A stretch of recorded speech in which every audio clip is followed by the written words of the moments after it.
So let's get started with today's the proceedings. ये जो आपका 5 days training program है इसमें day 1 that is on the semester system, the prospects of semester system, the in-class assessments that are the requirements of the semester system, and last but not the least, the policies and the procedure regarding grading and examination. This is the day that we are going to conduct. So this is a very brief introduction of our team. We have Professor Dr. Zulfikar Ali, who is chairman of the Mining Engineering Department. He is an expert on outcome-based education. One of the very early programs that got a credit on outcome-based education was the program of mining engineering.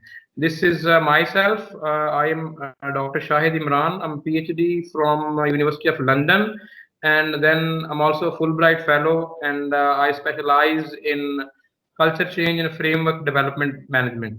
Then we have Dr. Fahad Noor, who is an associate professor at the same university and specializes in andragogy and pedagogical skills, and Dr. Amjad Hussain, who is director of continuing engineering education, responsible for the professional development of working and teaching engineers.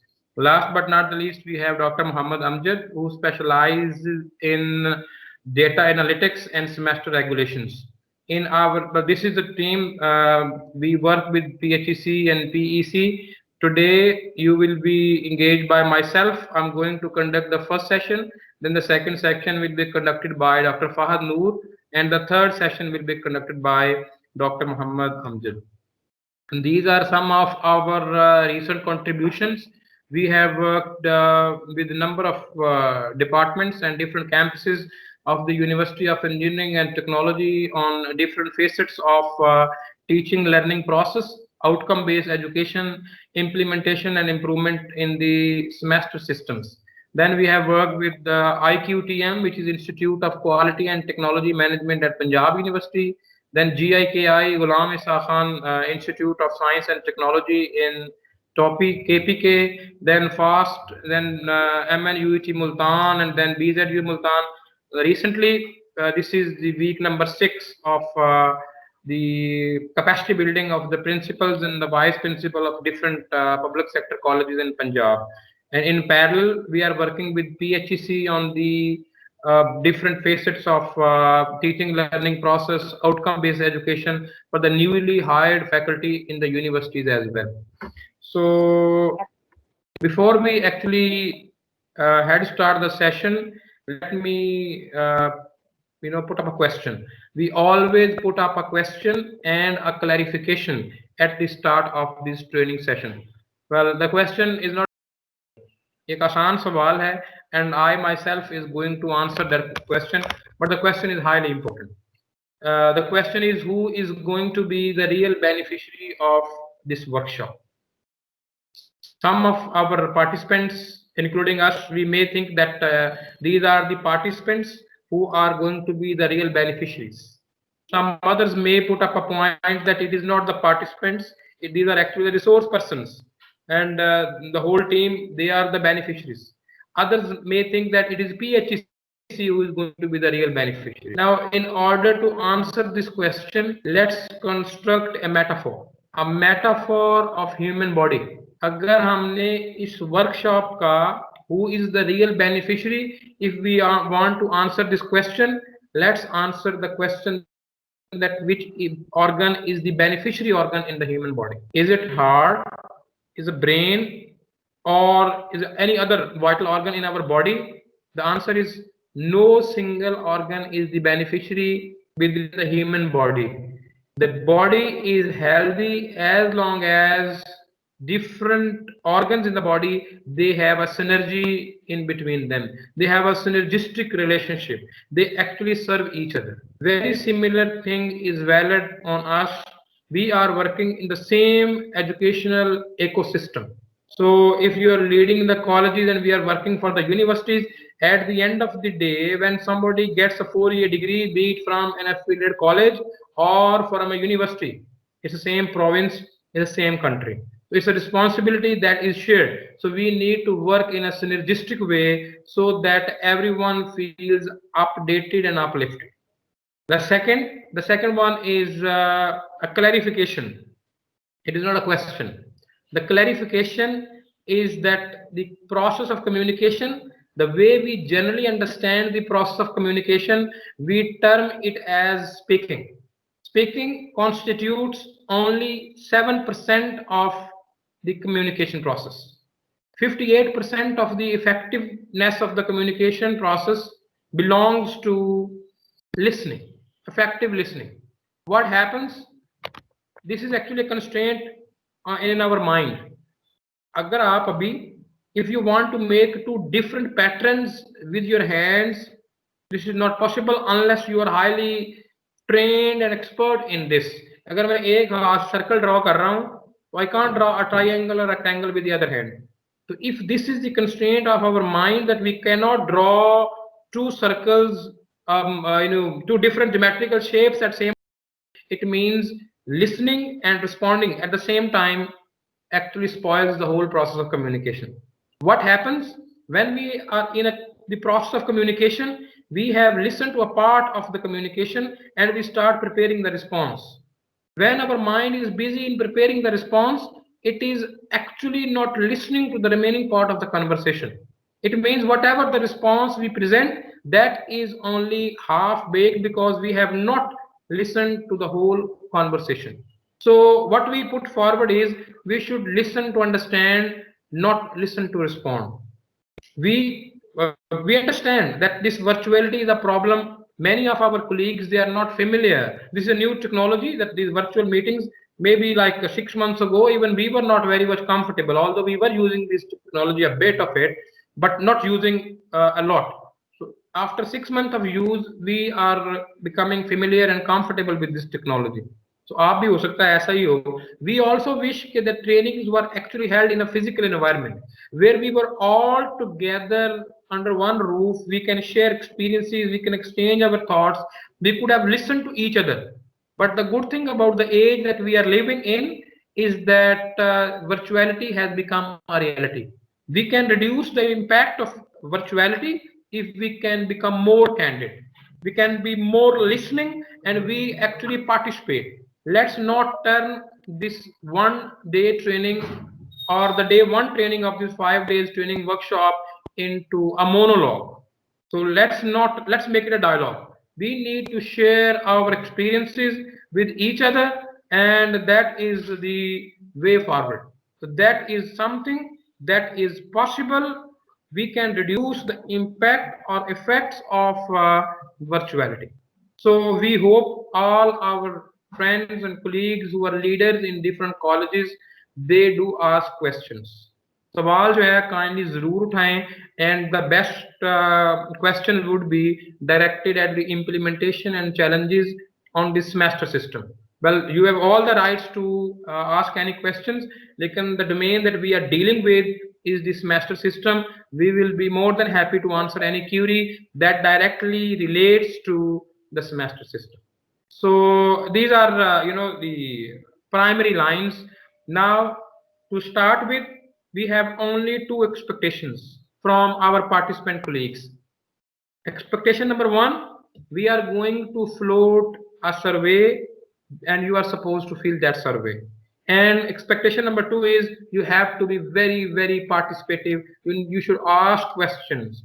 And if you don't understand anything, at the end of every session, there are 15 to 20 minutes.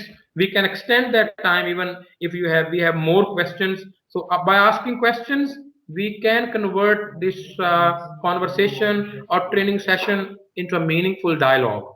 So first of all, we have posted a link into the chat box of this meeting. The screen that you are looking at, if you see this part of your screen, this is a screenshot. If you see at the top of your screen, you will see this icon. This is an icon for the chat box. If you click this icon, you will have this window open, the dialogue window, where you can conversate, or you can write anything, you can text messages. आप इसमें एक सर्वे link post हुआ है with similar name, something https then forms.gl. Kindly open this survey form and fill it. This is not an examination form actually. This is a diagnostic tool that shall help us to understand your existing needs. What exactly you know about the semester systems, or what do you think that if semester system is implemented, what good or bad are likely to be harvested? So kindly open this link and fill the survey. We have 3 to 4 minutes. We are going to pause the conversation. And how many participants we have? We have around 39 attendees, and we expect same number of surveys. The same survey shall be floated at the end, so that will be a closing survey. And then we are going to map that whatever was the initial understanding or issues related to the semester system that were presented by the cohort. And as a result of this day-long workshop, was there any impact or not? So kindly feel courageous and fill this survey. There will be no assessment actually कि आपने जवाब सही दिए हैं या गलत दिए हैं. It's not a question of being right or wrong, or a question of being yes or no. It is a question of giving the feedback so that we can understand you better. When we are not at the same place, the only way that we can turn this dialogue into a meaningful communication is through understanding each other. We have conveyed our expectations. We have only two very simple expectations. Fill the survey and ask as many questions as you like. And what you should be expecting, I don't know what you are expecting, but very soon we are going to post ke hamare khayal mein what are the learning outcomes if you are remain attentive during the whole day and you have participated. You are going to have around 7 learning outcomes from this session. So the time has started. Kindly fill the survey. We will keep you posted कि कितने सर्वे जो हैं वो हो चुके हैं. Sir हाँ, मैंने अभी ईमेल चेक की है. ईमेल में जहां पर आपने हमें भेजा था वहां पर ज्वाइनिंग माइक्रोसॉफ्ट टीम्स जो मीटिंग है जो नवंबर 2 को होनी थी, जिसमें टोटली सीजन है, 3 सीजन है, वो तो मैंने क्लिक किया है लेकिन ज्वाइन नहीं हो सक रहा है. नहीं, आप ऑलरेडी सर ज्वाइन कर चुके हैं. वो जो लिंक जो उधर दिया हुआ था उसका मकसद ये था कि आप इस मीटिंग में आ जाएं. Now you have join this meeting. इस मीटिंग में जो आपका इंटरफेस जो है, जो स्क्रीन है आपकी मीटिंग की, आपकी टीम मीटिंग का वो जो सेटअप है, उसमें आपको इस तरह की चीज नजर आनी चाहिए. But well, we have only 1 minute. If any of you could not access this, it's slightly unfortunate, but it's okay. So we have 7 responses by now. तो वो जो लिंक ईमेल में दिया हुआ है, that is a link to join this meeting. जब आप इस मीटिंग में आ जाएंगे तो ये जो MS टीम है, ये इसका जो टॉप बार है, इसके ऊपर कुछ सिंबल नजर आ रहे हैं. एक कैमरे का साइन है, माइक का साइन है, फिर आपको ये स्क्रीन शेयर करने का साइन है. Then there is hand sign, जो हाथ खड़ा हुआ है, उस जो हैंड साइन के साथ एक और साइन है जहां पे ये एरो हमने शो किया हुआ है, ये वो टेक्स्ट बॉक्स का साइन होता है. इसको क्लिक करेंगे तो एक छोटी सी आपके राइट साइड पे एक विंडो ओपन हो जाएगी where you can write messages.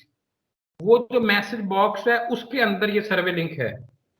And plenty of colleagues have already accessed this, as the survey responses have gone up to 8. So one last minute, kindly do it.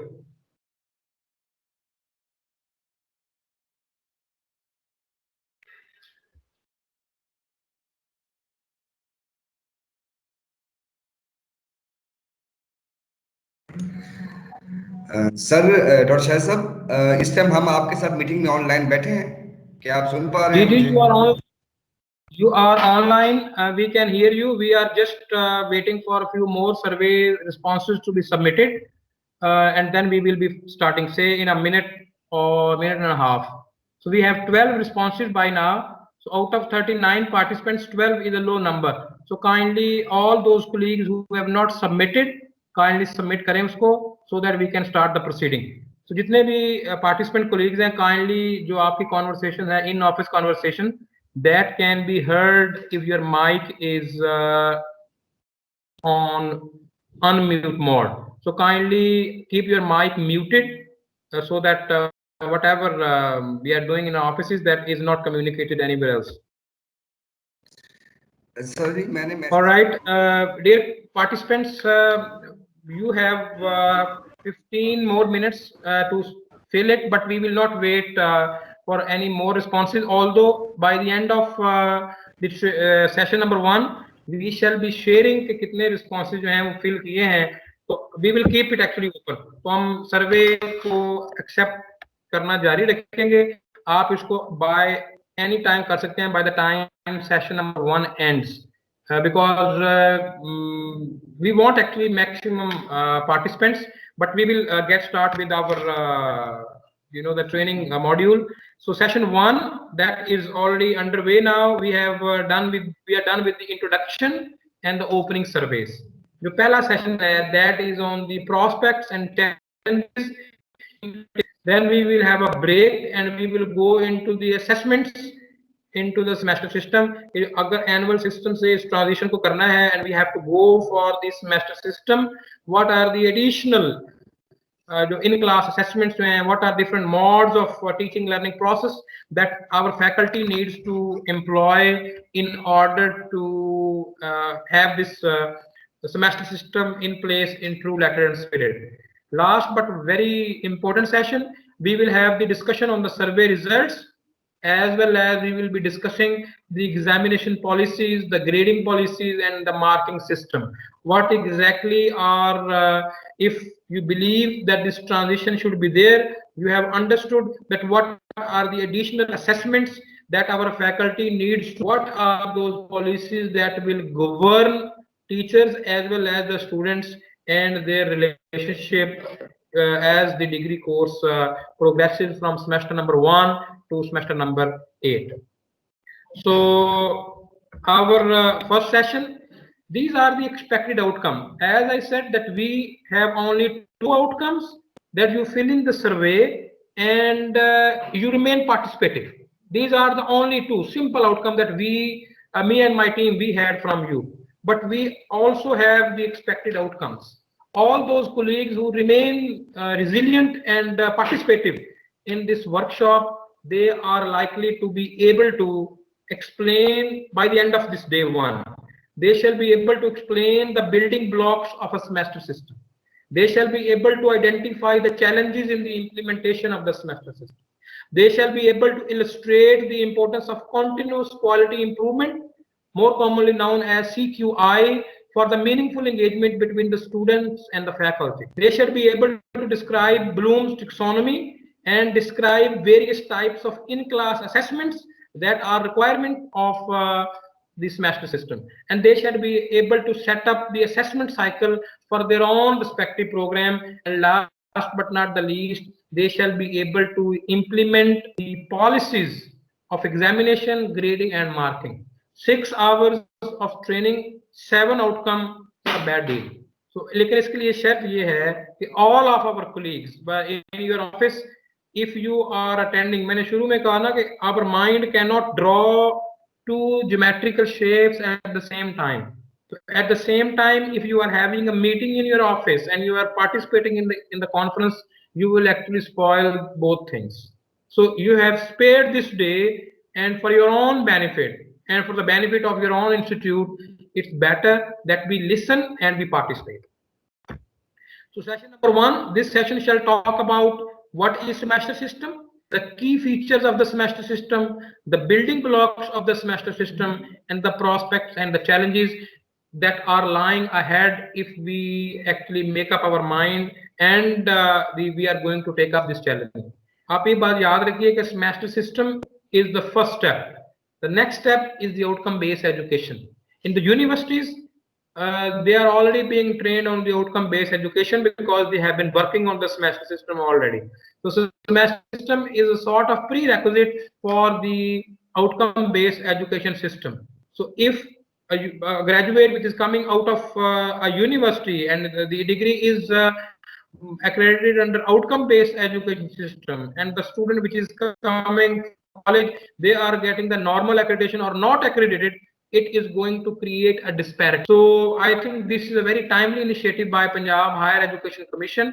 So understanding at the leadership or the college leadership level regarding the semester system and the outcome based education is pretty rudimentary if we have to go for the outcome based education system. So now, when we're talking about that, we have to move from a conventional or an annual system or a term system into an outcome based or a semester based education. What is this change? This is not, many people actually argue that it is just more number of examinations that you have to take. It is not that. Semester system or shift toward the semester system is a very serious paradigm shift. To understand this paradigm shift, let's answer a few very simple questions. And these are the questions that both the resource persons on our side as well as the participants on your side, ये हम दोनों को इनके जवाब तलाश करना. How many times as a teacher we start with an end in mind? If we are in an annual system where we have the curriculum and we have the student admitted, we have the whole year, we keep teaching and teaching and teaching, and at the end of the day, they on one exam, what exactly we were eyeing at? We were actually trying to wrap up the course or the curriculum, but for what? What was the goal in our mind? That having passed that particular module, what extra capabilities, abilities, knowledge, or competence the students shall be able to acquire. How many times as teachers we have this feeling that something is not working? If we are not making assessments, how do we know that if our strategies are working or not? We have planned it and we need to implement the plan, and then we need to see the consequences. What are the consequences? If the planning and the consequences, they are not aligned, it means that we can get this feeling that something has not worked. But working in an annual system where there is only one exam at the end of the term or at the end of the year, how would we get this feeling? Then many times while designing an assessment, we think from learning perspective being content focused.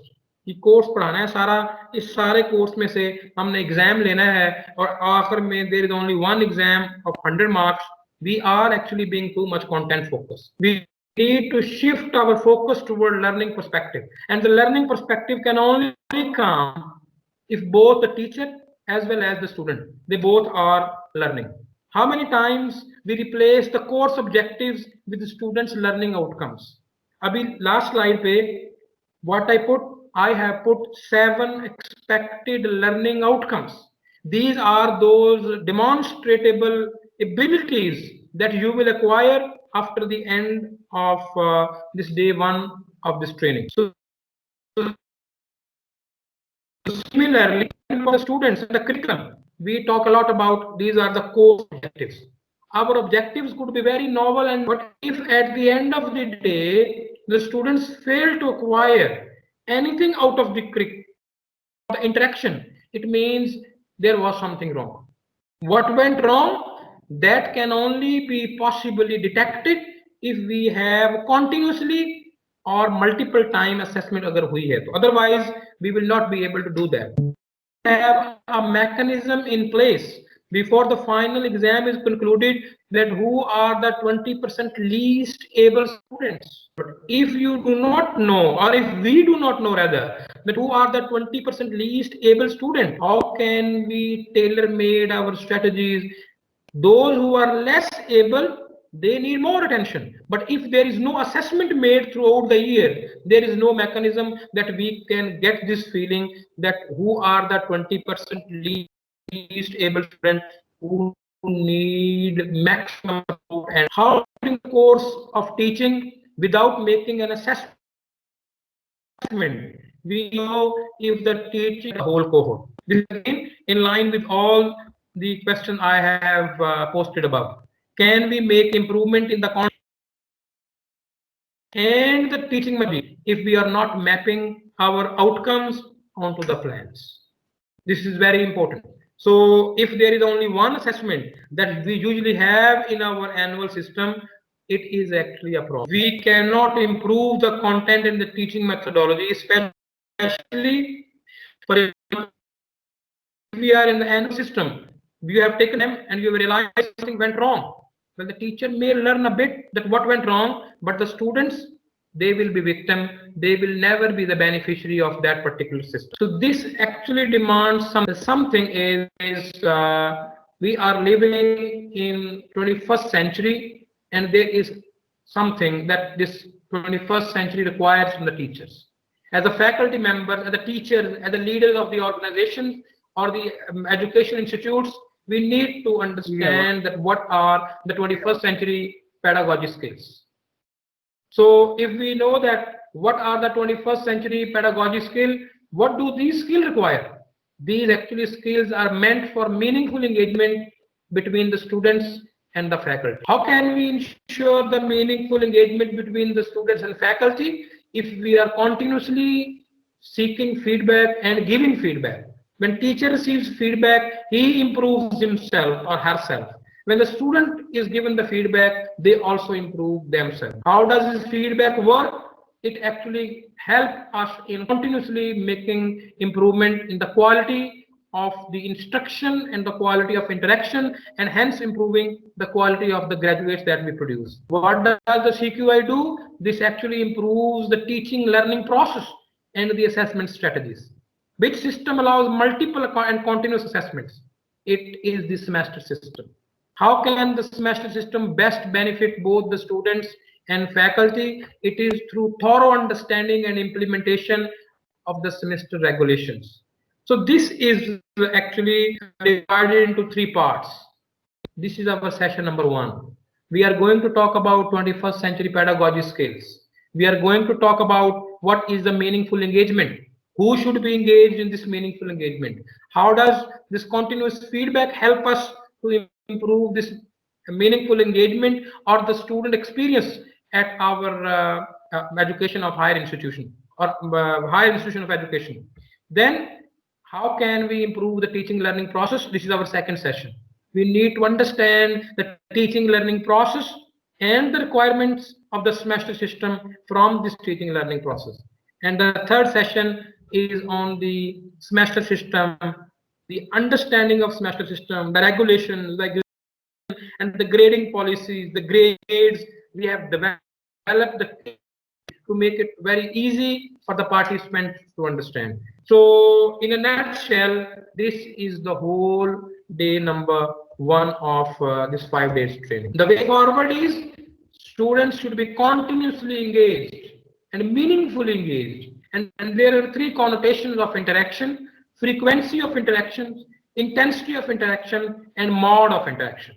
So if we compare the system that we are working in right now is the annual, the frequency of interaction is low because we are not making assessments. And then even intensity of interaction is very low because of the very much and then there are only one mode.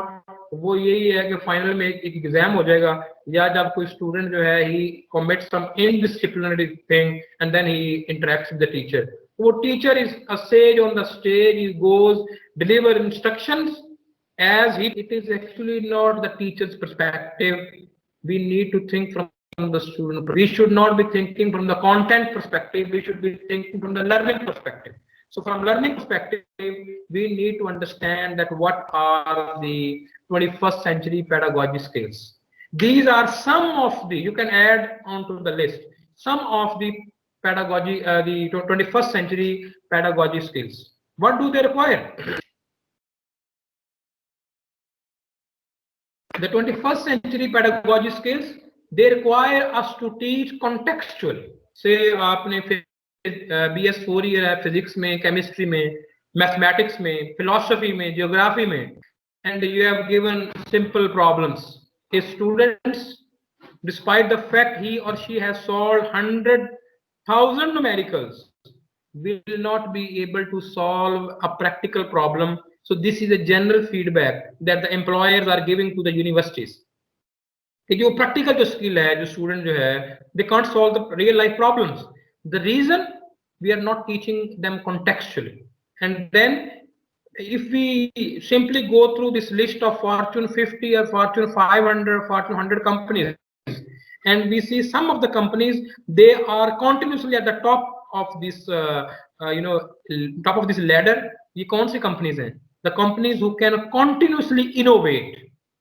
और जो हमारे graduates हैं, they will be hired by different employers, and if they have to thrive and survive in this very cutthroat competition, they have to create and they have to innovate.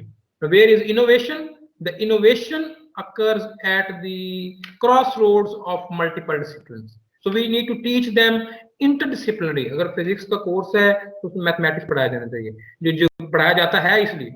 Geography, even philosophy के courses में we have the mathematics. Then the students should be encouraged to work in a collaborative way. The teachers, they need to use problem solving, the problem based learning skills, instead of giving them only one exam at the end of the teaching learning experience where they simply rely on their memory. So that actually result in a rote learning. Your problem based learning hai, if the student has passed the 4 year under problem based learning environment, they will be able to solve the contextual problems. If we are encouraging problem based learning, the student shall actually have problem solving skills fostered in them. The 21st century pedagogy skills require us to develop thinking skills in the faculty as well as in the students, and then we need to use the different mechanisms to make sure that the assessments, they remain stay transparent.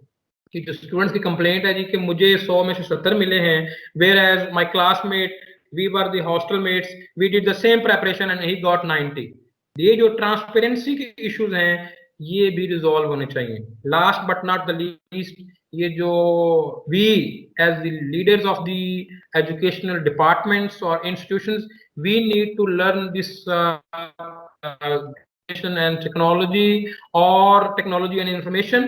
The IT is a prerequisite now. It must be blended with the learning. If a student has done all the same whatever is given in the curriculum, but he cannot use the technology to convey information, to communicate what he can do, that will be a problem. So पहले जो teacher जो है, they need to be exposed to these IT related tools so that they can improve their pedagogy skills, and that shall ultimately result in the improvement of the students skills regarding IT.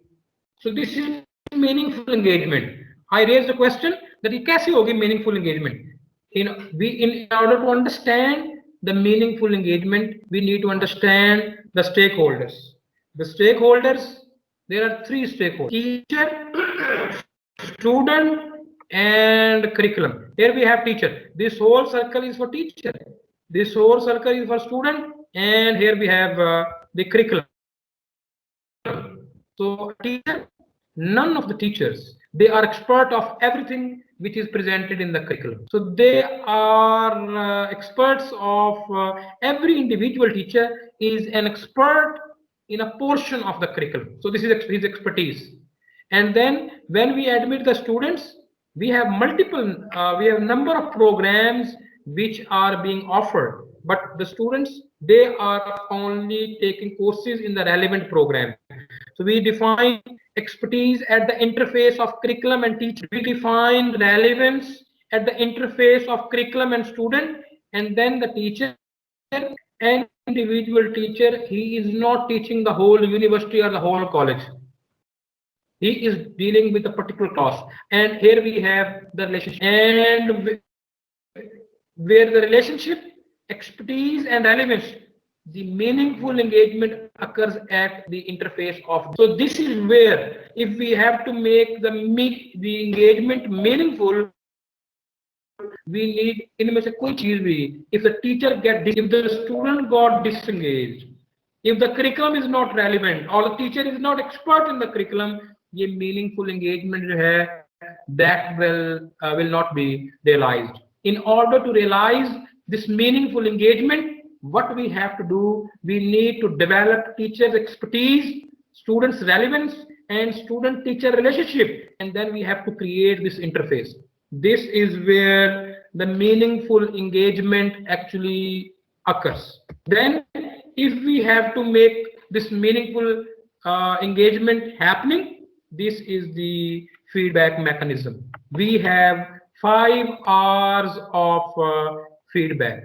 The teacher needs to give feedback to the students so that they can continuously learn from what they have done before. R1 is redraft or redo. R2 is rephrase and repeat. R3 is revisit and respond. R4 is relearn and retest. And R5 is research and record. What we do in R1, we can ask a student to go back to edit and improve certain areas of their work. So they go and improve it and then bring it back. In R2, we ask them to do practice, more practice of the same problems, because practice is the mother of all skills. Once they have practiced a particular skill multiple times, they have acquired the skills. Then comes the R3. We ask them to solve same problems, then similar problems. Not the same, but similar, so that they can apply whatever the skills through practice they have learned in R2. Then R4 is relearn and retest. With the fundamental definition of literacy has actually changed.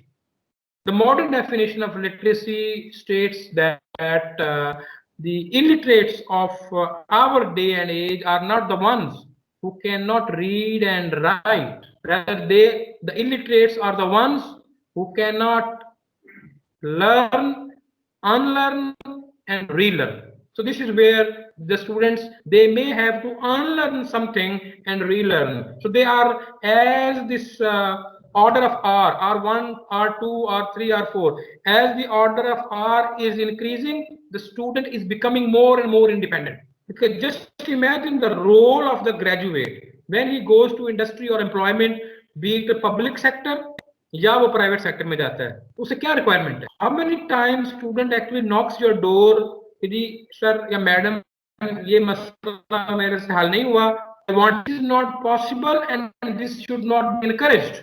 Rather, we have this window of 8 semesters or 4 years or maybe 5 years, maybe 6 years, where we can ingrain all those problem solving skills so that they can go and solve it.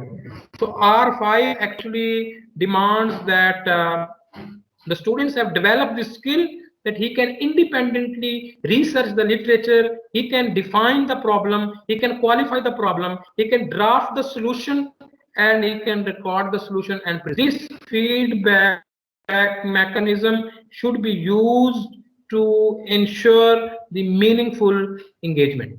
If the students are meaningfully engaged, what happens? Now this is a dilemma here.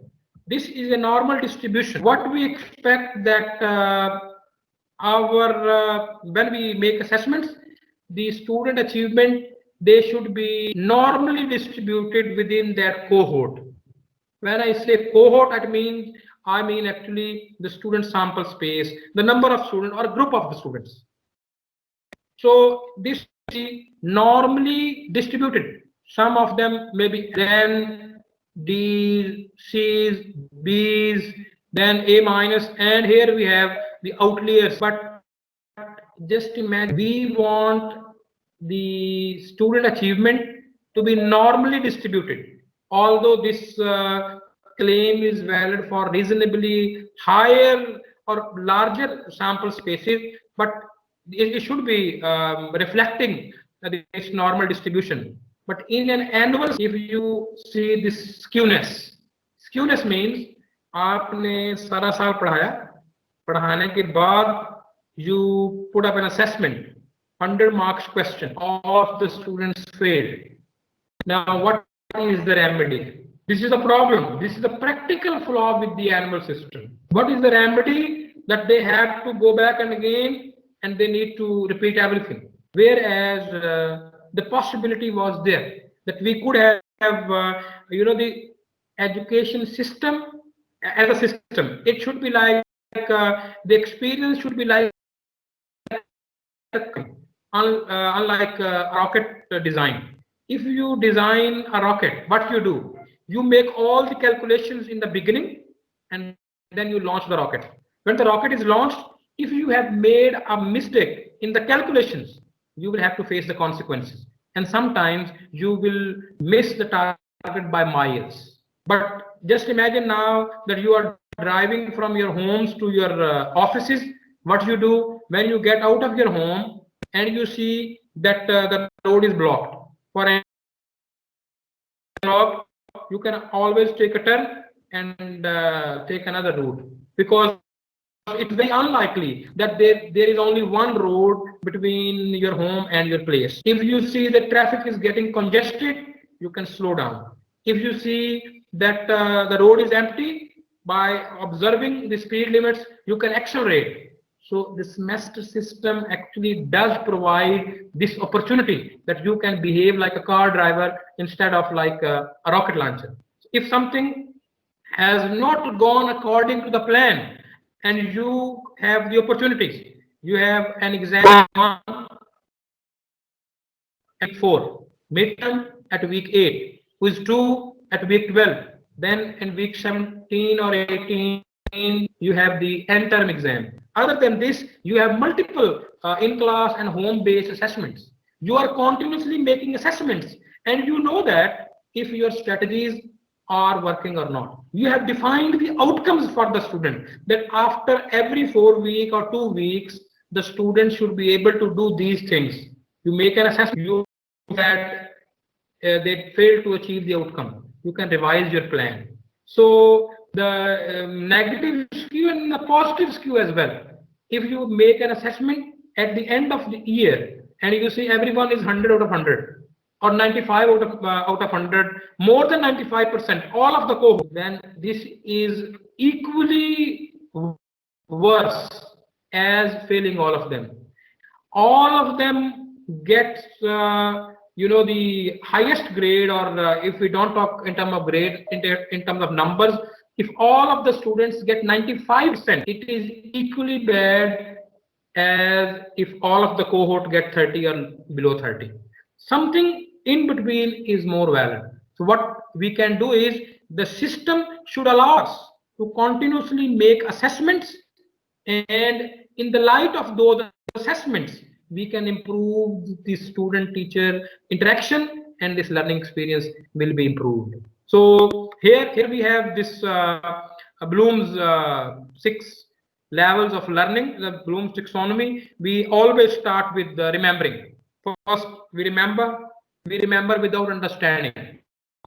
Then we understand that whatever we have remembered, what do we mean by that? And then we start applying whatever we have understood.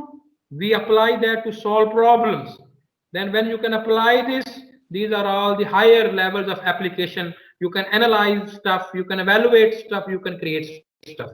In our second session, Dr. Fahad will be talking about it details. So just imagine that we have set up an assessment at cognitive level 3. These are the levels of cognition. This is how usually our mind works when it is learning. So this is C1, cognition level 1 is remember, C2, C3, C4, C5 and C6. If we have set up an assessment that the students should be applying this concept, and we get this skewness, in annual system there is no remedy. In semester system there is a remedy. In the midterm you have realized that you tested them at the cognition level 3 and all of them failed. इसका मतलब ये है कि either there was a problem in the teaching methodology, or जो आप student से expect कर रहे थे, the expectation were not clear, or the curriculum was not relevant. तो आप इसमें देख लेंगे वही मीनिंगफुल एंगेजमेंट आ गई है. Some part of the student, some part of the teacher, some part of the curriculum. If we are getting our results skewed like this or that, it means that the meaningful engagement is distorted. The meaningful engagement is not working. But the semester system does allow this review process, this revision. This actually you can go and see that at the midterm, if everyone failed, it means that it was hard exam, or I put up the exam from the part of the curriculum that was actually not, और जो student cohort था उनको मैंने सही understand he नहीं किया, उनको कोई ना कोई प्री रेक्विजिट पढ़ना चाहिए था. फॉर एग्जांपल अगर कोई फाउंडेशन का कोर्स है वो मिस है तो you will not be able to teach जो डेप्थ का कोई ना कोई course. Kindly keep your mics muted, please. So this is the benefit of the semester system. If we have set up the semester system and in classroom feedback, what are the benefits? It will bring assessment into the learning process. Instead of having only one assessment at the end of the year, you actually deal with number of assessment. You are continuously assessing the student as well as your own plan that you have made for them. It targets the gap between the current and the desired performance. The performance level is defined, and then when you make an assessment, if it is not, you can revise your methodology. It supports the self-learning, as we have demonstrated in that the semester system is going, the student is progressing within the semester system. Difficult and depth courses are coming. The system should ensure कि जो relevant courses हैं वो उसने पहले पढ़ लिए हुए हैं. The student is becoming more and more self-dependent, or he is driving his learning experience by himself. जिस तरह ये final year का project है.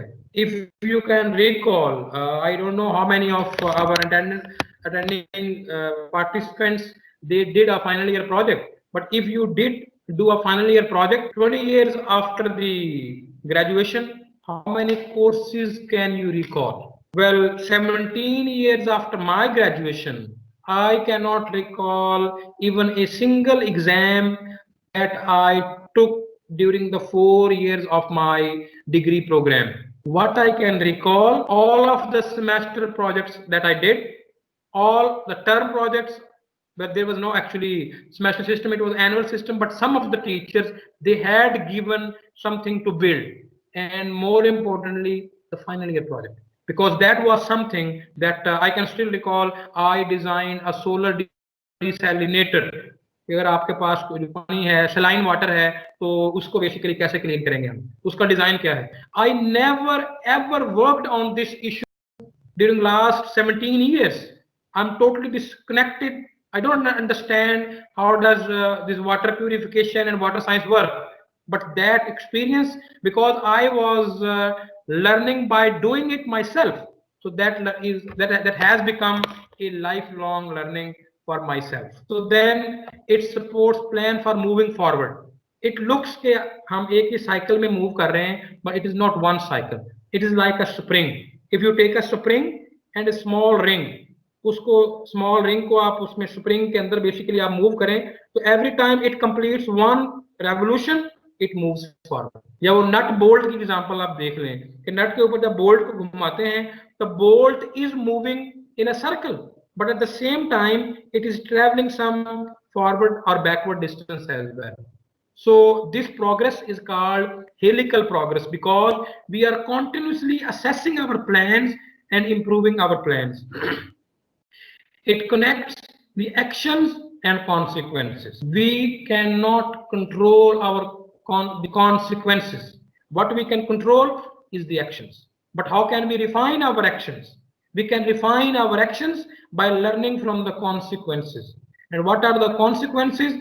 Consequences are the results of the assessments in an academic. When we have learned that something hasn't worked, it means that we need to change our action plan. It reveals the process of learning and it uncovers the importance of making mistakes and taking risks. Every time in life, when we make decisions, we have to take risks. Small or big, it should be calculated, but without taking risks, we cannot take decisions. Well, कोई फैसला ना करना itself एक फैसला है. So not taking a decision is a decision itself, but it has dire consequences. So graduates जो हैं, if they are self-learning, if we are assessing them time and again, if we have meaningfully engaged them, we are working with them in a very close way, we are going to encourage them to make mistakes and take small risks so that this risk taking becomes one of their second natures. Then now this you have decided the semester system is the way forward. What are the prospects? Why should we go for the semester system? Is there any green light at the end of the tunnel or something that we should cheer about? If the semester system does come, the semester system shall bring in more transparency.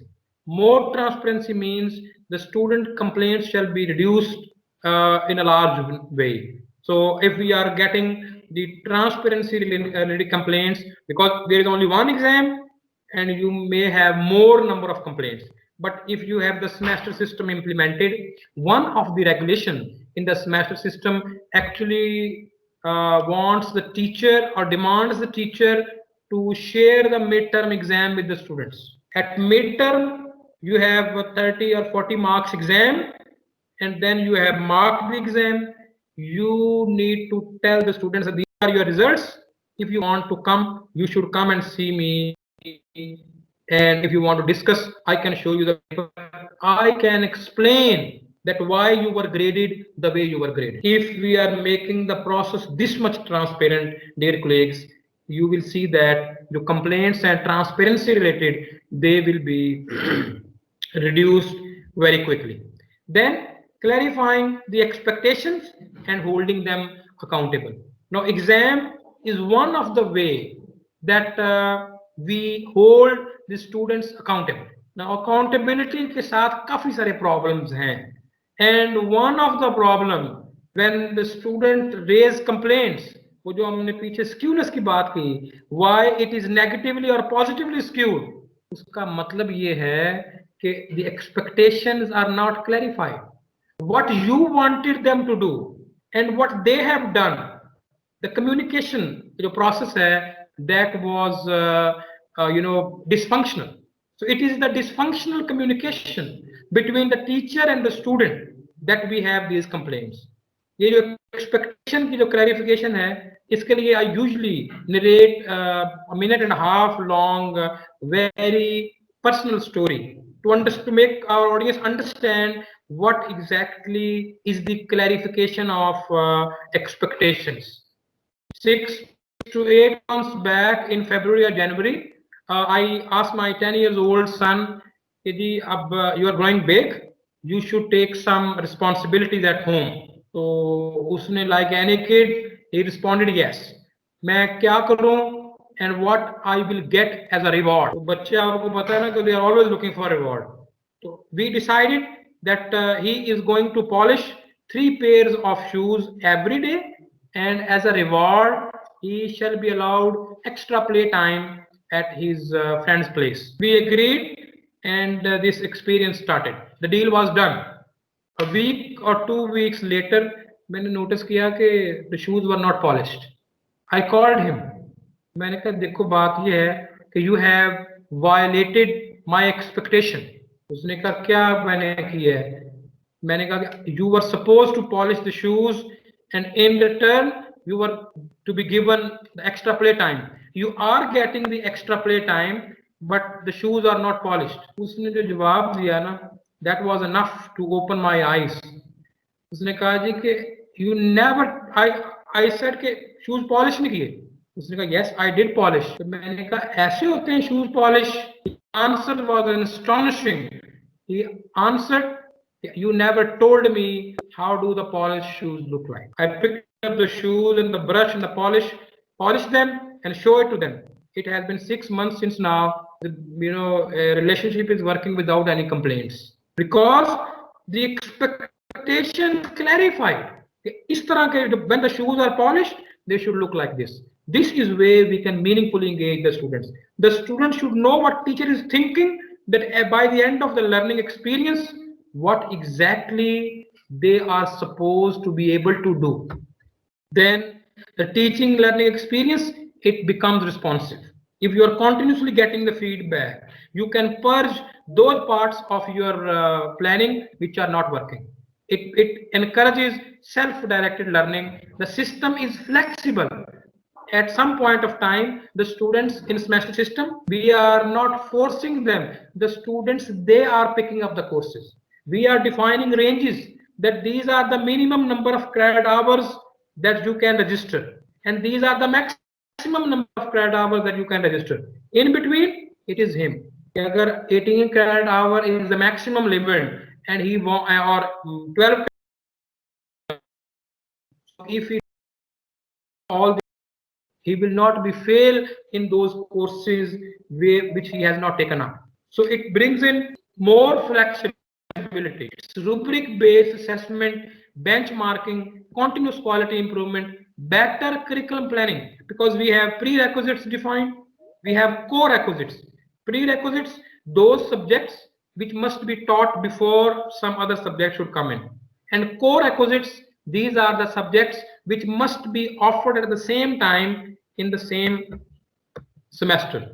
Effective utilization of the academic time. When we shift or when we move, transform from annual system into the semester system, we have better units. Week-wise planning is required, or the teachers, they are supposed to prepare a weekly breakdown structure for the 16 weeks. So we can effectively utilize our academic time in the semester system. So with these building block, with these prospects, we need to understand अब अगर semester system ने आना है तो what are the building blocks? By the way, this, you know, this dialogue is valid both for the transformation from the annual system into the semester system, and also valid for those colleges and the universities where semester system is implemented. The body of semester system, but the spirit of the annual system. This will not work. We will actually spoil the things. It has the spirit and the body. It has, they have to go hand in glove. Otherwise, there will be no life. So the building block, student-centered delivery, credit hours is very important. If you want to understand the fundamentals of the semester system, credit hour, they are the linchpin. They are the hinges upon which the door of semester system actually revolves. Then, what is credit hours? We will be explaining in more details in our session number 3. But credit hours in the semester system, it is not the number of years. It is the number of credit hours that a student has to complete before he graduates. So the degree can be completed in 4 years. That is the minimum time that is defined. But it can be completed in 5, 6, or in some cases, maybe 7. So time is flexible, but credit hours are not flexible. The HEC, they define for a 4-year degree program, the credit hours, they range between 120 to 140. This is the range. Somewhere in between them, you can keep. Once you have determined that these are the number of credit hours, then these credit hours have to be distributed among the subjects, different subjects. Some of them 2 credit hours, some of them 3 credit hours, some of them 1 credit hour, and sometimes we have 0 credit hours. 0 credit hour means it's not it doesn't carry any weight, but you cannot complete the degree without passing this. So ये 301 है. How do we explain this 301? 301 means this is a theory course which does not have a lab along with it. तो सिर्फ एक theory का course है. 31 it means theory and a lab. एक theory है और साथ में 1 credit की lab है. 01 no theory, only lab is offered. So another connection that you must understand is between the credit hours and the contact hours per week. For theory subjects, for a 3 credit course, there should be 3 contact hours per week.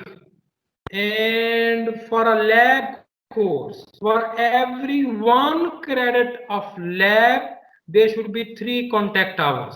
So अगर हम unit में define करें कि for every theory 1 credit hour demands 1 contact hour per week, whereas every 1 credit hour of laboratory that demands 3 credit contact hour or a work in the lab.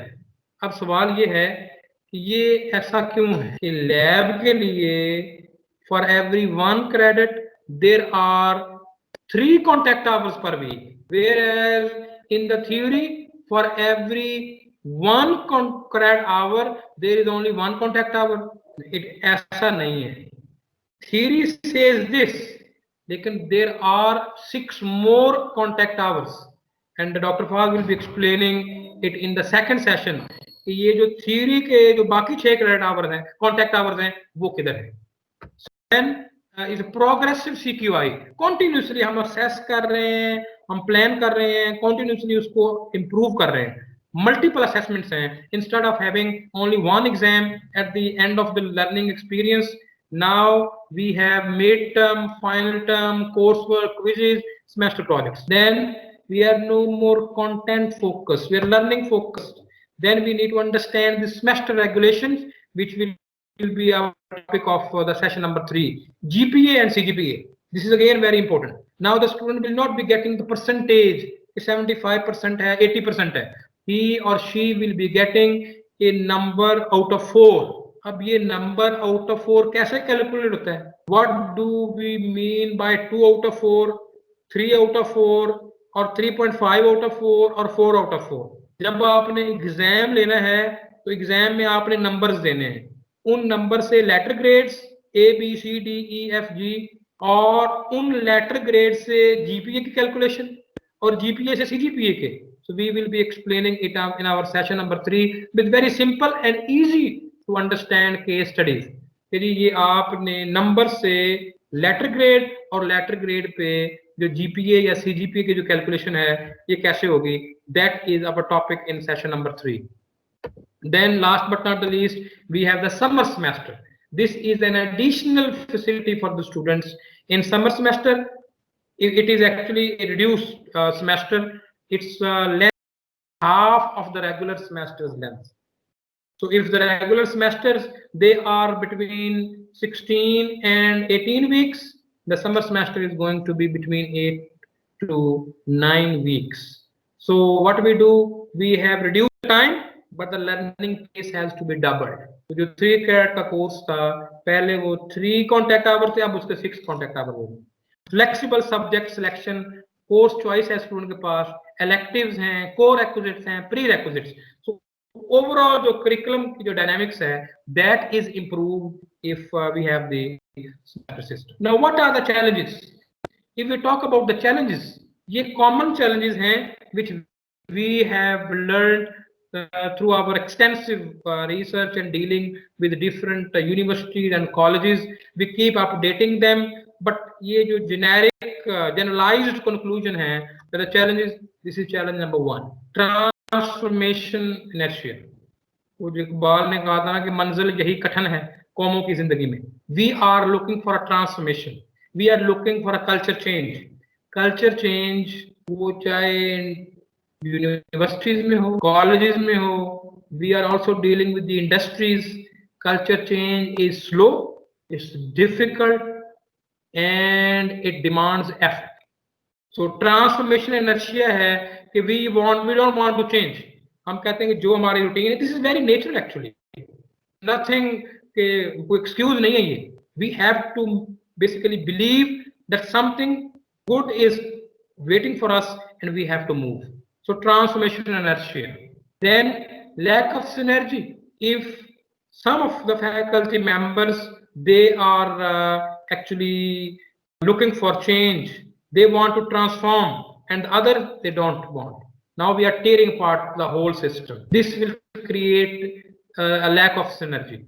ये again एक culture change में ये problem है. Being leaders of your colleges, जैसे मैंने पहले कहा, change या culture change जो है, that is painful and slow and difficult, and it is usually driven by the top. This is the responsibility of the top management to change the culture. Better culture की जो provision है, ये जो faculty members हैं या जो students हैं, this is their right, and being the leaders of the colleges, this is your responsibility, that if you are convinced that the semester system has to come, which is actually coming, you need to make sure the transformation inertia है इसको overcome किया जाए, जो synergistic relationship जो है इसको create किया जाए.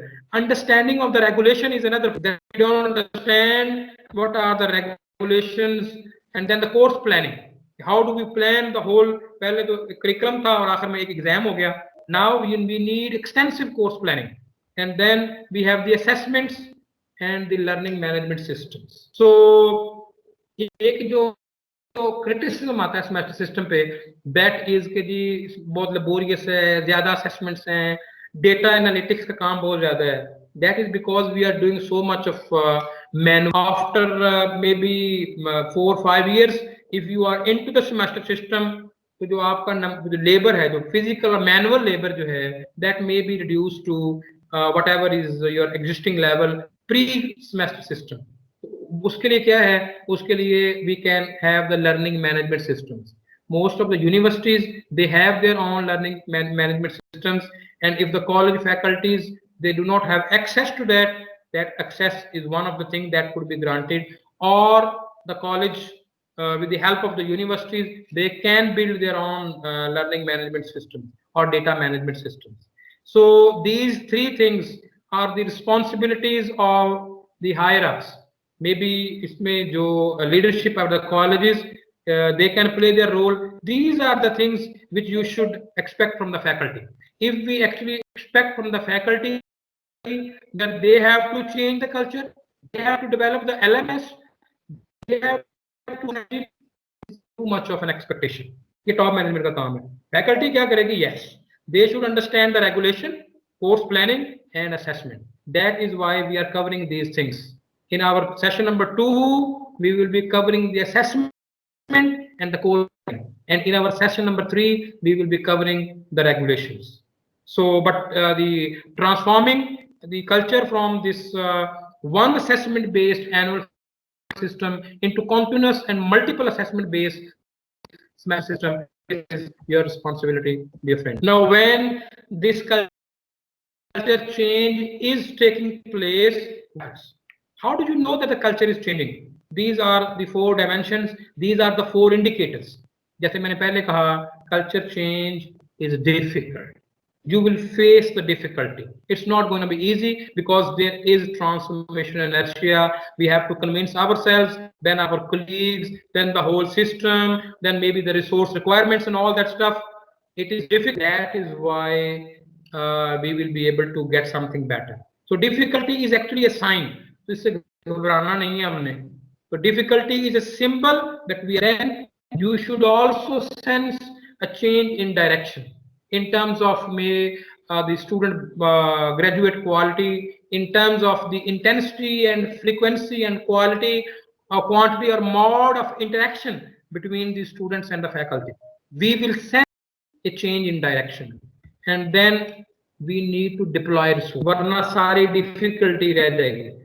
The resource deployment is critical in these 4 dimensions of culture change. So as I think the first gesture which PHEC has done, जो capacity building of the college leadership जो है, that is also deployment of, आपको से request की, you need to spare your time, and they have collected different resource persons on different topics, and they have requested them, they have spared their time. So this is very serious deployment of the resources, and at the end what we should be getting, we should be having the development, both faculty as well as the student, they will be the beneficiary, because the semester system is more consistent with the national and international benchmarks and the best practices. So that is where we are heading to. So if or when the culture is changing, what happens? This is what happens. People will be confused. They will be asking, tell me what to do. It's not my job. When something goes wrong, there are a lot of finger pointing. So this is usually in our, if the working culture is poor, these practices are very common. They are common everywhere. In most of the public sector organizations, वो educational institutions हैं या non educational this और even some of the private जो enterprises जो हैं they also have this culture. So this culture actually confused. Everyone is confused. People are waiting for instructions. They are not volunteering. They are getting. वो कह रहे हैं कि मेरी जान छूट जाए किस तरह से. When there is a challenge, people are either denying there is a challenge or ignoring it. And when something goes wrong, there is finger pointing. मैंने नहीं किया. This is not my fault. ये उसने किया. And all the time we are trying to cover our tails. Covering our tail means कि मेरा जो काम था वो मैंने कर दिया है, but things will not improve. It is the whole and the relationship between different parts in a whole that is very important. Hello जी अस्सलाम सर. वालेकुम. वालेकुम सलाम. सर मैं जी जी जी सर आपसे कुछ बात करना चाहता हूँ. प्रोफेसर मंजूर गोंदल बोल रहा हूँ, प्रिंसिपल गवर्नमेंट कॉलेज फालिया मंडी बहाउद्दीन. तो आई अप्रिशिएट योर एफर्ट. ये बहुत काम जरूरी था आपको लिंकअप करना. सच्ची बात यह है कि यूनिवर्सिटी को भी अपग्रेड किया, टीचर्स को, उनकी ह्यूमन रिसोर्स डेवलपमेंट हुई, स्कूल साइड पे भी, कॉलेज साइड इग्नोर हो रहा था. So it's very good recommendable effort on your part sir. Thank you sir. Thanks a hello lot for your feedback. Hello. Thank you sir. Sir. इसको continue रखें.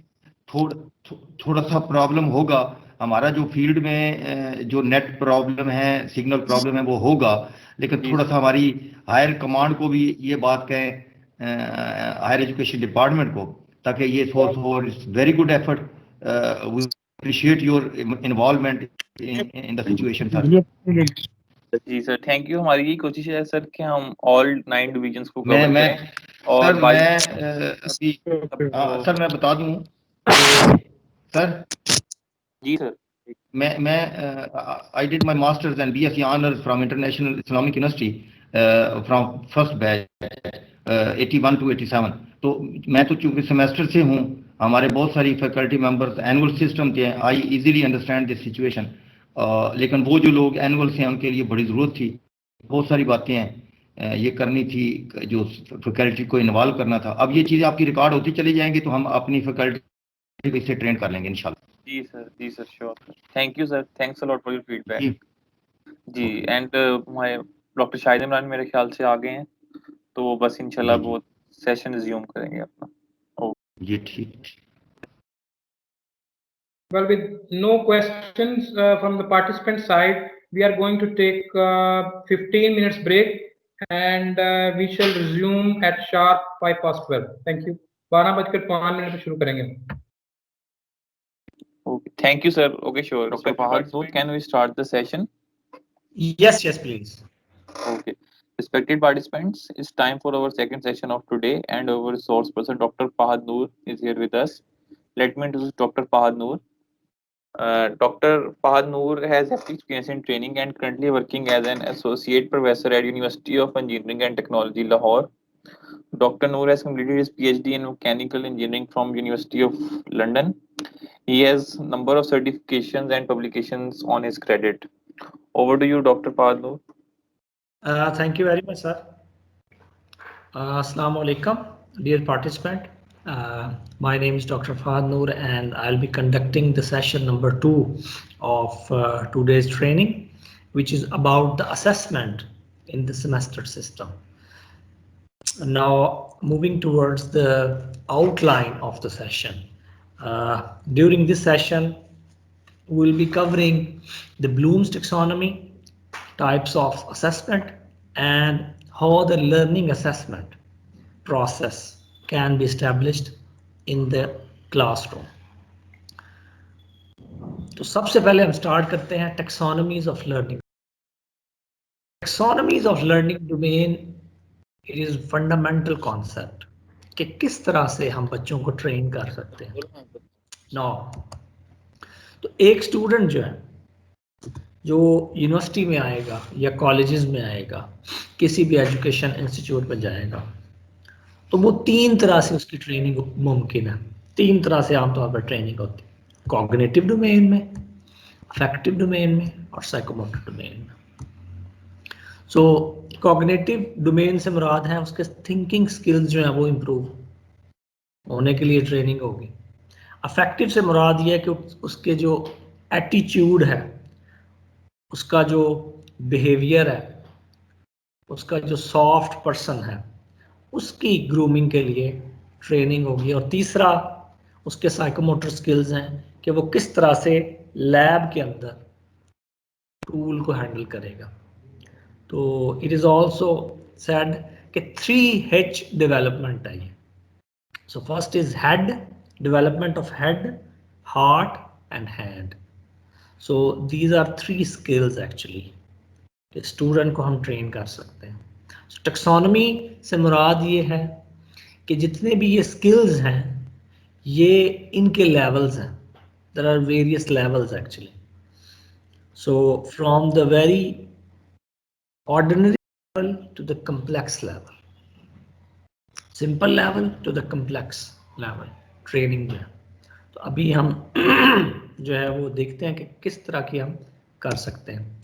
So learning domain जो हैं इनको आमतौर पर कहा जाता है KSA domains. So K means knowledge, S skills and A for attitude. William Spady एक बहुत बड़ा educationist, he was professor at Harvard university, एक बड़ा प्रोफेसर गुजरा। वो कहता है जी purpose of education, there are 3 purposes actually. Purpose of education is to change what, change the thought, actions and feelings. So thoughts, actions and feelings, इसी का change का नाम एजुकेशन है।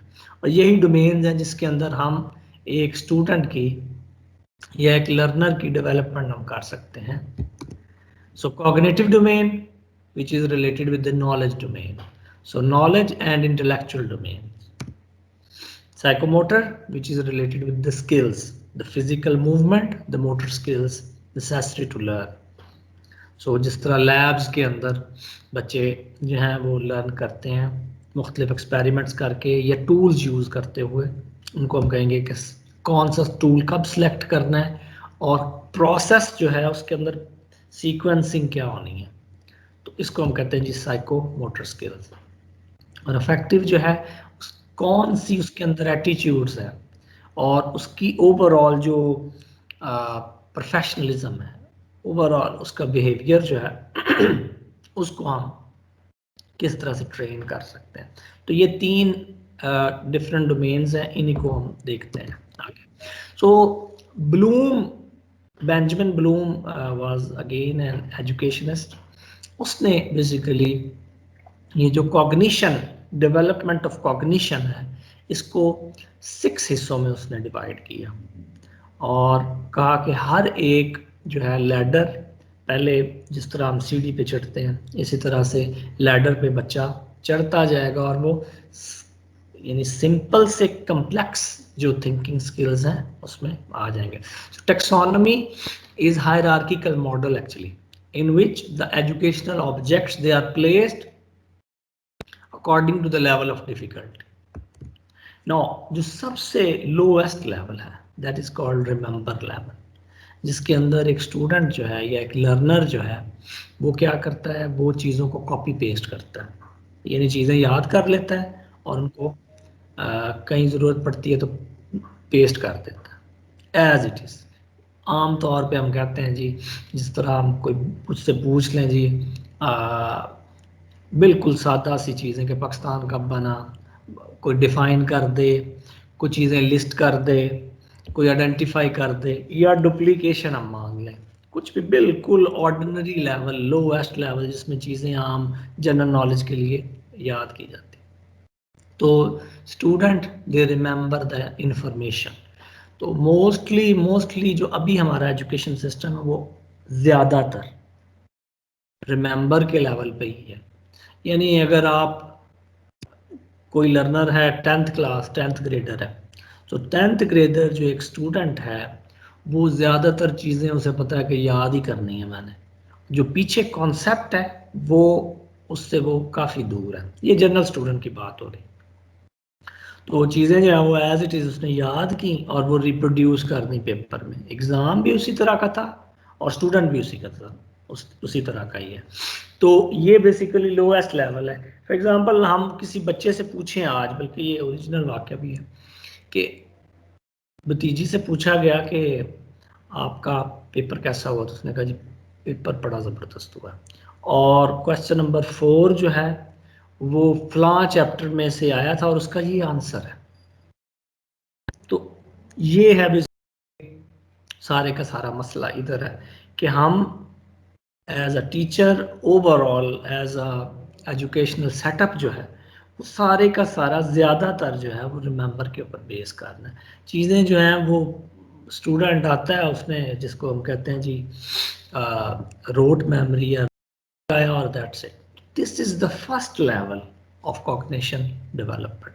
थिंकिंग इसमें कोई इन्वॉल्व नहीं है, चीज़ आई है एज इट इज, उसने याद कर क्रैमिंग जिसको हम कहते हैं जी कर। No, second level is understand level.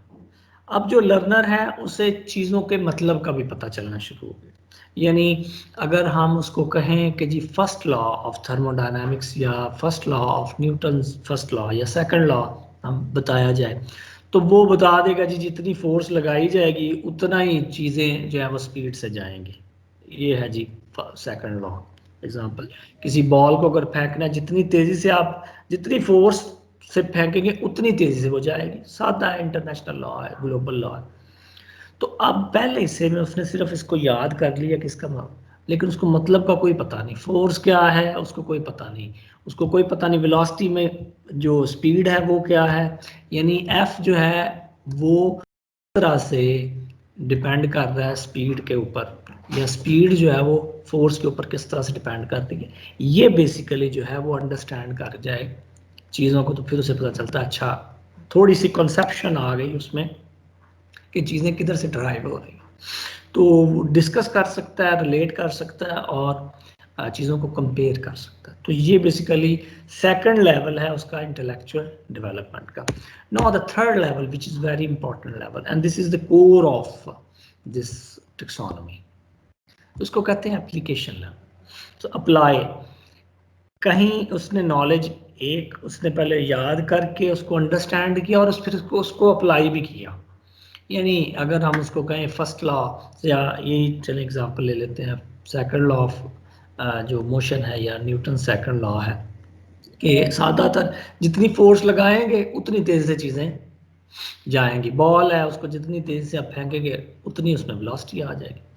तो अब अगर हम इसको क्रिकेट के मैदान के अंदर कोई क्वेश्चन ऐसा दें कि हम कहें जी इसकी प्रैक्टिकल एग्जांपल जो है जिसको हम कहते हैं रियल लाइफ प्रॉब्लम, उसके अंदर अगर हम इसको ले जाएं, यानी पढ़ा उसने कुछ और है, बेस नॉलेज सेम है, लेकिन अब उसको वो अप्लाई करेगा क्रिकेट के ग्राउंड के अंदर कि जी बताएं क्यों शुएब अख्तर की ज़्यादा स्पीड है और क्यों जो है वो मोहम्मद आसफ या आमिर की उससे कम है। तो ये चीज़ें जो हैं यानी बॉल वो एनालाइज करे ना इसे, यानी नॉलेज को अप्लाई करे। और हम कहें जी अब फॉर एग्जांपल एफ उसने लगाई जी 15, अब बताएं जी एक्सेलरेशन कितना प्रोड्यूस हुआ या वेलोसिटी कितनी आई है।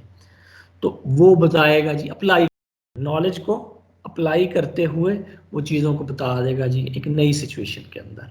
तो ये बेसिकली जितने भी थिंकिंग स्किल्स हैं उनमें से जो कोर है वो है application of the knowledge which previously has been learn.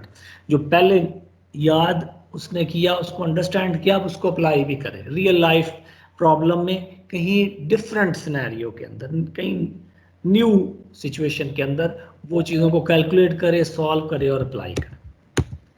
No analysis level, this is अब हायर लेवल के ऊपर उसकी ट्रेनिंग हो रही है।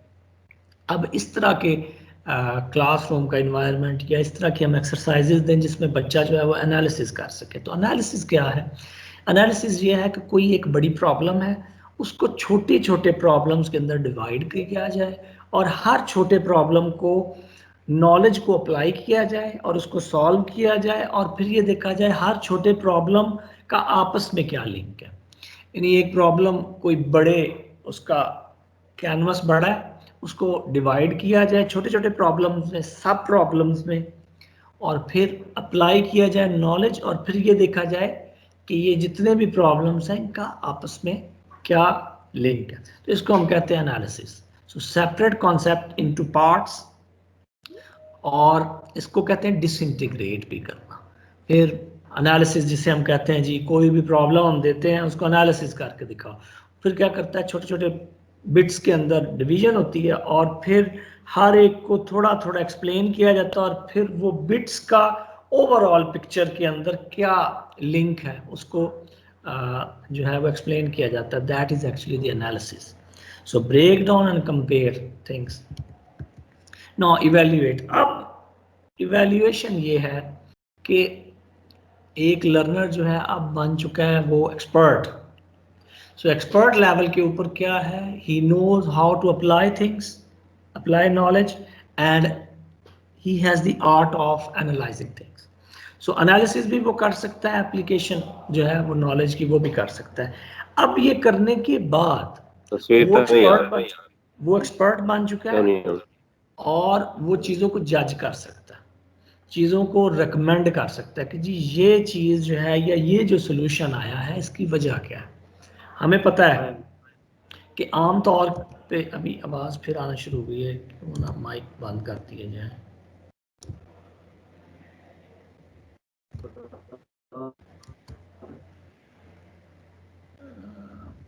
चलें जी, अभी ये आवाज़ जो है वो जहांगीर साहब की ऑन थी, अभी बंद हो गई.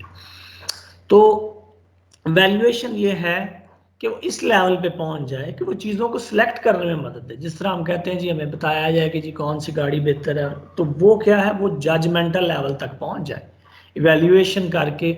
या इसी तरह से कोई एक सोल्यूशन हमने मांगा उससे, तो सोल्यूशन जो है जाहिर बात है उसकी जो अप्रॉक्सीमेशंस और जो आइडियलाइजेशन ये डिफरेंट होती हैं. अजम्पशंस, हर सोल्यूशन की अजम्पशन डिफरेंट होगी. सेम अगर एक एग्जांपल से आसानी से समझा जा सकता है कि एक अगर पोल हमने कहा जी लगाना है लाहौर के अंदर, और पोल जो है वो लगाना है हमने K2 के ऊपर या चोलिस्तान के ऊपर. अब जो अंडरलाइंग नॉलेज होगा वो तो सेम होगा, लेकिन अजम्पशंस डिफरेंट हो जाएंगी. अजम्पशंस जो हैं वो अप्रॉक्सीमेशंस डिफरेंट हो जाएंगी. तो इसका मतलब है सॉल्यूशंस भी डिफरेंट हो जाएंगे.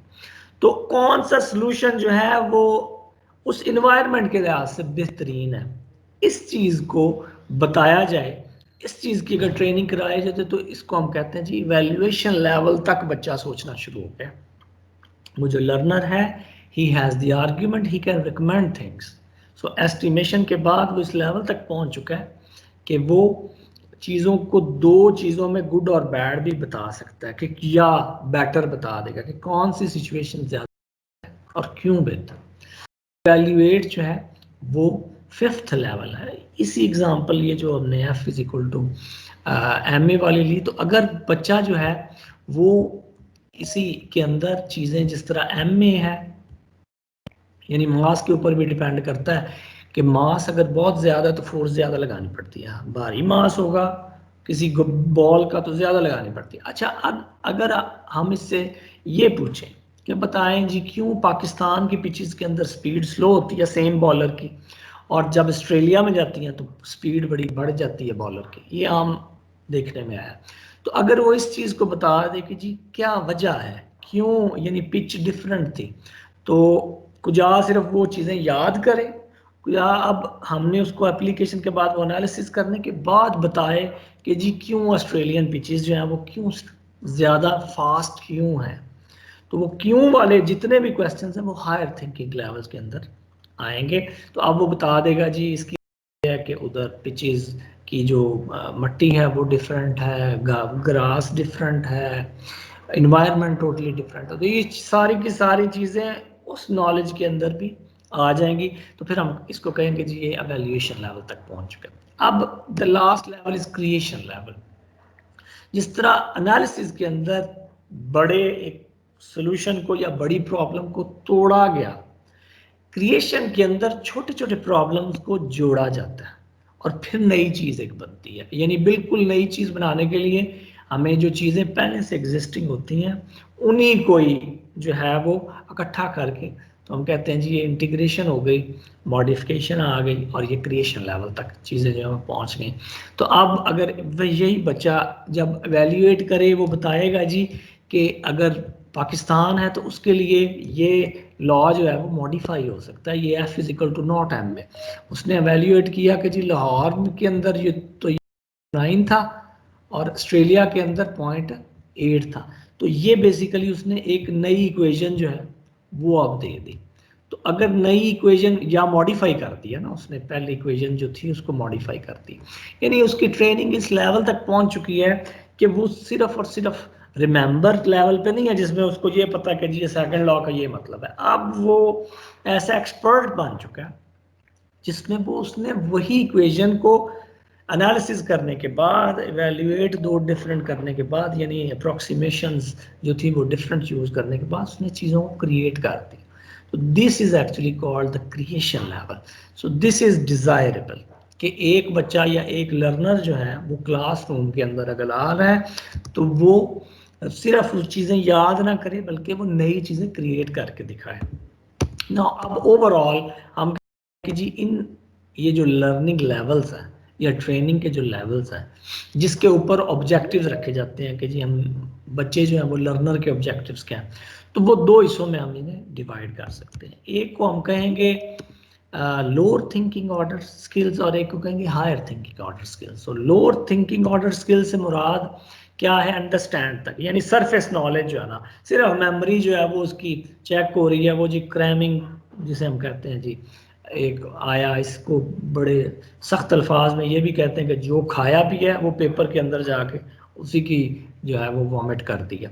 तो ये है सरफेस लेवल के ऊपर चीज़ें जो हैं वो असिमिलेट हुई नहीं, नॉलेज जो था वो बिल्कुल सरफेस के ऊपर है, उनको अंदर क्या कॉन्सेप्ट है, बिहाइंड द सीन क्या चीज़ें चल रही हैं बच्चे को कोई पता नहीं कि असली चीज़ क्या है, ये नॉलेज की क्या अहमियत क्या है।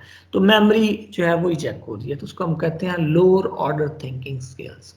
On the other hand higher thinking skills से मुराद ये कि डीप लर्निंग, अब उसको कॉन्सेप्ट का पता है, वो कंसेप्चुअल लर्निंग है, डीप लर्निंग है और वो रिफ्लेक्टिव है। बच्चा खुद से सोचता है कि अच्छा ये सिचुएशन है, तो उसका अपना वो जो माइंड है वो भी थिंकिंग प्रोसेस का हिस्सा बन चुका है। तो जो लोअर ऑर्डर थिंकिंग स्किल्स है उसमें सोचना नहीं पड़ता, उसका जो प्रोसेस है थिंकिंग प्रोसेस है ही कोई नहीं। हायर ऑर्डर थिंकिंग स्किल्स के अंदर वो जो है वो रिफ्लेक्टिव है, यानी वो खुद से सोच रहा है कि सिचुएशन ये है और मुझे किस तरह से लेके चलना है, हालांकि नॉलेज बेस दोनों में सेम होगा। और फिर ये चीज़ क्या है, इसको हम कहते हैं लाइफ लॉन्ग लर्निंग के अंदर जो है वो जाएगी कि खुद से चीज़ें जो है वो बच्चा जब करना शुरू हो जाएगा तो वो लाइफ लॉन्ग लर्निंग की तरफ जा रही है। तो ये बेसिकली हॉट्स जो हैं वो ही मैंडेटोरी हैं और वो ही रिक्वायरमेंट है किसी भी टीचिंग लर्निंग प्रोसेस की। जो रूह है वो यही है कि हम इस तरह से ट्रेन करवाएं कि बच्चे जो है वो खुद से सोचना शुरू कर दें। Taxonomy is related with the affective domain. इसी तरह से अफेक्टिव डोमेन से मुराद ये है कि उसकी जो सेल्फ है उसको हम किस तरह से प्रिपेयर करें, उसको किस तरह से ट्रेन करें, प्रोफेशनलिज्म जो है वो किस तरह से उसमें आए। तो ये फिर ऑन हो गया किसी का, ये जरा ऑफ कर दें अपना, चले आई थिंक ऑफ हो गया। नो, अफेक्टिव डोमेन जो है वो है कि we are training the heart, उसका जो एटीट्यूड है उसको ट्रेन किया जाए। तो लर्नर का तो सबसे जो लोएस्ट लेवल जिस पर ट्रेनिंग हो सकती है उसको हम कहते हैं रिसेप्शन या रिसीव लेवल। सो रिसीव लेवल ये है कि एक स्टूडेंट या एक लर्नर जो है वो कोई चीज़ समझने के लिए he is willing to listen. So ability to learn from others. तो एक स्टूडेंट जो है वो आराम से अगर बात सुनता है तो इसका मतलब ये हुआ कि वो लर्निंग जो है वो स्टार्ट हो चुकी है। तो इसका जो अफेक्टिव डोमेन है वो एक्टिव हो चुकी है, उसका बिहेवियर जो है वो चेंज होना शुरू हो जाएगा। अब आराम से अगर सुन रहा है तो इसको हम कहते हैं जी receive, basically receive. So receive is the first level. जैसे क्लास में आया बच्चा एक और वो आके बैठ गया और वो टीचर को सुन रहा है, so that is the first level. Now the second level is respond level. So respond level से मुराद ये है कि अगर क्लास के अंदर एक तो उसने चुप करके सुना और दूसरा ये कि अगर उससे question, if someone asked him a question, he responded very well.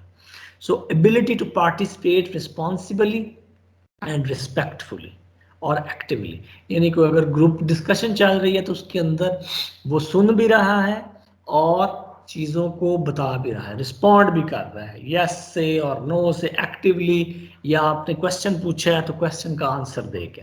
तो this is the second level of the domain. Now the third level, this is the core level, it is called value.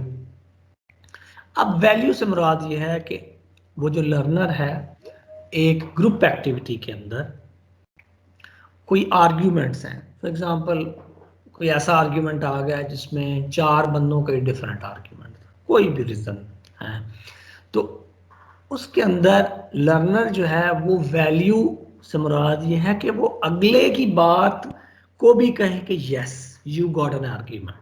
यानी ये नहीं है कि मैं for example मैं learner हूँ जी, मैंने कह दिया कि क्योंकि मेरा आर्ग्यूमेंट ये मेरा आर्ग्यूमेंट है और ये ठीक आर्ग्यूमेंट है, क्योंकि मैं ठीक हूँ लिहाजा सारे गलत हैं, तो ये चीज़ नहीं है उसमें। ये अगर उसका एटीट्यूड ये है कि जी यस मेरा आर्ग्यूमेंट ये है, आपका आर्ग्यूमेंट भी वैल्यूएबल है, सो वो वैल्यू कर रहा है आपके आर्ग्यूमेंट को भी, किसी अगले के आर्ग्यूमेंट को भी, तो इसको हम कहेंगे जी ये थर्ड लेवल तक उसकी ट्रेनिंग जो है वो पहुंच चुकी है। तो वैल्यू जो है या जजमेंट जिसे हम कहते हैं कि वो किस तरह से एक्सप्रेस करता है। No the fourth level is organisation level, this is actually leadership skills. So value के अंदर तो वो अपना आर्ग्यूमेंट को भी वैल्यू दे रहा है, अगले को भी कह रहा है कि yes you got a point, आपका भी जबरदस्त किस्म का एक आर्ग्यूमेंट। अब ऑर्गेनाइज के अंदर ये है कि चीज़ों को वो सिंथेसाइज करेगा। कोई आर्ग्यूमेंट्स है उसी तरह से अगर 4 बंदे बैठे हुए हैं तो उनमें से अगर वो लीडरशिप उसके अंदर क्वालिटीज़ हैं तो वो डिफरेंट जो लग रहे थे कि ए स्टूडेंट का डिफरेंट आर्ग्यूमेंट है, बी का डिफरेंट, सी का डिफरेंट आर्ग्यूमेंट है, तो जो लीडर है वो सबको सिंथेसाइज कर देगा सारे आर्ग्यूमेंट्स को, और वो बात को इस तरह से करेगा जैसे पूरे ग्रुप को वो रिप्रेजेंट कर दे। तो इसको हम कहते हैं ऑर्गेनाइजेशन लेवल तक, यानी कोऑर्डिनेट कर सकता है, डिफरेंट किस्म के एटीट्यूड्स हैं उनको इकट्ठा कर सकता है। तो ये जो एबिलिटीज़ हैं या इस तरह की अगर हम ट्रेनिंग करवाएं तो उसको हम कहते हैं जी ये ऑर्गेनाइजेशन लेवल तक जो है वो स्टूडेंट पहुंच चुका है। सो स्ट्रक्चर उसमें वो देखेगा कि सबसे अच्छा आर्ग्यूमेंट किसका है, फिर उससे कम वेटेज किसकी है, उससे कम वेटेज किसकी है, एक तो प्रायोरिटाइज करेगा लेकिन सबको वैल्यू देते हुए वो एक नया आर्ग्यूमेंट जो है वो बिल्ड करेगा। इसको हम कहते हैं जी ये ऑर्गेनाइजेशन या लीडरशिप लेवल तक वो पहुंच चुका है। अब जो लास्ट लेवल है उसको हम कहते हैं इंटरनलाइज। सो इंटरनलाइज से मुराद ये है कि उसकी अपनी भी कुछ वैल्यूज थी, उसके अपने भी आर्ग्यूमेंट्स हैं, लेकिन वो अब सीख चुका है कि सबके आर्ग्यूमेंट्स में वैल्यू है, सबके आर्ग्यूमेंट्स बड़े जो हैं वो ज़बरदस्त हैं, और वो उन्हीं के साथ उसी स्ट्रीम में वो दोनों चीज़ें जो है वो चलती जा रही हैं। अपना उसका जो भी अंडरस्टैंडिंग है, जो भी उसके कॉन्सेप्ट्स, जो बाकियों के कॉन्सेप्ट्स हैं वो दे गो साइड बाय साइड। तो इसको हम कहते हैं जी प्रोफेशनलिज्म की ये लास्ट लेवल है। तो ये काइंडली अपना माइक ऑफ कर दें। Thank you, I think of हो चुका है। तो ये बेसिकली इंटरनलाइज लेवल तक पहुंच चुका है कि आप जब भी, और इसको हम ये भी कहते हैं जो हमें किसी का ओवरऑल नजर आ रहा होता है जो एटीट्यूड है, उसको हम कहते हैं जी इसकी इंटरनलाइजेशन किस लेवल की है। तो नजर आने वाली चीज है वो इंटरनलाइजेशन है। हमें पता चल जाता है कि अच्छा ये अगर पाकिस्तानी है तो ओवरऑल एक परसेप्शन है ना कि वो किस तरह का होगा, एक सऊदी है तो हम कहते हैं वो किस तरह का होगा, एक यूरोपियन है तो हमें ये पता चलेगा कि अच्छा वो किस तरह का होगा। इसका मतलब, या यूनिवर्सिटीज में भी हम कहते हैं जी ये फलां कॉलेज का पढ़ा हुआ है, तो ये एक परसेप्शन है ना कि इसका आउटलुक या बिहेवियर या बात करने का स्टाइल या इस तरह की चीज़ें जो है वो किस तरह की होंगी, और फलां कॉलेज या यूनिवर्सिटी का जो एक ग्रेजुएट है उसको वो कैसा होगा।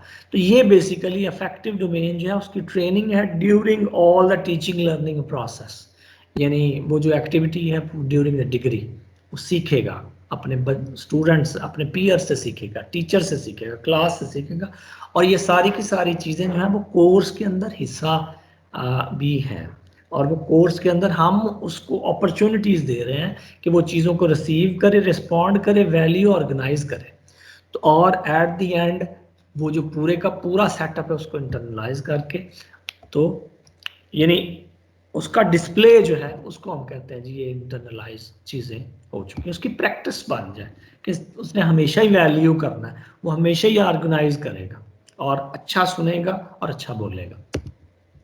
तो जो लास्ट डोमेन है उसको हम कहते हैं साइकोमोटर डोमेन। सो साइकोमोटर डोमेन जो है वो उसी तरह से इसके भी 5 लेवल्स हैं। सो फर्स्ट जो लोएस्ट लेवल है, सबसे सिंपलेस्ट लेवल, उसको हम कहते हैं इमिटेशन। सो इमिटेशन जो है दैट इज एक्चुअली चीज़ों को कॉपी करना। कि एक एज अ टीचर मैं अगर क्लास में जाऊं और मैं जाते ही एक एक्सपेरिमेंट करवा दूं, एक्सपेरिमेंट करवाया, बच्चों ने वैसे ही सी कर लिया, यानी जो जो मैं जैसे जैसे करता गया, जैसे एक आम बच्चा है तो उसको मुझे बताना पड़ता है कि जनाब टैप अगर खोल लें तो इस तरह, पहली दफ़ा बताना पड़ता है कि टैप अगर खोल लें तो इस तरह से खुलेगी। अगर मैं उसको वैसे कहूँ कि टैप खोल दो, उसे पता नहीं चलना, मैं खोल के दिखाऊंगा उसको कि जनाब इस तरह से आपने इसको घुमाना है। तो ये इमिटेशन लेवल जो है, ये this is the first level, बिल्कुल कि क्लास के अंदर यानी लैब के अंदर टीचर आया, उसने एक एक्सपेरिमेंट जो है वो किया और स्टूडेंट ने उसी को रिप्रोड्यूस कर दिया। तो that is copy level, imitation level. No, the second is manipulation level. So manipulation level से मुराद ये है कि अब उसके पास मेरी इंस्ट्रक्शन, मैंने उनको डायरेक्ट नहीं कहा, उसने खुद से या कहीं से लर्न किया हुआ या उसके पास मैनुअल है, वो देखते हुए उसने मशीन को हैंडल कर लिया। तो ऐसे ही है, ये बच्चे वाली अगर एग्जांपल हम दें तो उसको अगर बच्चे को कहा जाए कि फलां सिंक की जो है वो टैप खोल दें, तो या उसको मैं कहूँ कि पानी लेके आए, तो वो पानी लेने जाएगा तो टैप उसको खोलना खुद से पड़ेगी, मुझे बताना नहीं पड़ेगा। तो ये मैनिपुलेशन है कि उसने टैप खोलने में मैनिपुलेशन। या हम कहते हैं जी क्लास के अंदर या लैब के अंदर वो कोई भी एक इलेक्ट्रॉन माइक्रोस्कोप पड़ी हुई है, माइक्रोस्कोप को पहली दफ़ा मैंने खुद उसको चला के दिखाया है, अगली दफ़ा उसने खुद से चलाया है या उसने उसी तरह की कोई और माइक्रोस्कोप जो है वो इंस्ट्रक्शंस लेते हुए को मैनुअल से जो है वो उसने खुद से चला दिया, ऑनलाइन सर्च करके उसने खुद से चला दिया। That is actually manipulation level. The third level is precision level. This is the core of the psychomotor domain. So precision level या प्रिसाइज लेवल या ट्यून अप भी इसे कहते हैं। ये लेवल ये है कि जिसके अंदर एक स्टूडेंट जो है वो अब एक्सपर्ट बन जाए, वो खुद से जो है वो चीज़ों को चलाए। जिस तरह ये स्कैनिंग इलेक्ट्रॉन माइक्रोस्कोप है तो वो खुद से चलाए, उसे किसी सुपरविजन की कोई ज़रूरत नहीं है, ठीक है। और वो इंडिपेंडेंटली, और उसे पता है कि किस तरह से टैप को मैंने कम करना है या ज़्यादा करना है। अगर बच्चे की एग्जांपल है तो स्टूडेंट की एग्जांपल ये है कि वो खुद से जो है वो इलेक्ट्रॉन माइक्रोस्कोप जो है वो चला रहा है, उसे पता कब कैसे मैंने बंद करना है, कैसे इसको रीस्टार्ट करना है, तो ये सारी कैसे इसमें जो है वो मैंने सैंपल रखना है। तो ये सारी की सारी चीज़ें जो है ये प्रिसीजन लेवल। अब आर्टिकुलेशन लेवल जो है वो है fourth level. This is also higher level. तो सॉरी, आर्टिकुलेशन लेवल ये है जिसके अंदर कोऑर्डिनेट कर सके वो चीज़ों को, ऐसा उसका हाथ सेट हो चुका है इन चीज़ों में कि वो साथ साथ कोई और काम भी कर सके। जैसे वो इलेक्ट्रॉन माइक्रोस्कोप भी चला रहा है और साथ में 4 चीज़ें और भी कर रहा है। जैसे एक एग्जांपल चले हम लेते हैं कि हम जनाब गाड़ी चला रहे होते हैं।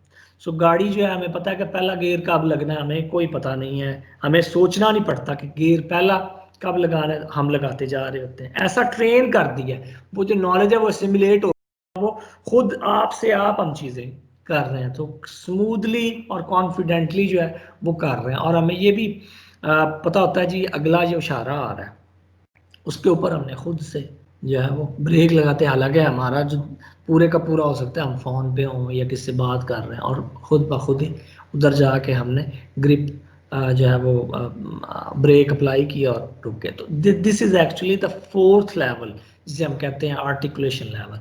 और स्टूडेंट की अगर ट्रेनिंग है तो वो इस लेवल तक जब वो एक मशीन को प्रॉपरली खुद से हैंडल कर ले और साथ साथ दूसरी चीज़ों को भी वो कर ले, या उसके अंदर कोई चीज़ डिफरेंट आ गई है, उसी के अंदर उसने नया सैंपल रखना है, पुराना ख़त्म करना है, नई सेटिंग्स करनी है, तो ये चीज़ें जो है वो खुद से आ जाए तो उसको हम कहते हैं कि जी ये आर्टिकुलेट लेवल। अब नेचुरलाइज लेवल जो है this is the highest level. So neutralise level ये है कि अब वो एक्सपर्ट बन चुका है, चीज़ों को वो स्मूथली हैंडल कर चुका है। अगर उसके अंदर कोई प्रॉब्लम आ गई है तो वो खुद से कर रहा है, उसको कैलिब्रेट खुद से कर रहा है, उसके अंदर कुछ चीज़ें टूट रही हैं तो वो खुद से, उसे पता है कि मैंने सिलेक्ट करके कौन सी लेके आनी है, कौन सी इधर लगानी है।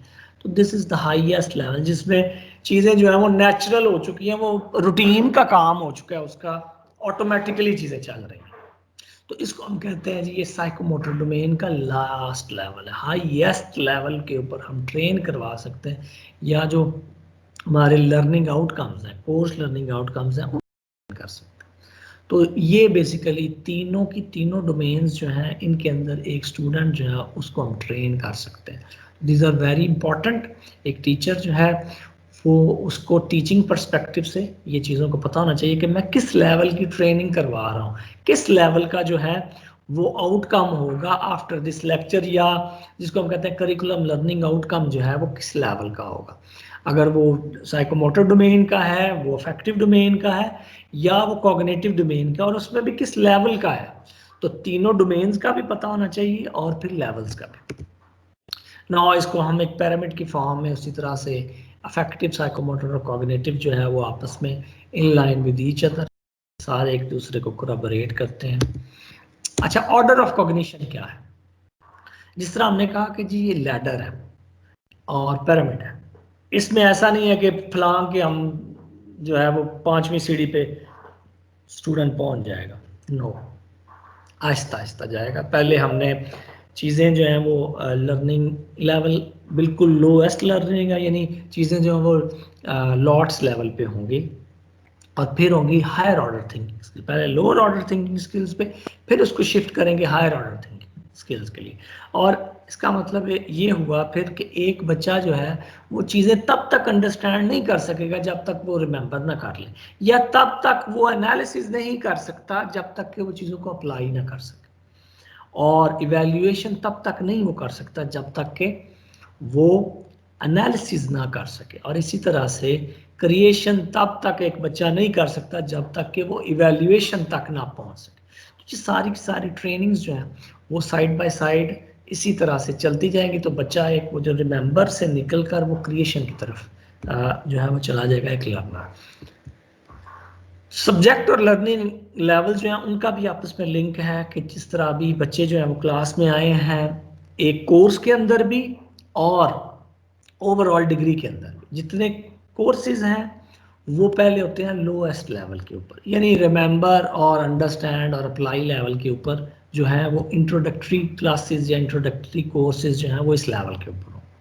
जैसे जैसे एडवांसमेंट होती जाएगी सेकंड सेमेस्टर से above, third, fourth, fifth, sixth, whatever they are, तो वो फिर क्या होगा, वो एप्लीकेशन जो है वो मिनिमम लेवल हो जाएगा और वो क्रिएशन तक जाएगा। ऐसा नहीं है कि एक बच्चा है फाइनल ईयर में और अभी तक हम उससे पूछ लें what is this and what is that. No, उसने वो चीज़ें जो है वो पीछे सीख आया हुआ, पिछले लेक्चर्स के अंदर सीख आया हुआ है, पिछले क्लासेस के अंदर, सेमेस्टर्स के अंदर वो सीख आया हुआ, जिसको हम कहते हैं इंट्रोडक्टरी कोर्सेज जो है उसके अंदर वो सीख आया हुआ है, फाउंडेशनल नॉलेज उसके पास है। अब उसको शिफ्ट करना है हायर ऑर्डर थिंकिंग स्किल्स के लिए, जिसमें वो चीज़ों वो प्रोसेस करे, माइंड उसका सोचे, तो वो एडवांस कोर्सेज या जिसमें वो हायर ऑर्डर थिंकिंग स्किल्स की तरफ उसको मूव वो हो जाएगा। तो इस तरह से सब्जेक्ट्स और लर्निंग लेवल्स जो है वो आपस में इंटरलेटेड है। अब जिस तरह से हमने बात की कंस्ट्रक्टिव अलाइनमेंट की, तो 3 बेसिकली एलिमेंट्स हैं टीचिंग लर्निंग के। स्टूडेंट जो है वो 3 तरह से 3 चीज़ें चल रही होती हैं उसके। एक तो कोर्स लर्निंग आउटकम जो कि करिकुलम से आ रहे हैं, इसको हम कहते हैं जी करिकुलम। सो करिकुलम से हमें पता है कि हमने इसकी ट्रेनिंग करवानी है, तो ट्रेनिंग जो है वो होगी तीनों डोमेन्स के अंदर, वो कॉग्निटिव डोमेन और उसका लेवल, फिर साइकोमोटर डोमेन और उसका भी लेवल, और अफेक्टिव डोमेन और उसका भी फिर लेवल क्या है। तो ये चीज़ें फिक्स होंगी before the start of lecture. So curriculum या कोर्स लर्निंग आउटकम्स इसको हम कहते हैं जी। कोर्स लर्निंग आउटकम्स जो हैं वो लर्निंग है, आउटकम्स हैं, वो टीचिंग ऑब्जेक्टिव्स नहीं है। ये चीज़ समझने की है कि क्योंकि जो सेमेस्टर सिस्टम है वो सारे के सारा स्टूडेंट बेस्ड है, स्टूडेंट सेंटर्ड अप्रोच है। तो स्टूडेंट सेंटर्ड अप्रोच से मुराद ये हुआ कि लर्निंग है, लर्निंग तो स्टूडेंट की हो रही है, टीचर जो है वो टीच करता जा रहा है। हो सकता है टीचर बड़ा एक्सपर्ट हो और बड़ी मेहनत से आगे पढ़ाए, होता भी है, टीचर बहुत मेहनत करते हैं तो वो आगे जनाब फुल मेहनत से आगे पढ़ाते हैं, लेकिन स्टूडेंट इज नॉट इंटरेस्टेड। तो वो जो लर्नर ही नहीं इंटरेस्टेड, तो टीचर चाहे जैसा भी हो। तो इसका मतलब ये हुआ कि पूरे का पूरा एक जो पैराडाइम शिफ्ट है वो स्टूडेंट लर्निंग पर्सपेक्टिव से चीज़ें चल रही हैं, टीचर के ऑब्जेक्टिव से नहीं चल रहे। टीचर के हो सकता है ऑब्जेक्टिव बहुत बड़े हाई हों, लेकिन स्टूडेंट ने क्या, उसकी आउटकम्स क्या आई। तो इसलिए हम कहते हैं कोर्स लर्निंग आउटकम्स। तो कोर्स लर्निंग आउटकम, फिर इंस्ट्रक्शनल स्ट्रैटेजी जो है, और फिर असेसमेंट मेथड और प्लानिंग इसकी। तो ये तीनों चीज़ें आपस में इन लाइन होनी चाहिए, यानी जो करिकुलम है, इंस्ट्रक्शन है और असेसमेंट है, ये तीनों चीज़ें एक दूसरे को स्ट्रेंथ करनी चाहिए। ये ना हो कि जनाब में जो कोर्स लर्निंग आउटकम्स थे वो कहीं और थे और मेरी टीचिंग लर्निंग जो टीचिंग इंस्ट्रक्शंस थी वो कोई और थे। एग्जांपल हम लेते हैं कि जी मैंने एक करिकुलम से मैंने ये कहा कि जी कोर्स लर्निंग आउटकम जो है ना वो कॉग्निटिव डोमेन के 4th लेवल तक है, यानी एनालिसिस लेवल तक बच्चा सीख जाएगा। तो मुझे चाहिए ना कि मैं एनालिसिस उसको करना भी सिखाऊं क्लास के अंदर। ये नहीं है कि मैं आऊँ और जनाब आके बोल छोल के चला जाऊँ, नो, मुझे चाहिए कि मैं उसको एनालिसिस करना सिखाऊं कि जी चीज़ें अप्लाई करना, एक पूरी प्रॉब्लम है, फॉर एग्जांपल जी 14 निकात हैं वो क्यों आए, तो वो जी पूरे का पूरा एक सिस्टम उसको मैं समझाऊंगा कि उस वक्त का इन्वायरमेंट क्या था, फिर वो देखे एक एक नुक्ते को देखे, यानी अप्लाई करे उसके ऊपर वो जो नॉलेज है, फिर वो एनालिसिस करके बताए, यानी एक बड़ी पिक्चर को उसने छोटे छोटे प्रॉब्लम्स में वो डिवाइड करे। तो मैं आगे सिर्फ सिंपल बता दूं जी फर्स्ट नुक्ता ये था और 10वां ये और 14वां ये और बात खत्म। तो ये बड़े बेसिक लेवल के, मैंने तो उसको एनालिसिस सिखाया ही नहीं। तो कोर्स लर्निंग आउटकम्स और जो इंस्ट्रक्शंस हैं वो इन लाइन होने चाहिए। अगर वो आउट ऑफ द लाइन है तो फिर इसका मतलब है काम सही नहीं चल रहा। इसी तरह से असेसमेंट्स जो है और इंस्ट्रक्शंस जो है वो भी इन लाइन होने चाहिए। अगर नहीं है in line, for example instructions के अंदर मैंने थ्योरी पढ़ा दी उसको सारी की सारी कि जनाब ये है और वो है, आगे बड़ा अच्छा, लेकिन जब पेपर का टाइम आया तो मैंने सारे उसको जो है ना मैथमेटिकल जो है ना क्वेश्चंस दे दिए, या मैंने पढ़ाया कुछ और असेसमेंट कुछ और मैं दे रहा हूँ, उस लेवल की भी नहीं है और वो भी नहीं है, तो इससे भी प्रॉब्लम है। फिर अगर कोर्स लर्निंग आउटकम्स मेरे ये थे कि जी मैंने जो eight the end of this course बच्चे जो हैं वो एवेल्यूएशन तक पहुंच जाएंगे, लेकिन मैंने असेसमेंट जो है वो अंडरस्टैंड लेवल के लिए चीज़ें जो है, बच्चे जो हैं उनकी इंस्ट्रक्शन भी एवेल्यूएशन लेवल की थी, लेकिन जब असेसमेंट का टाइम आया तो मैंने बिल्कुल सादा से सवाल दे दिए, ले जी, तो फिर क्या होगा, फिर फ्रस्ट्रेशन आएगी और लो ग्रेड्स होंगे, हाई ग्रेड्स नहीं होंगे। तो ये चीज़ें जो हैं ये बिल्कुल एक दूसरे के ऊपर होनी चाहिए, अलाइनमेंट होनी चाहिए तीनों चीज़ों की, course learning outcomes, instruction strategy यानी पढ़ाने का, और पेपर लेने का या एग्ज़ाम्स का जिसे हम कहते हैं असेसमेंट्स। ये तीनों चीज़ें जो है वो इन लाइन होनी चाहिए, मिस अलाइनमेंट नहीं होनी चाहिए। अब चलते हैं towards assessment and evaluation. This is very important कि असेसमेंट और इवैल्यूएशन में क्या डिफरेंस है। सो असेसमेंट जो है उसको हम कहते हैं जी चीज़ों को ये जांच लेना कि वो जो कोर्स लर्निंग आउटकम्स थे क्या बच्चों में वो तब्दीलियां आ चुकी हैं या नहीं आ चुकी। तो इसको हम कहते हैं it's a means of measuring the knowledge, skills and feelings. वही तीनों चीज़ों, तीनों डोमेन्स में जो हमने ट्रेनिंग करवाई है, आया कि नॉलेज आ गया बच्चे को, अगर नॉलेज की ट्रेनिंग है, साइकोमोटर की ट्रेनिंग है तो क्या साइकोमोटर वो स्किल आ गए हैं, या उसके एटीट्यूड की ट्रेनिंग है तो क्या वो आ चुकी है। तो ये तीनों चीज़ों को मेजरमेंट को हम कहते हैं जी ये assessment. On the other hand evaluation जो है, इवैल्यूएशन जो है उससे वन स्टेप अहेड है कि उसके अंदर हम उसकी परफॉर्मेंस को रिव्यू करें। हाँ वो आ गया है जी, उसको नॉलेज आ गया, लेकिन वो कितना आया बाकी क्लास के हिसाब से वो किधर खड़ा है। एक बच्चा है उसके जी हमने कहा कि जी हमने स्किल उसके टेस्ट किए और उसके 50 मार्क्स आए। अब 50 आउट ऑफ 100 का क्या मतलब है, इससे पता ये चल गया कि उसको नॉलेज आ गया, असेसमेंट ने बता दिया कि यस उसको नॉलेज आ गई, लेकिन 50 इज एन एम्बिगुअस नंबर। ये 50 का क्या मतलब है, इवैल्यूएशन में। अब इसके लिए हम इवैल्यूएशन करेंगे कि 50 क्लास के अंदर उसकी परफॉर्मेंस कैसी रही। हो सकता है 50 वाला बच्चा जो है वो टॉप में हो, इससे ज़्यादा किसी के भी ना हो सकता है वो मिडल में हो, या हो सकता है वो एंड पे हो। तो ये असेसमेंट जो है वो एक एब्सोल्यूट नंबर बता देती है, वो ये नहीं बताती कि बच्चे की परफॉर्मेंस कैसी। तो उसके लिए इवैल्यूएशन करना, चीज़ों को इवैल्यूएट करना पड़ता है, ये देखना पड़ता है कि पूरी क्लास के अंदर इसकी परफॉर्मेंस कैसी थी। तो ये बेसिकली जिस तरह आमतौर पे हम 50 मार्क्स दे देते हैं, या इवैल्यूएशन के अंदर फिर हम ग्रेड्स दे देते हैं कि जिसका ए ग्रेड है या इसका डी ग्रेड है। तो ये ग्रेडिंग सिस्टम जो है ये इवैल्यूएशन का सिस्टम है, और जो असेसमेंट्स है वो मार्किंग का सिस्टम। तो असेसमेंट के बाद ही हमें पता चलता है इवैल्यूएशन का, और इवैल्यूएशन से हमें पता चलता है कि हमारी परफॉर्मेंस एज अ टीचर कैसी थी और स्टूडेंट की परफॉर्मेंस एज अ लर्नर कैसी थी।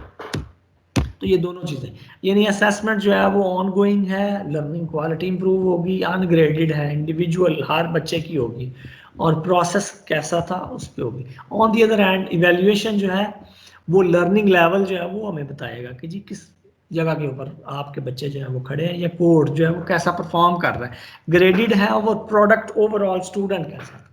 तो ये असेसमेंट और इवैल्यूएशन का हमें बताना चाहिए। अब हम चलते हैं towards the assessment types. Assessment types जो है there are various types of assessments. तो ये बेसिकली डिपेंड करता है कि एक असेसमेंट जो है उसका मकसद क्या था, तो फिर उस हिसाब से हमने इसको जो है वो कैटेगराइज किया। तो सबसे पहले जो है वो है डायग्नोस्टिक असेसमेंट। जैसे नाम से जाहिर है, डायग्नोस्टिक असेसमेंट के अंदर हम स्टूडेंट्स के पॉजिटिव्स और नेगेटिव्स, उसकी खूबियां और खामियां जो है उन्हें पता चल जाती है। अभी टीचिंग लर्निंग प्रोसेस शुरू नहीं हुआ, यानी क्लास स्टार्ट नहीं हुई, क्लास में आने से पहले या क्लास में लेक्चर से पहले मैं एक छोटा सा टेस्ट दूं और मैं ये जज करूं कि स्टूडेंट जो हैं उनको इस टॉपिक के बारे में कितना पता है और वो किस जगह पे खड़े हैं।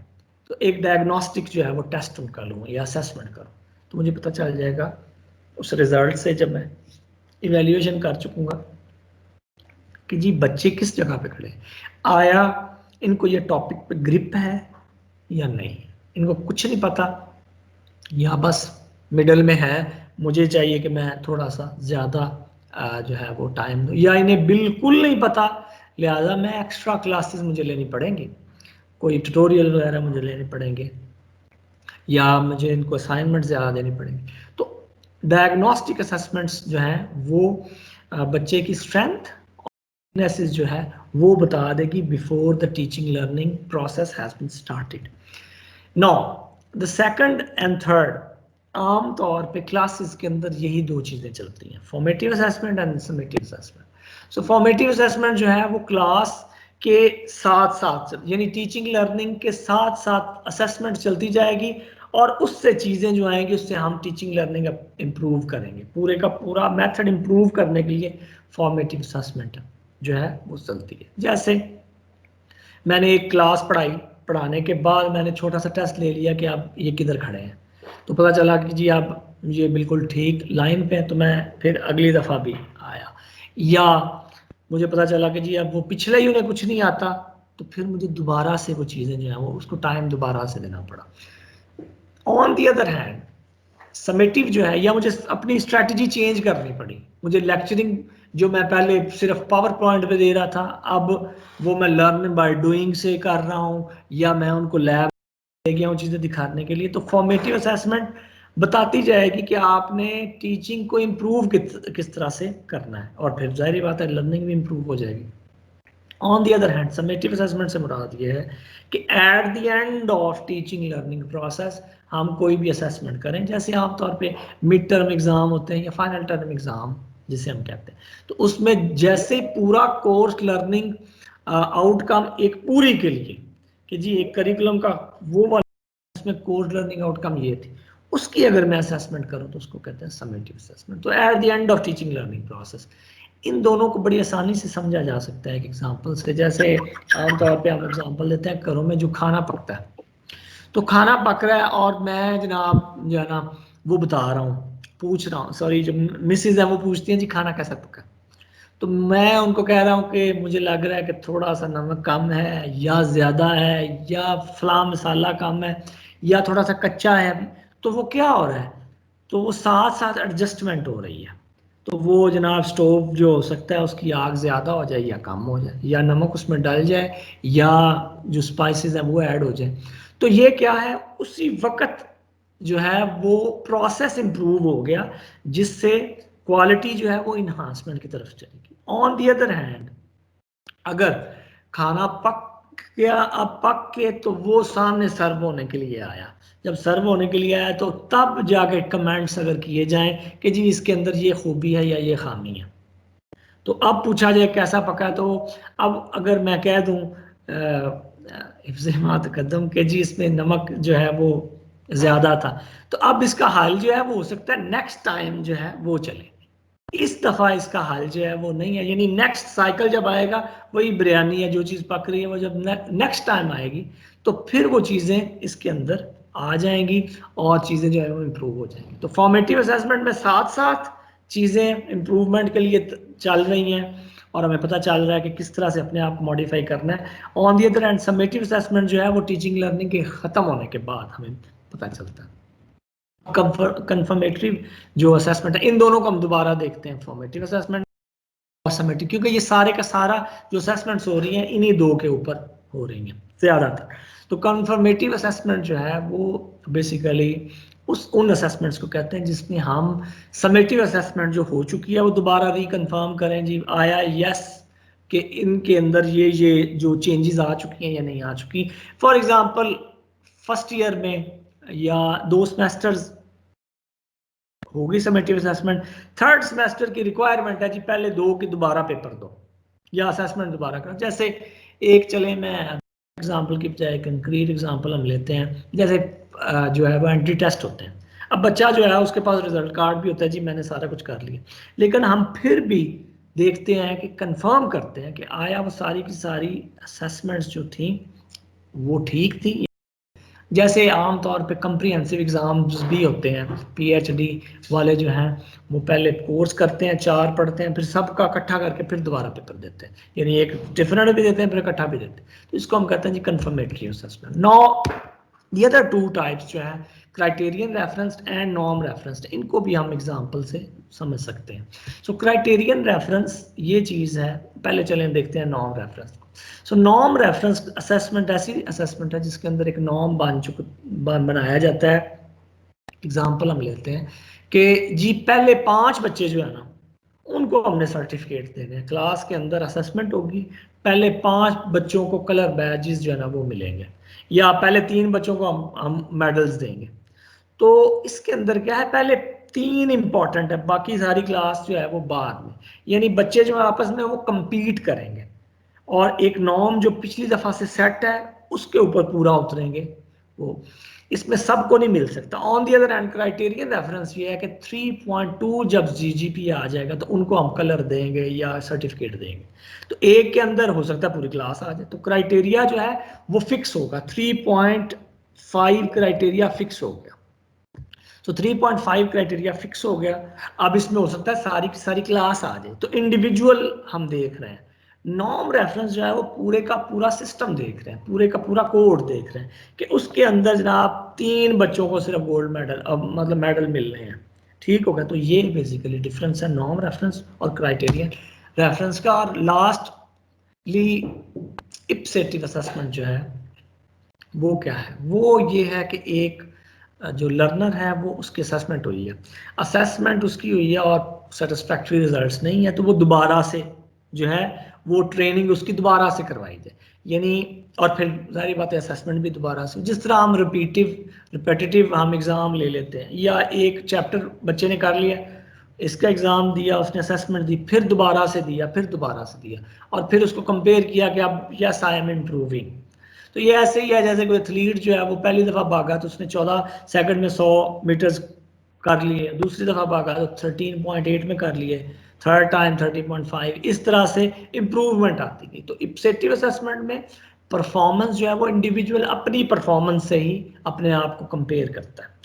तो क्राइटेरियन रेफरेंस जो है उसमें इंडिविजुअल की आती है और नॉर्म में पूरी क्लास के साथ वो कंपेयर हो रहा होता है।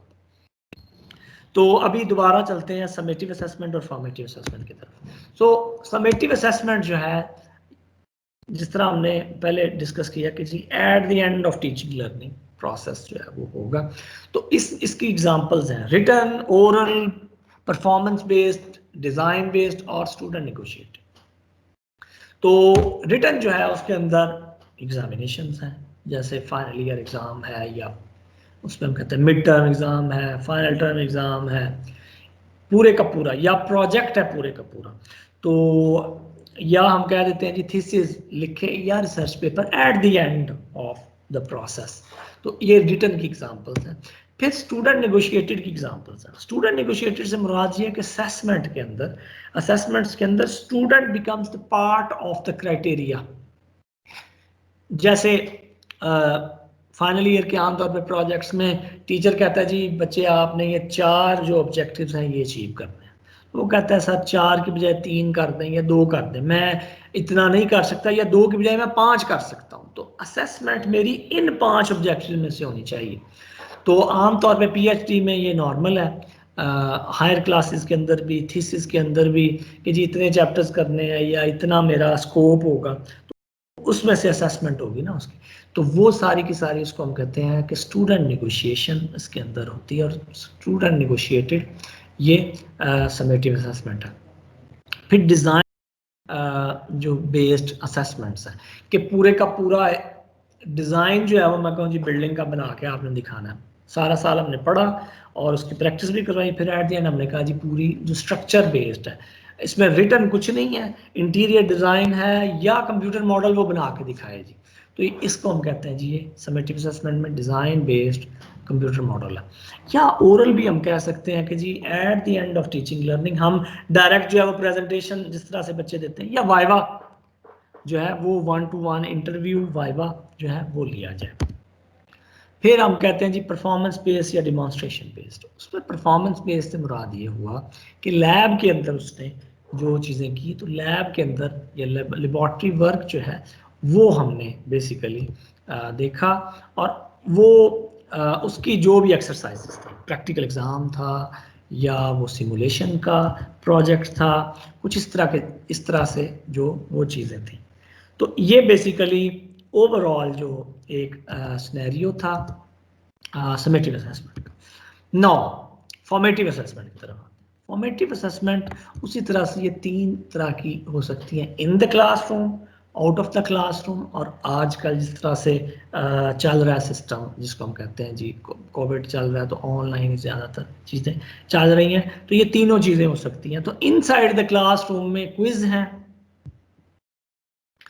और प्रॉब्लम शीट्स अगर दे दी 1 मिनट क्वेश्चन के, मैं क्लास के अंदर आते ही मैंने क्वेश्चन एक उनको दे दिया, या डायरेक्ट पूछ लिया कि जनाब ये चीज़ें पता है आपको, ए का पता है, बी का पता है, सी का पता है। तो अगर वो कहते हैं यस, तो इसका मतलब है मेरी वो मुझे मैं नेक्स्ट पे चला जाऊँ। अगर नहीं है तो मुझे चाहिए कि मैं उसको अपने मेथड को मॉडिफाई करूँ, पढ़ाने का वो जो टीचिंग का स्टाइल है उसको चेंज करूँ, बच्चों को इंक्लूड करूँ अपने प्रोसेस के अंदर। तो इसी तरह से जो आउट ऑफ द क्लास है, कोई रिसर्च उनकी चल रही है, कोई ऐसा मैंने असाइनमेंट दे दी है, तो वो साथ साथ अगर मैं उसको देख लूँ, या इसको हम कह दें कि एक बच्चा है वो थीसिस लेके आया, तो थीसिस के अंदर मैं साथ साथ उसके कमेंट्स जिस तरह से हम लगाते जाते हैं कि जनाब है, उसको हमने पहली दफ़ा उसको री ऑर्डर किया या दोबारा देखा, फिर अगली दफ़ा देखा, फिर, तो ये फॉर्मेटिव असेसमेंट हो रही है उसके साथ साथ थीसिस में। और ऑनलाइन जो है जिस तरह एमसीक्यूज हैं या प्रॉब्लम सॉल्विंग एक्टिविटीज़, और ये सारी की सारी चीज़ें इस तरह से हो सकती हैं ऑनलाइन में भी। तो ये बेसिकली 3 जो हैं बेसिकली 3 डायमेंशंस में फॉर्मेटिव असेसमेंट हो सकती है। This is very important. इसको इस तरह से भी देखा जा सकता है कि डायरेक्ट असेसमेंट और इनडायरेक्ट असेसमेंट के पर्सपेक्टिव से भी देखा जा सकता है। तो डायरेक्ट असेसमेंट ये हमने याद रखना है कि ये फैक्ट की बेस पे होगी, यानी ये किसी की परसेप्शन नहीं है कि मैं एक एग्जांपल अभी देता हूँ कि क्लासरूम के अंदर अगर मुझे ये असेस करना है कि जो मैंने ट्रेनिंग करवाई है वो बच्चा की है और बच्चा जो है या लर्नर जो है उसको पता है, तो मैं उसको ये कहूँ कि बताओ जी 14 निकात क्या हैं, या मैं ये पूछूं बताओ जी न्यूटन्स के लॉ कौन से, तो वो डायरेक्ट मुझे बता दें। तो ये फैक्ट, इसका मतलब ये फैक्ट है, मेरी परसेप्शन नहीं है कि इसको आता है या नहीं आता। तो इसको हम कहते हैं डायरेक्ट असेसमेंट। जैसे एग्जाम में हम डायरेक्ट सवाल पूछ लेते हैं और वो उसके आंसर दे देता है, तो इसको हम कहते हैं डायरेक्ट असेसमेंट। अब इसकी दो अप्रोचेज हैं पढ़ाने की या असेसमेंट्स की। तो एक है टीचर सेंटर्ड अप्रोच और एक है student centred approach. This is very important कि अगर टीचर सेंटर्ड अप्रोच है तो उसमें जो हब है या समझ लें कि जो ड्राइविंग सीट है, ड्राइविंग सीट पे तो खैर टीचर ही रहता है, यानी जो सेंटर्डनेस है टीचिंग लर्निंग की वो टिल्ट है टुवर्ड्स टीचर। टीचर आया बड़ा ज़बरदस्त पढ़ा के गया और उसने फिर एग्ज़ाम लिया, क्विज लिए, वाइवा लिए, और स्टूडेंट जो है वो पैसिव है, उसका रोल इतना ज़्यादा नहीं है, वो सिर्फ उसकी असेसमेंट हो रही है और वो जो जैसे जैसे एक चल रहा है सिस्टम उसी के अंदर। On the other hand student centre के अंदर अप्रोच के अंदर student becomes the part of the major part. Major जो कैटेगरी है वो स्टूडेंट की तरफ है, और उसमें क्या है कि जैसे मैं असाइनमेंट दे दूं, अब मैंने तो नहीं पढ़ाया, मैंने डायरेक्ट असाइनमेंट दे दी है और होमवर्क दे दिया, स्टूडेंट खुद से जो है वो घर में कर रहा है। तो ये जो सेमेस्टर सिस्टम है इसकी जो जिस्ट है बेसिकली वो ये है, कॉन्टैक्ट आवर्स और क्रेडिट आवर्स, जिस तरह पिछले सेक्शन में हमने देखा कि अगर तो एक बच्चा एक क्लास के अंदर आता है 1 घंटे के लिए for a week and for whole semester, उसको हम कहते हैं जी उसने अर्न कर लिया 1 क्रेडिट आवर। लेकिन लैब के अंदर he has to work 3 hours to gain 1 credit hour. एक बच्चा 3 कॉन्टैक्ट आवर्स, कॉन्टैक्ट से मुराद है जिसमें कॉन्टैक्ट हो रहा है उसका टीचर के साथ, सो कॉन्टैक्ट आवर्स के लिए वो क्लास में आया, 3 कॉन्टैक्ट आवर्स के लिए उसने किया, तो उसने अर्न किया 1 credit hour. On the other hand जिसमें लेक्चर चल रहा है उसके अंदर उसने 1 कॉन्टैक्ट आवर किया और उसको 1 क्रेडिट आवर उसने अर्न कर लिया, तो बाकी 2 किधर गए? आमतौर पर उधर उसने 3 घंटे काम किया तो 1 मिला, इधर 1 ही मिला, यानी 1 ही घंटे काम किया और 1 मिल गया, इसका मतलब है बाकी 2 बच गए। तो 2 घंटे जो हैं वो घर में उसको काम दिया जाएगा, फिर जाके वो 3 घंटे पूरे करेगा, यानी 1 क्रेडिट आवर का मतलब हुआ 3 घंटे बच्चा टीचिंग लर्निंग के अंदर एंगेज रहेगा, तब उसको 1 क्रेडिट आवर जो है वो अर्न कर सकता है। अगर 3 क्रेडिट आवर का कोई सब्जेक्ट है तो वो 3 घंटे क्लास के अंदर गुजारेगा 1 वीक के अंदर, और बाकी जो 6 घंटे हैं वो घर के अंदर गुजारेगा टीचिंग लर्निंग के अंदर, यानी हम उसको असाइनमेंट दे देंगे, कोई कॉम्प्लेक्स प्रॉब्लम्स दे देंगे, कोई ऐसी चीज़ दे देंगे, डिस्कवरी जिस तरह परसूट है, जो कि वो घर में जाके तैयारी करे। तो this is very important we understand this कि टीचिंग लर्निंग जो है वो जो जब स्टूडेंट सेंटर्ड हो जाती है तो 1 घंटा क्लास में आए और 2 घंटे जब वो घर में खुद से लर्न करेगा, तो इसका मतलब है स्टूडेंट सेंटर्ड अप्रोच हो चुकी है। तो असाइनमेंट दे के इसी तरह से क्लास पार्टिसिपेशन या ओपन एंडेड लैब, क्लास के अंदर भी अब अगर तो इमिटेशन लेवल की क्लास चल रही है यानी लेबॉर्ट्री चल रही है, जैसे ही मैंने आगे किया और स्टूडेंट ने वही कॉपी पेस्ट कर दिया और मुझे लिख के दिखा दिया दैट्स इट, तो उसमें तो 3 घंटे नहीं लगते, वो तो 5 मिनट का काम और उसका वो कोई लर्निंग भी कोई ख़ास नहीं है। तो फिर स्टूडेंट सेंटर्ड अप्रोच क्या हुई, वो किधर गई? अब स्टूडेंट सेंटर से मुराद ये कि 1 घंटा टीचर ने आगे काम करवाया, अब 2 घंटे खुद से स्टूडेंट ही करेगा लैब में के अंदर काम।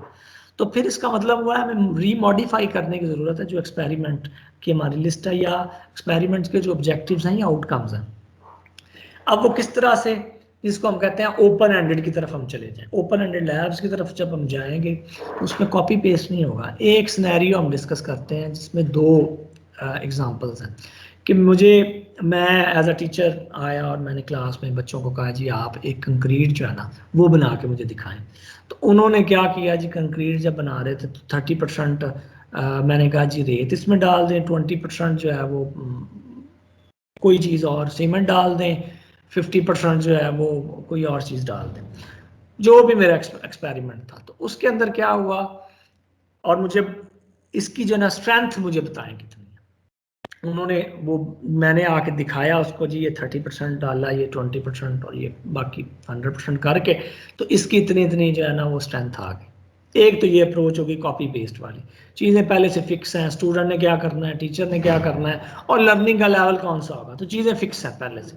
लेकिन ओपन एंडेड लैब में ऐसा नहीं। ओपन एंडेड लैब में क्या होगा कि हम एक सिनेरियो देंगे उसको, एक ओपन क्वेश्चन देंगे कि जनाब आपने एक जो है वो एक्सपेरिमेंट जो है उसको कि जी एक आपने कंक्रीट जो है ना वो बना के दिखाएं और जो कि सबसे ज़्यादा स्ट्रॉन्ग हो, तो फिर क्या स्टूडेंट क्या करेंगे, वो खुद से इंग्रेडिएंट्स जो हैं वो फिक्स करेंगे। 20% हो सकता है एक एक्सपेरिमेंट में वो सैंड को रखें और अगले एक्सपेरिमेंट में सैंड जो है 50% तक पहुंच जाए, और इसी तरह से सीमेंट की क्वांटिटी कम हो जाए, और फिर वो सब की स्ट्रेंथ को आपस में जो है वो कंपेयर करें, और फिर एनालिसिस के बाद हमें बताएं कि जनाब ये वाला सबसे स्ट्रॉन्ग है और ये वाला सबसे वीक है। तो ये ओपन एंडेड लैब्स की तरफ जब हम जाएंगे तो स्टूडेंट सेंटर्ड खुद ब खुद आ जाएगा। और वो जो क्लास के अंदर तो 1 आवर था, हमने होम असाइनमेंट दे दी, 2 आवर उसने घर में काम किया, और लैब के अंदर क्या है, 1 घंटा हमने आके उनके साथ इंटरेक्ट किया, बाकी 2 घंटे खुद से स्टूडेंट ने काम किया। तो स्टूडेंट यानी लैब भी स्टूडेंट सेंटर्ड होगी और जो टीचिंग था वो भी स्टूडेंट सेंटर्ड होगी। अब उसके बाद जो है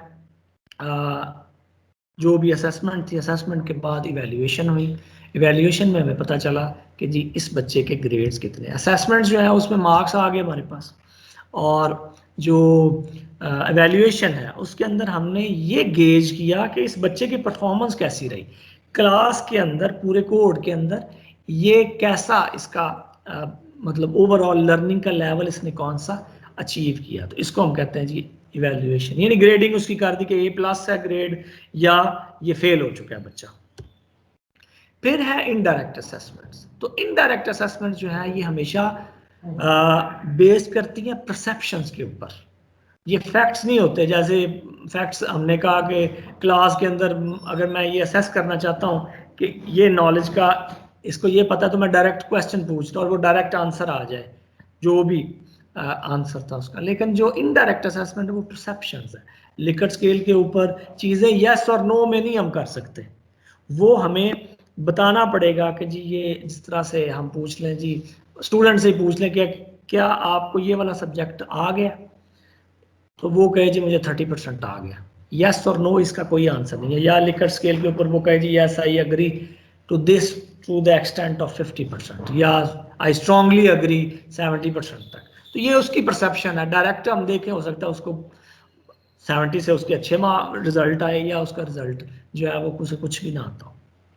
इसी तरह से एक बच्चा जो है वो इंटर्नशिप पे गया, तो इंटर्नशिप के अंदर अगर एम्प्लॉयर से पूछा जाए कि इसकी परफॉर्मेंस कैसी रही है, तो वो जब परसेप्शन की बेस पे ऊपर ही वो बताएगा कि जी ये बहुत अच्छा था बच्चा, या इसके लर्निंग का ये इसने लर्न की हैं चीज़ें। तो इनडायरेक्ट असेसमेंट जो हुई वो परसेप्शन की बेस के ऊपर हुई। तो इसी तरह से मेजरमेंट टूल्स जो हैं, जिस तरह अभी हमने कहा कि अलमनाई फीडबैक या एम्प्लॉयर से हम डायरेक्ट पूछ लें, जिसमें भी जाके उसने सर्व करना है बच्चे ने, एक स्टूडेंट ने, उसी तरह से इसकी भी वैल्यूएशन होगी। फिर हम देखेंगे कि आया KPIs जो हमने सेट किए थे, पास या फेल का क्राइटेरिया जिसे हम की परफॉर्मेंस इंडिकेटर कह देंगे, तो वो वाला फुलफिल कर रहा है या नहीं कर रहा, और ओवरऑल क्लास की परफॉर्मेंस क्या थी, यानी इंडिविजुअल्स भी हम देख रहे हैं और ओवरऑल क्लास को भी हम देख रहे हैं। अब समटाइम्स इस तरह से होता है कि चीज़ें जो हैं वो क्वालिटेटिवली ज़्यादा टिल्टेड होती हैं। यानी कोई एक्सरसाइज है, जैसे एक एग्जांपल हम ले लेते हैं जी, प्रेजेंटेशन है। हमने कहा जी बच्चों की हमने प्रेजेंटेशन से असेसमेंट करनी है कि उनको आया इस सब्जेक्ट का पता है या नहीं पता। अब हो सकता है कि 4 अगर पैनलिस्ट बैठे हुए हैं, हर पैनलिस्ट का एक अलग से परसेप्शन है कि वो समटाइम्स वो कहेंगे जी बच्चे ने परफॉर्म बड़ा ज़बरदस्त किया, और ऑन दी अदर हैंड दूसरा जो पैनलिस्ट था, पैनलिस्ट B, वो कहेगा जी ये एवरेज है, थर्ड कहेगा जी ये तो इसको तो आता ही कुछ नहीं है। तो अब चीज़ें क्वालिटेटिवली, इसका मतलब है कि ये भी चीज़ें जो हैं ये सब्जेक्टिव हैं, तो असेसमेंट एक तरह से नहीं हो सकती। तो इसको यूनिफॉर्म करने के लिए हम एक गाइडिंग या एक टच स्टोन हम रख रहे हैं, गाइडिंग प्रिंसिपल जो है उसको हम कहते हैं जी रूब्रिक रूब्रिक इसके बना लिए जाएं, तो रूब्रिक्स बेस्ड असेसमेंट इसको कहेंगे। तो इसके अंदर क्या दो चीज़ें हुई हैं इसके अंदर। तो एक तो स्टेटेड ऑब्जेक्टिव्स जो है हम बड़े क्लियर हों कि हमने इस बच्चे का मेजर क्या क्या करना है। प्रेजेंटेशन है तो हमने आया इसके सिर्फ फॉन्ट ही चेक करने हैं या इसकी वो जो लेवल ही चेक करना है कि इसकी विजिबिलिटी कैसी थी या इसकी मैकेनिक्स ओवरऑल ग्रामर कैसी है, इसकी कम्युनिकेशन कैसी थी, ये हमने चेक करना है, या टेक्निकल नॉलेज भी हमने देखना है। तो ये स्टेटेड ऑब्जेक्टिव्स हैं कि क्या क्या हम देख सकते हैं। ये टीचर पे डिपेंड करता है जी, क्राइटेरिया में 4 चीज़ें वो जो है ना वो चेक करेगा। फिर उसको डिवाइड करेंगे उन ऑब्जेक्टिव्स को कि लेवल किस लेवल तक वो पहुंच चुकी है। कि जी अगर कहते हैं एक ग्रुप एक्टिविटी हमने दी, उसके अंदर पार्टिसिपेशन का हमने एक स्टेटेड ऑब्जेक्टिव रखा है, पार्टिसिपेट कितना किया है स्टूडेंट ने 4 के कोड में। तो फिर अब लेवल ऑफ परफॉर्मेंस ये है कि उसने जी बहुत ज़्यादा किया या मिडल में था या उसकी परफॉर्मेंस पुअर रही या वो आया ही नहीं। तो ये चीज़ें जो हैं इसी तरह से, यानी लेवल ऑफ परफॉर्मेंस भी और स्टेटेड ऑब्जेक्टिव्स जो हैं वो भी साथ साथ चलते जाएंगे। फिर हम लेवल के बेस के ऊपर उसको मार्क्स देते जाएंगे, मार्क्स 1 दे 2 3 4 और 5, यानी इस इधर हम लिखेंगे स्टेटेड ऑब्जेक्टिव्स और इधर हम लिखेंगे कि वो किस लेवल पे पहुंच चुका, यानी बिगिनर्स लेवल है, डेवलपिंग लेवल है, अकॉम्प्लिश लेवल है, एग्जाम्पलरी लेवल है, और इधर हम इसी तरह से लिखते जाएंगे ऑब्जेक्टिव 1, ऑब्जेक्टिव 2, ऑब्जेक्टिव 3। तो ये बड़ा प्रैक्टिकल एक एक्सपीरियंस। मैं चलेगा आपको एग्जांपल देता हूँ, अपनी personal example. During PhD first year के अंदर जब हम आए तो प्रोफेसर जो थे उन्हें हमने एक पलंदा दिया जी आपने ये मार्किंग करनी है, लैब रिपोर्ट्स थे। तो लैब रिपोर्ट्स में ले गया अपने कमरे में, बड़ा 4-5 घंटे लगे सबकी मार्किंग करने के बाद जब आया तो प्रोफेसर साहब ने बुला लिया। उन्होंने कहा जी आपने किस तरह से मार्किंग की है, किसी को आपने 60 दे दी हैं, किसी को 70 दे दी हैं, किसी को 90 दे दी हैं, तो किस बेस के ऊपर आपने इतने मार्क्स दिए? तो मेरे पास आंसर नहीं था। तो फिर उन्होंने कहा कि इसके रूब्रिक्स बनाए आप, कि आप क्या चीज़ें देख रहे हैं और वो किस लेवल के ऊपर हैं बच्चे। तो फिर जब पहली दफ़ा वो बड़ा ज़बरदस्त एक मैट्रिक्स इसी तरह से बन गया, 3 से 4 मैंने स्टेटेड ऑब्जेक्टिव रखे और फिर उनका लेवल जो मैंने डिफाइन कर दिया। तो 1-2 पेपर जब वो जो रिपोर्ट थी वो चेक करते हुए थोड़ी सी उसमें प्लानिंग है ज़ाहिर बात, तो टाइम लगा, लेकिन उसके बाद बड़ा ही स्मूथ और बड़ा ही आसान हो गया। तो रूब्रिक बेस जो है वो आप रूब्रिक के बाद असेसमेंट है, यानी ये एवेल्यूएशन नहीं है। अभी लग रहा है जिस तरह हम एवेल्यूएट कर रहे हैं, ये असेसमेंट ही है। यानी 4 आउट ऑफ 4 मार्क्स आए, 5 आए इसमें से, तो टोटल जो है ना वो 20 में से बच्चे के जी 17 आ गए। अब 17 क्या है, इसकी परफॉर्मेंस का हमें नहीं पता। हो सकता है 17 क्लास में सबसे कम आए हो, सबके 20-20 थे, और हो सकता है 17 सबसे ज्यादा आए हो। तो इसकी परफॉर्मेंस अलहदा से चेक होगी, यानी इवेल्यूएशन बाद में होगी। तो इसलिए ये रूब्रिक बेस्ड असेसमेंट है। तो ये क्वालिटेटिव जब चीज़ें होती हैं जिसमें कंक्रीट नहीं होती, सब्जेक्टिव होती हैं, तब ये जो है वो हम रूब्रिक बेस्ड असेसमेंट की तरफ जाते हैं, जो कि बड़ा एक पावरफुल टूल है। ये एग्जांपल है जो हम डिस्कस कर चुके हैं। कंट्रीब्यूशन टू द टीम, ये मेरा स्टेटेड ऑब्जेक्टिव था, या टेकिंग रिस्पॉन्सिबिलिटी, ये मेरे 2 जो है वो स्टेटेड ऑब्जेक्टिव थे। और फिर उनमें से लेवल हैं 1 2 3 4, और फिर पॉइंट उसी तरह से असाइंड है कि जनाब पहले लेवल के ऊपर था उसने कलेक्शन ही कुछ नहीं किया, और आखिरी में है कि उसने कलेक्शन भी किया और वो बड़ा क्लियरली उसने डिफाइन करने के बाद जो है वो जो टीम की नीड्स उसको फुलफिल किया बड़े अच्छे तरीके से। तो इस तरह से ये टीचर ने खुद से करना। Now coming towards the quality of the classroom assessment, इसके लिए कि क्वालिटी को किस तरह से इम्प्रूव हम कर सकते हैं, तो 3 क्वेश्चंस हैं जिनके हमने आंसर देने हैं। सबसे पहला है कि हम असेसमेंट कर क्यों रहे हैं, व्हाई, और फिर दूसरा ये है कि हम क्या असेस करने जा रहे हैं, what we are to assess, और तीसरा स्ट्रेटजी है कि हाउ वी विल असेस। तो पर्पस उसका हमें पता होना चाहिए कि क्यों हम कर रहे हैं इस चैप्टर को, हम क्यों जो है वो असेस कर रहे हैं, और फिर क्या इसमें से हमने असेस करना है, यानी लर्निंग आउटकम जो है वो बिल्कुल क्लैरिटी होनी चाहिए उनमें, और वो स्पेसिफिक होनी चाहिए। रिक्वायरमेंट्स का भी हमें पता होना चाहिए, क्वालिटी जो लर्निंग आउटकम्स हैं वो भी हमें पता होना चाहिए, वो क्लियर होने चाहिए। 9। और फिर हाउ टू असेस जो है, हमारे मेथड्स जो है वो ऐसे होने चाहिए जिससे पूरी क्लास के लिए वो हो। ये ना हो कि किसी एक सेक्शन को वो के लिए वो बेहतरीन सूरत हाल और दूसरे जो है वो फेल ही हो। तो बायसनेस जो है वो अवॉइड हो जाए हमारी प्लानिंग के फेज पे।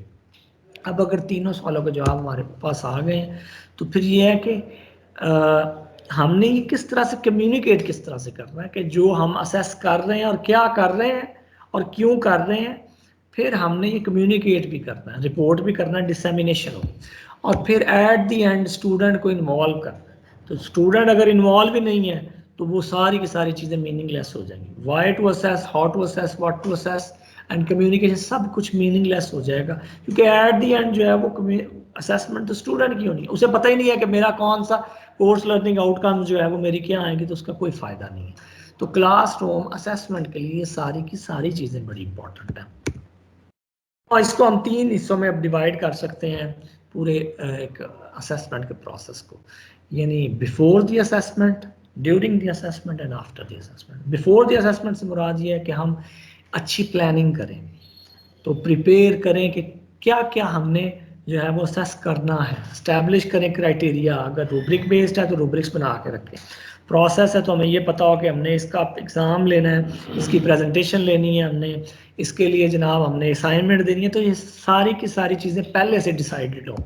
और अगर असेसमेंट हो रही है तो फिर क्या हो, तो फिर हमें फैसिलिटेशन जो है वो देनी है, फैसिलिटेट करना है कि अगर क्लास के अंदर चल रही है और उसी वक्त असेसमेंट कोई फॉर्मेटिव असेसमेंट चल रही है तो फैसिलिटेट हम करें। फॉर एग्जांपल हमने आजकल जिस तरह ऑनलाइन चीज़ें जो है वो एक क्विज है वो ऑनलाइन ले रहे हैं, तो फैसिलिटेट हम करें।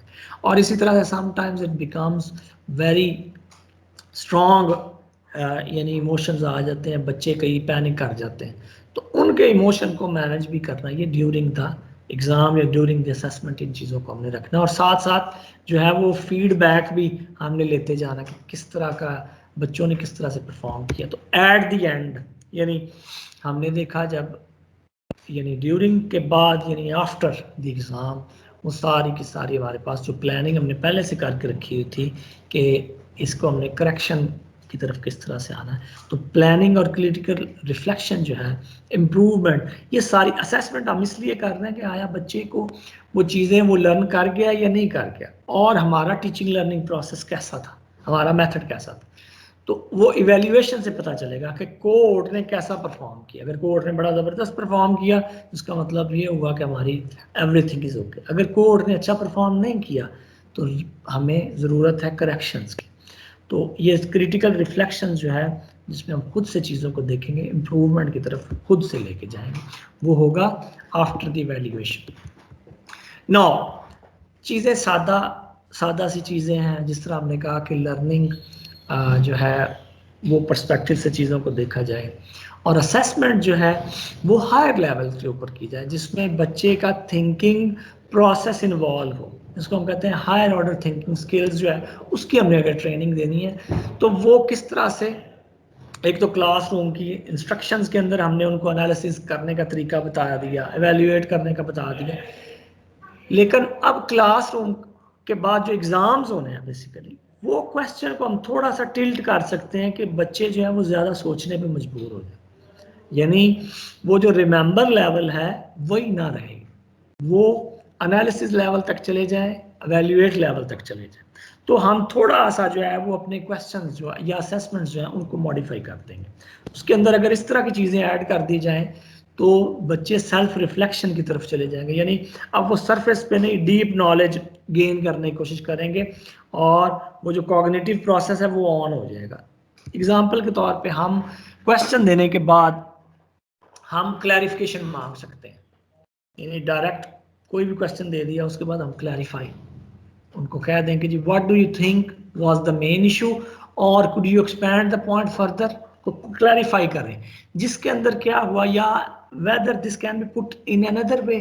तो अब एक चीज़ जो है जो उसने वो याद करके आया था नीचे या वो अंडरस्टैंड भी करता था, अब वो हायर लेवल के ऊपर सोचना शुरू कर देगा कि हाँ इस यानी प्रॉब्लम को इस तरह से भी देखा जा सकता है। तो क्लैरिफिकेशन जो है अगर हम कहेंगे उसको क्लैरिफाई करें वो अपनी पोजीशन, तो क्या होगा वो हायर लेवल के जो स्किल्स हैं वो उसके अंदर आना शुरू हो जाएंगे।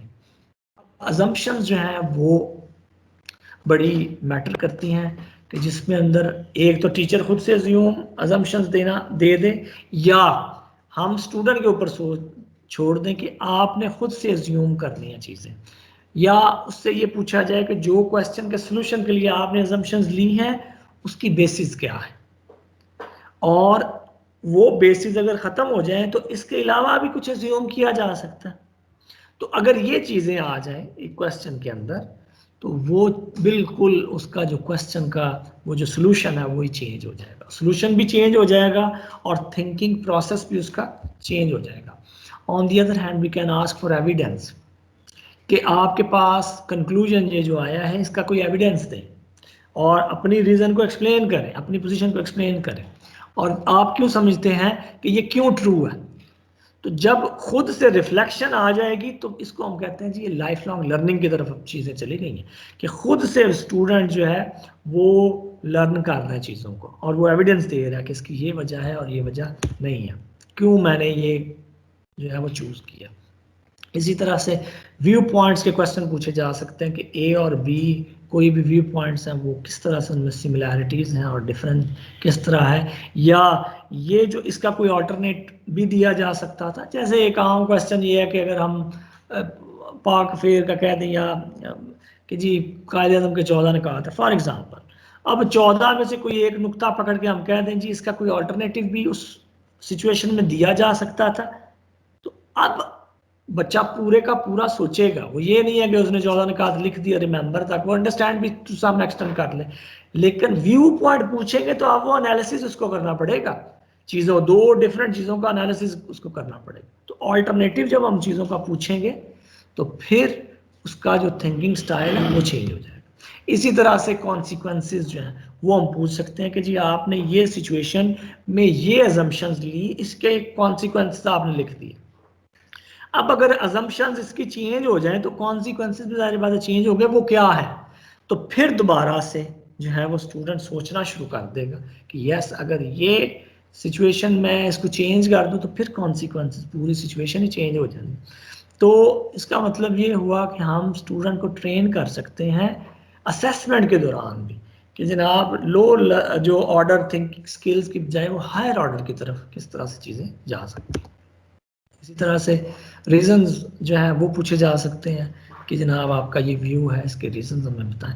तो ये ओवरऑल क्वेश्चंस जो थे जो क्लास के अंदर हम आम तौर पे करते हैं समेटिव असेसमेंट के अंदर, तो उसमें हम ये चीज़ें जो हैं वो उनसे पूछ सकते हैं क्वेश्चंस के अंदर ही, जिससे चीज़ें जो लोअर ऑर्डर की थी वो हायर ऑर्डर की तरफ टिल्ट हो जाएंगी।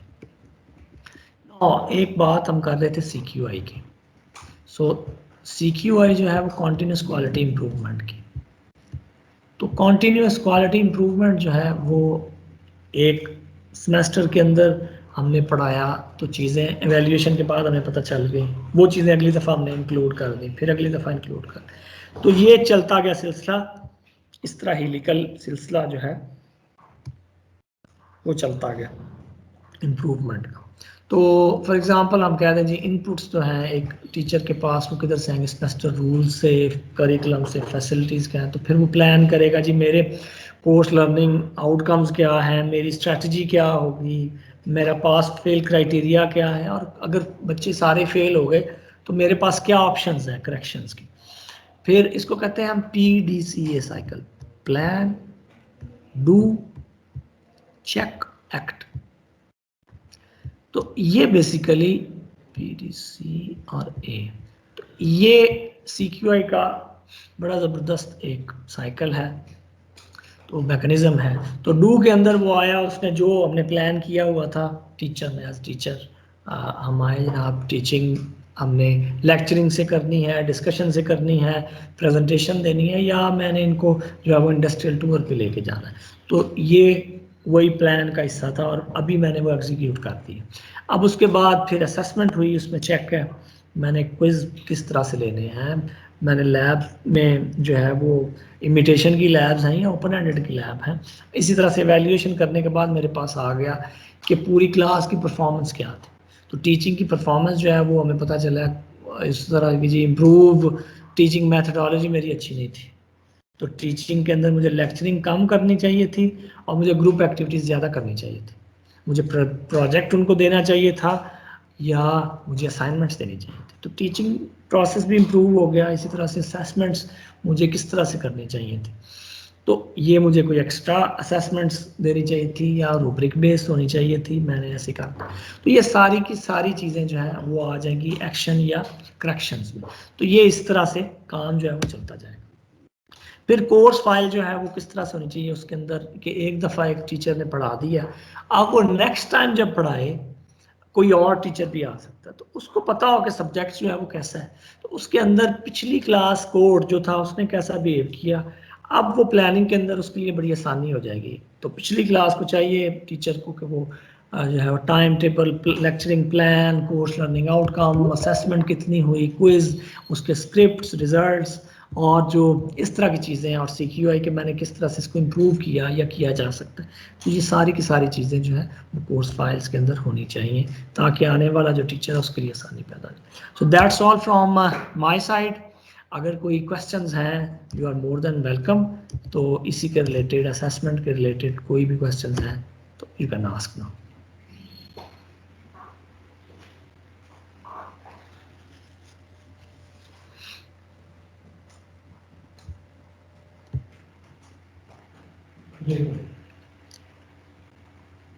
Yes. Respected participants का क्वेश्चन है तो प्लीज कर सकते।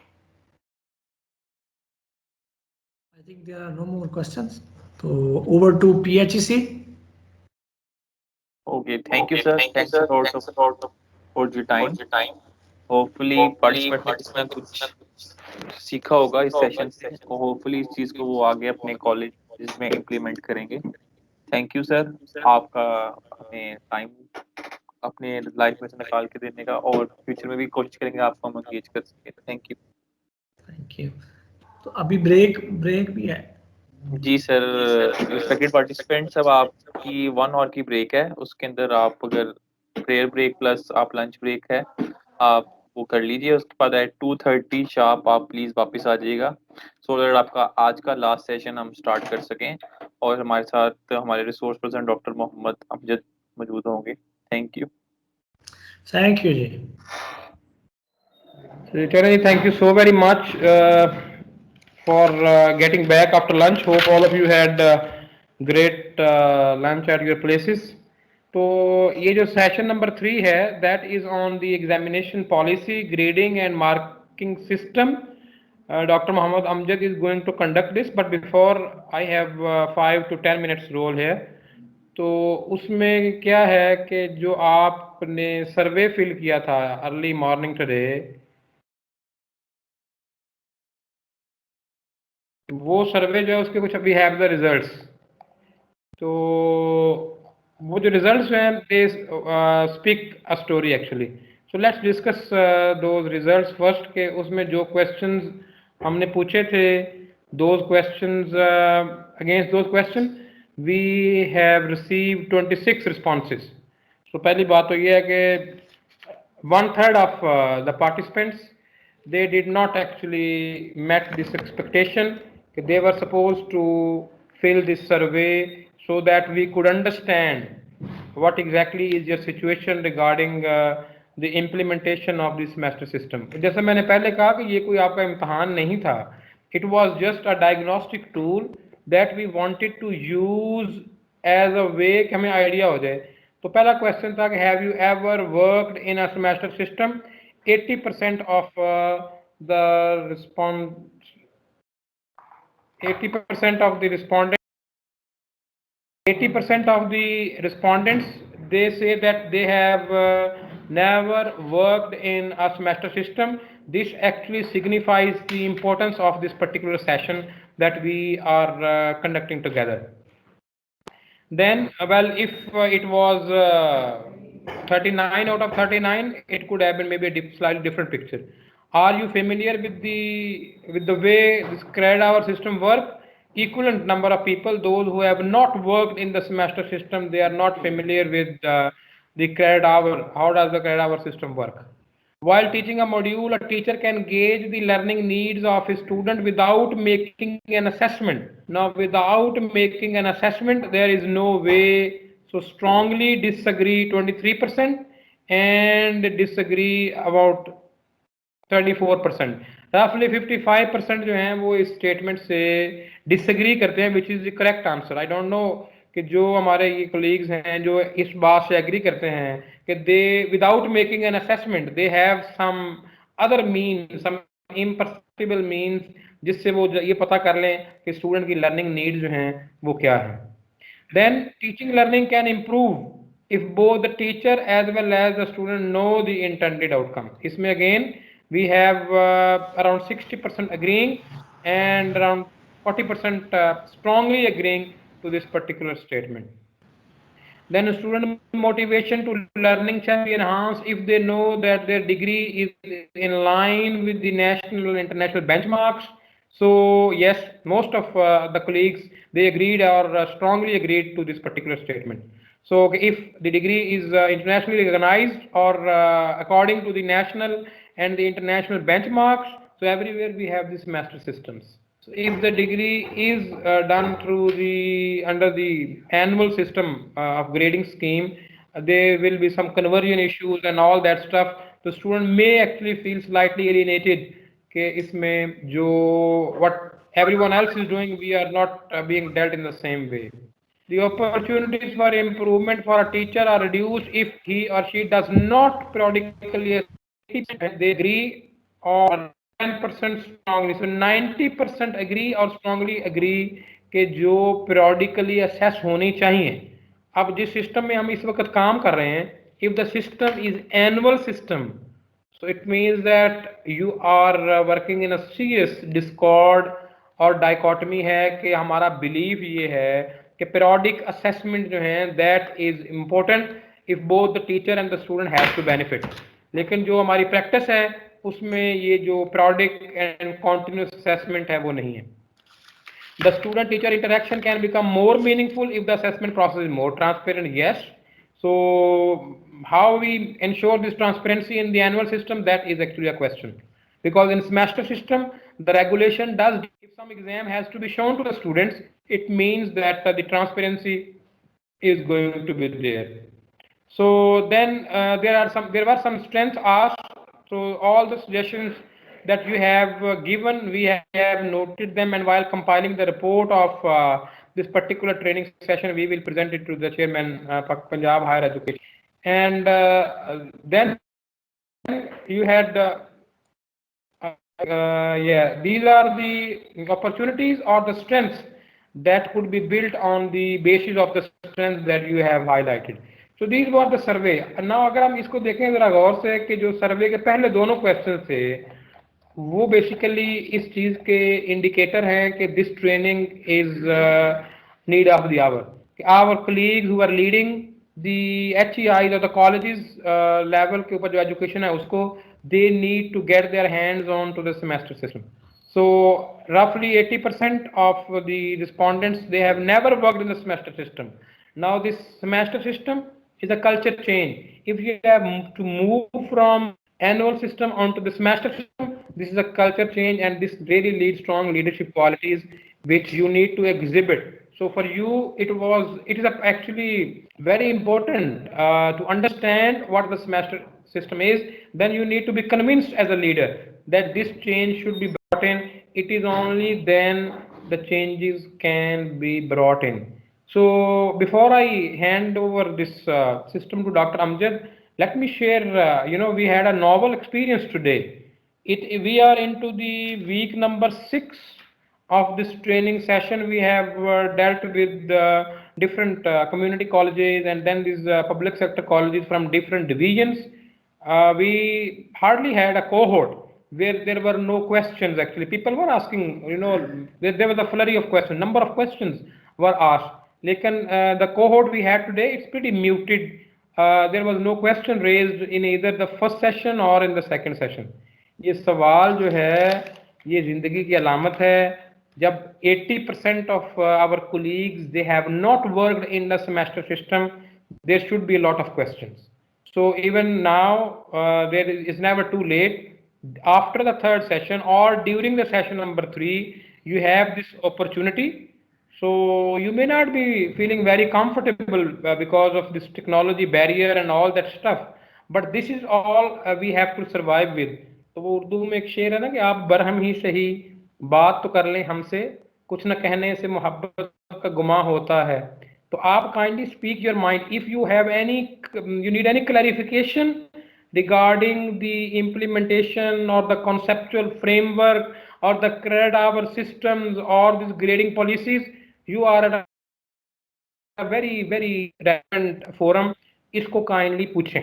This is our job. We are we'll try actually to respond to all the queries that you are going to bring in. So with this, I hand this system over to Dr. Amjad, who is very much enlightened on these. He's our large semester cell and who is responsible to regulate and implement all the semester system regulation and policies, how student and the teachers, the faculty member, how these regulations are helping them to get their jobs done. So over to Dr. Amjad. Thank you so very much. Respected participant, let me introduce Dr. Mohammad Amjad.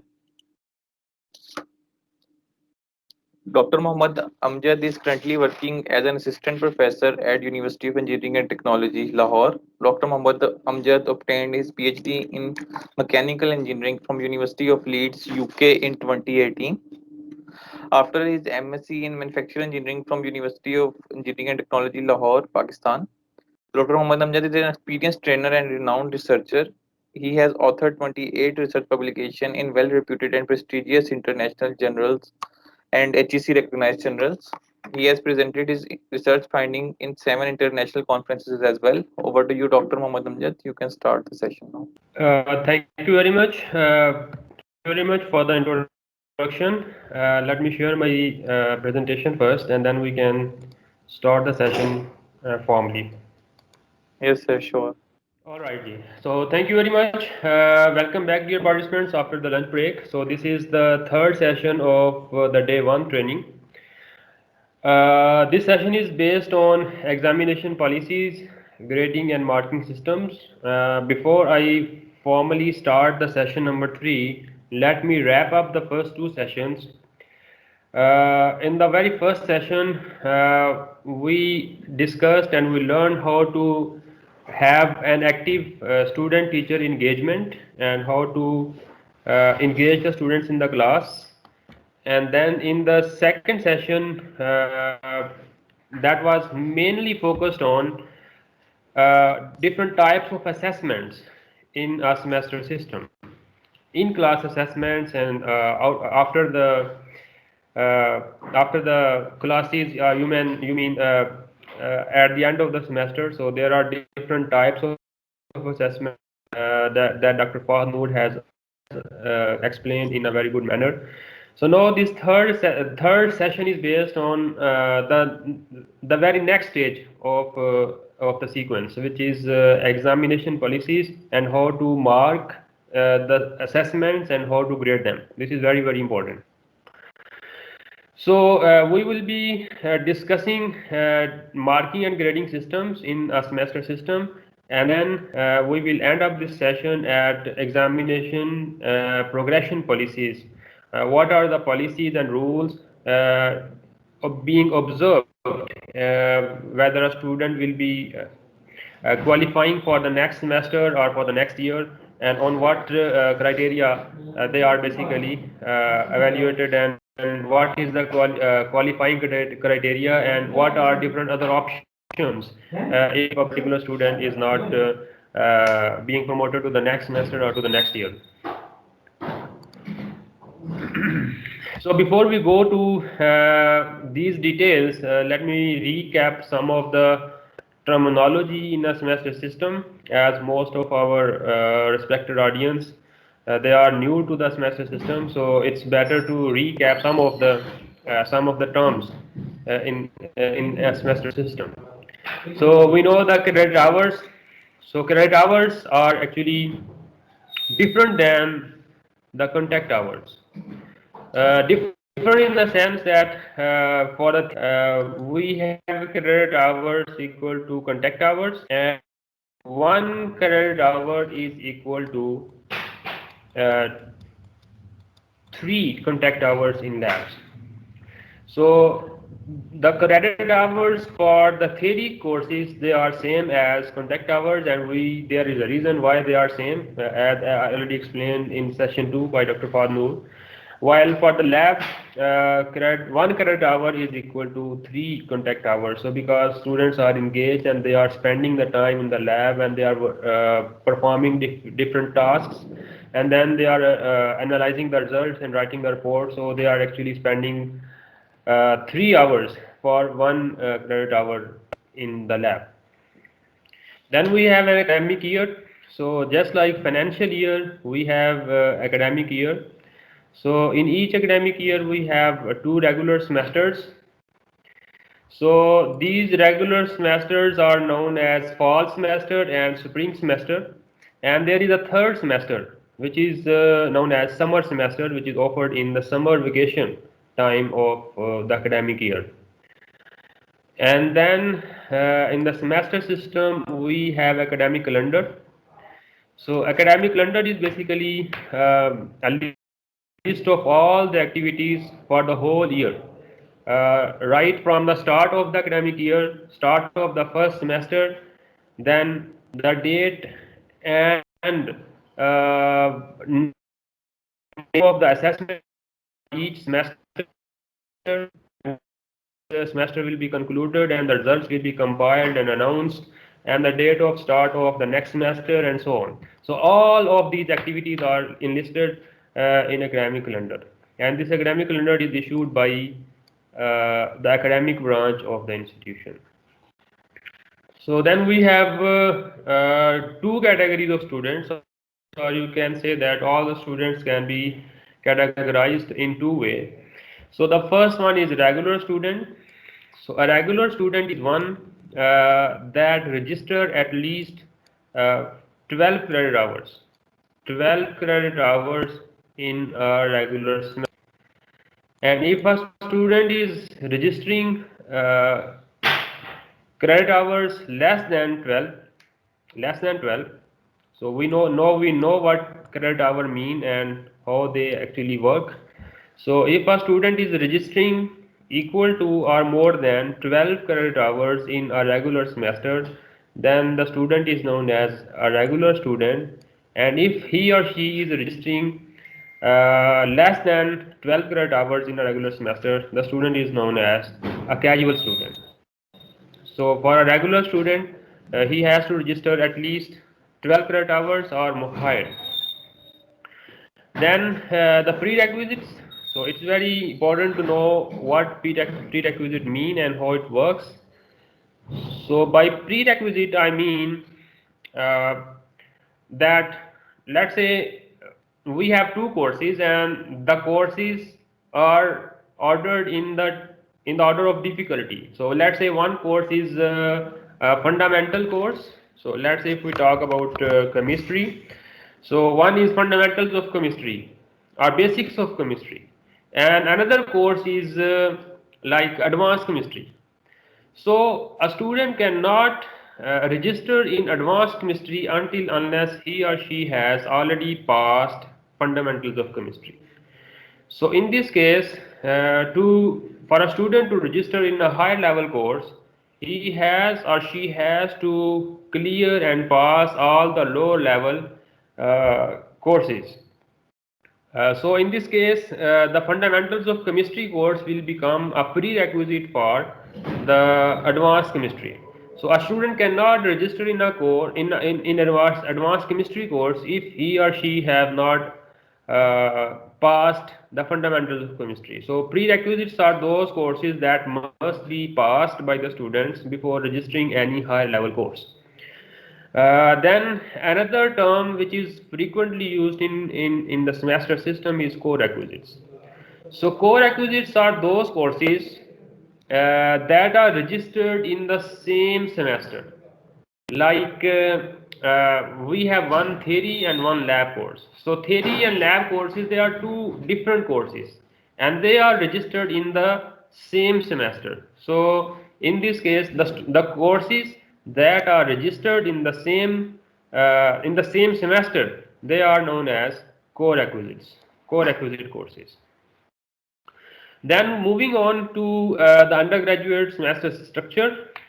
So most of us are basically new to the semester structure. So it is pertinent here to mention different terms. In addition to different terms, their values. They are very important to start with the semester system. Program duration. So most of us know that the degree program is fixed to 4 years, but it is not. असल में degree programme का जो time है वो fix नहीं है semester system में, बल्कि उसका जो फिक्स चीज़ है वो है total number of credit hours. So credit hours एक स्टूडेंट को कंप्लीट करने हैं to qualify for the degree. उसके पास टाइम की गुंजाइश है. वो टाइम जो है वो 4 साल मिनिमम है.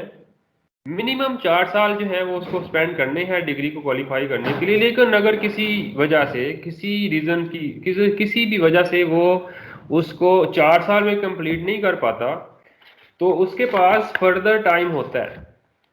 So if we talk about the programme duration for an undergraduate degree programme, the duration of the programme ranges between 4 years to 6 years.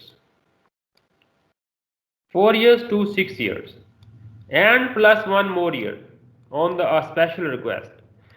So it means that degree programme जो है उसका duration fix नहीं है, बल्कि number of credit hours fix हैं. So as per HEC guidelines, the number of credit hours that a student has to pass is 124 credit hours to 136 credit hours. So degree को qualify करने के लिए student को ये जो number of credit hours हैं ये कंप्लीट करने हैं, चाहे वो 4 साल में कर ले, चाहे वो 5 साल में कर ले, या वो 6 साल में करे. इवन अगर 6 years में भी कंप्लीट नहीं हो पाते तो student can request 1 more year. But degree programme is not fixed to the duration. It's not the time that decide that this is the qualification criteria, but this is the total number of credit hours. ये बड़ी important चीज़ है. So it means कि student के पास flexibility है, उसके पास गुंजाइश है कि अगर वो first year में नहीं कर पा रहा काम, तो वो second year में कर ले. second year में नहीं हो रहा, वैसे तो देखा जाए तो हर सेमेस्टर के अपने कुछ क्रेडिट आवर्स हैं. मतलब आप अगर ये जो 124 या 136 क्रेडिट आवर्स हैं इसको डिवाइड किया हुआ है. सो अगर 8 रेगुलर सेमेस्टर्स में स्टूडेंट जो है वो इतने क्रेडिट आवर्स क्वालिफाई नहीं कर पाता, पास नहीं कर पाता, तो उसके पास फर्दर 2 years plus 1 year है. सो उसके पास 3 साल और है कि वो इन क्रेडिट आवर्स को कंप्लीट करे. So once the credit hours are completed then the student is qualifying for the degree programme. तो 4 साल का जो टाइम है वो टाइम फिक्स नहीं है, बल्कि टाइम फ्लेक्सिबल है. जो चीज़ फिक्स है वो नंबर ऑफ क्रेडिट आवर्स है सेमेस्टर सिस्टम में. उसके बाद जो है सेमेस्टर ड्यूरेशन है. So semester duration for the regular semester is between 16 weeks to 18 weeks. 16 weeks to 18 weeks का टाइम होता है जी एक रेगुलर सेमेस्टर का. सो रेगुलर सेमेस्टर में I mean the fall semester as well as the spring semester. So regular semester 2 है, fall semester है और spring semester है.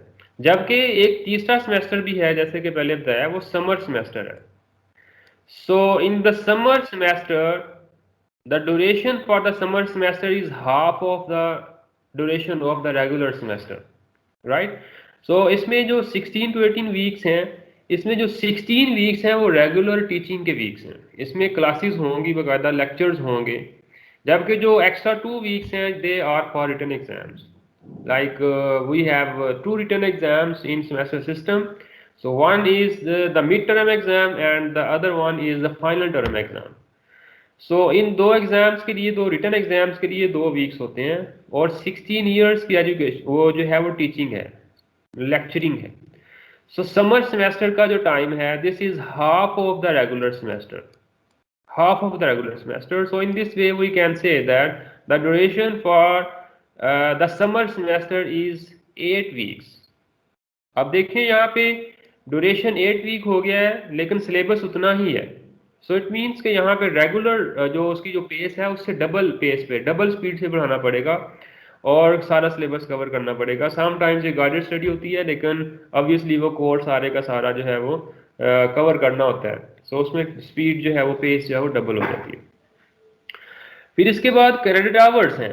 Credit hours per semester. So the time for the credit hours is basically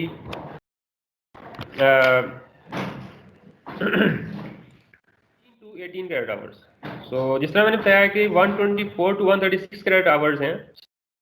so in credit hours को divide किया है different semesters में और हर semester में जो क्रेडिट आवर लोड है वो 14 to 16 है. 14 to 18 क्रेडिट आवर्स का लोड जो है वो हर सेमेस्टर में डिवाइड किया जाता है. सो आपके 124 to 136 क्रेडिट आवर्स को डिवाइड कर दिया डिफरेंट 8 सेमेस्टर्स में, 8 रेगुलर सेमेस्टर्स में.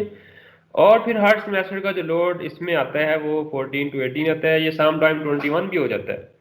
सो 21 से ज़्यादा जो है वो किसी स्टूडेंट को लोड नहीं दिया जाता क्योंकि उसकी कुछ लर्निंग कैपेबिलिटीज़ है और कुछ लर्निंग रिक्वायरमेंट्स हैं. सो इन सारी चीज़ों को मद्देनजर रखें. जो ऑप्टिमम है लोड वो 14 to 18 क्रेडिट आवर्स है एक रेगुलर सेमेस्टर का. अब इसमें देखें वो जो पिछले हमने देखा था रेगुलर स्टूडेंट और कैजुअल स्टूडेंट. सो अगर ये जो मिनिमम लिमिट है इससे भी कम एक स्टूडेंट रजिस्टर करता है किसी एक रेगुलर सेमेस्टर में, लेट से 12 क्रेडिट आवर्स करता है, तो वो रेगुलर स्टूडेंट नहीं होगा बल्कि वो एक कैजुअल स्टूडेंट होगा.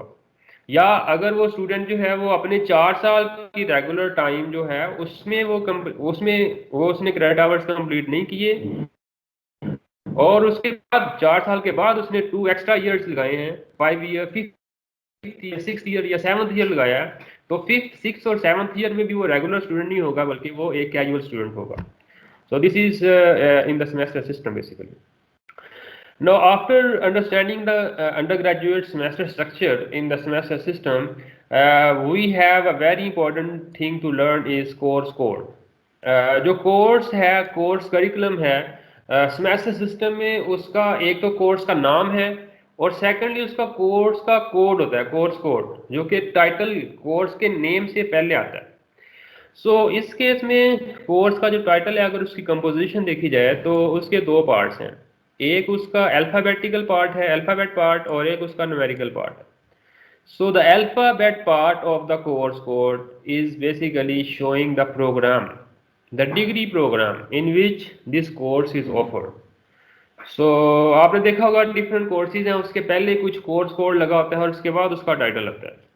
सो जो पहला अल्फ़ाबेट पार्ट है जिसमें ABC या कुछ समथिंग लाइक दैट लिखी होती है वो बेसिकली प्रोग्राम को शो करता है. सो प्रोग्राम क्या है, लेट्स से फिजिक्स है, BSc फिजिक्स है, तो यहाँ पे लिखा होगा PHYS.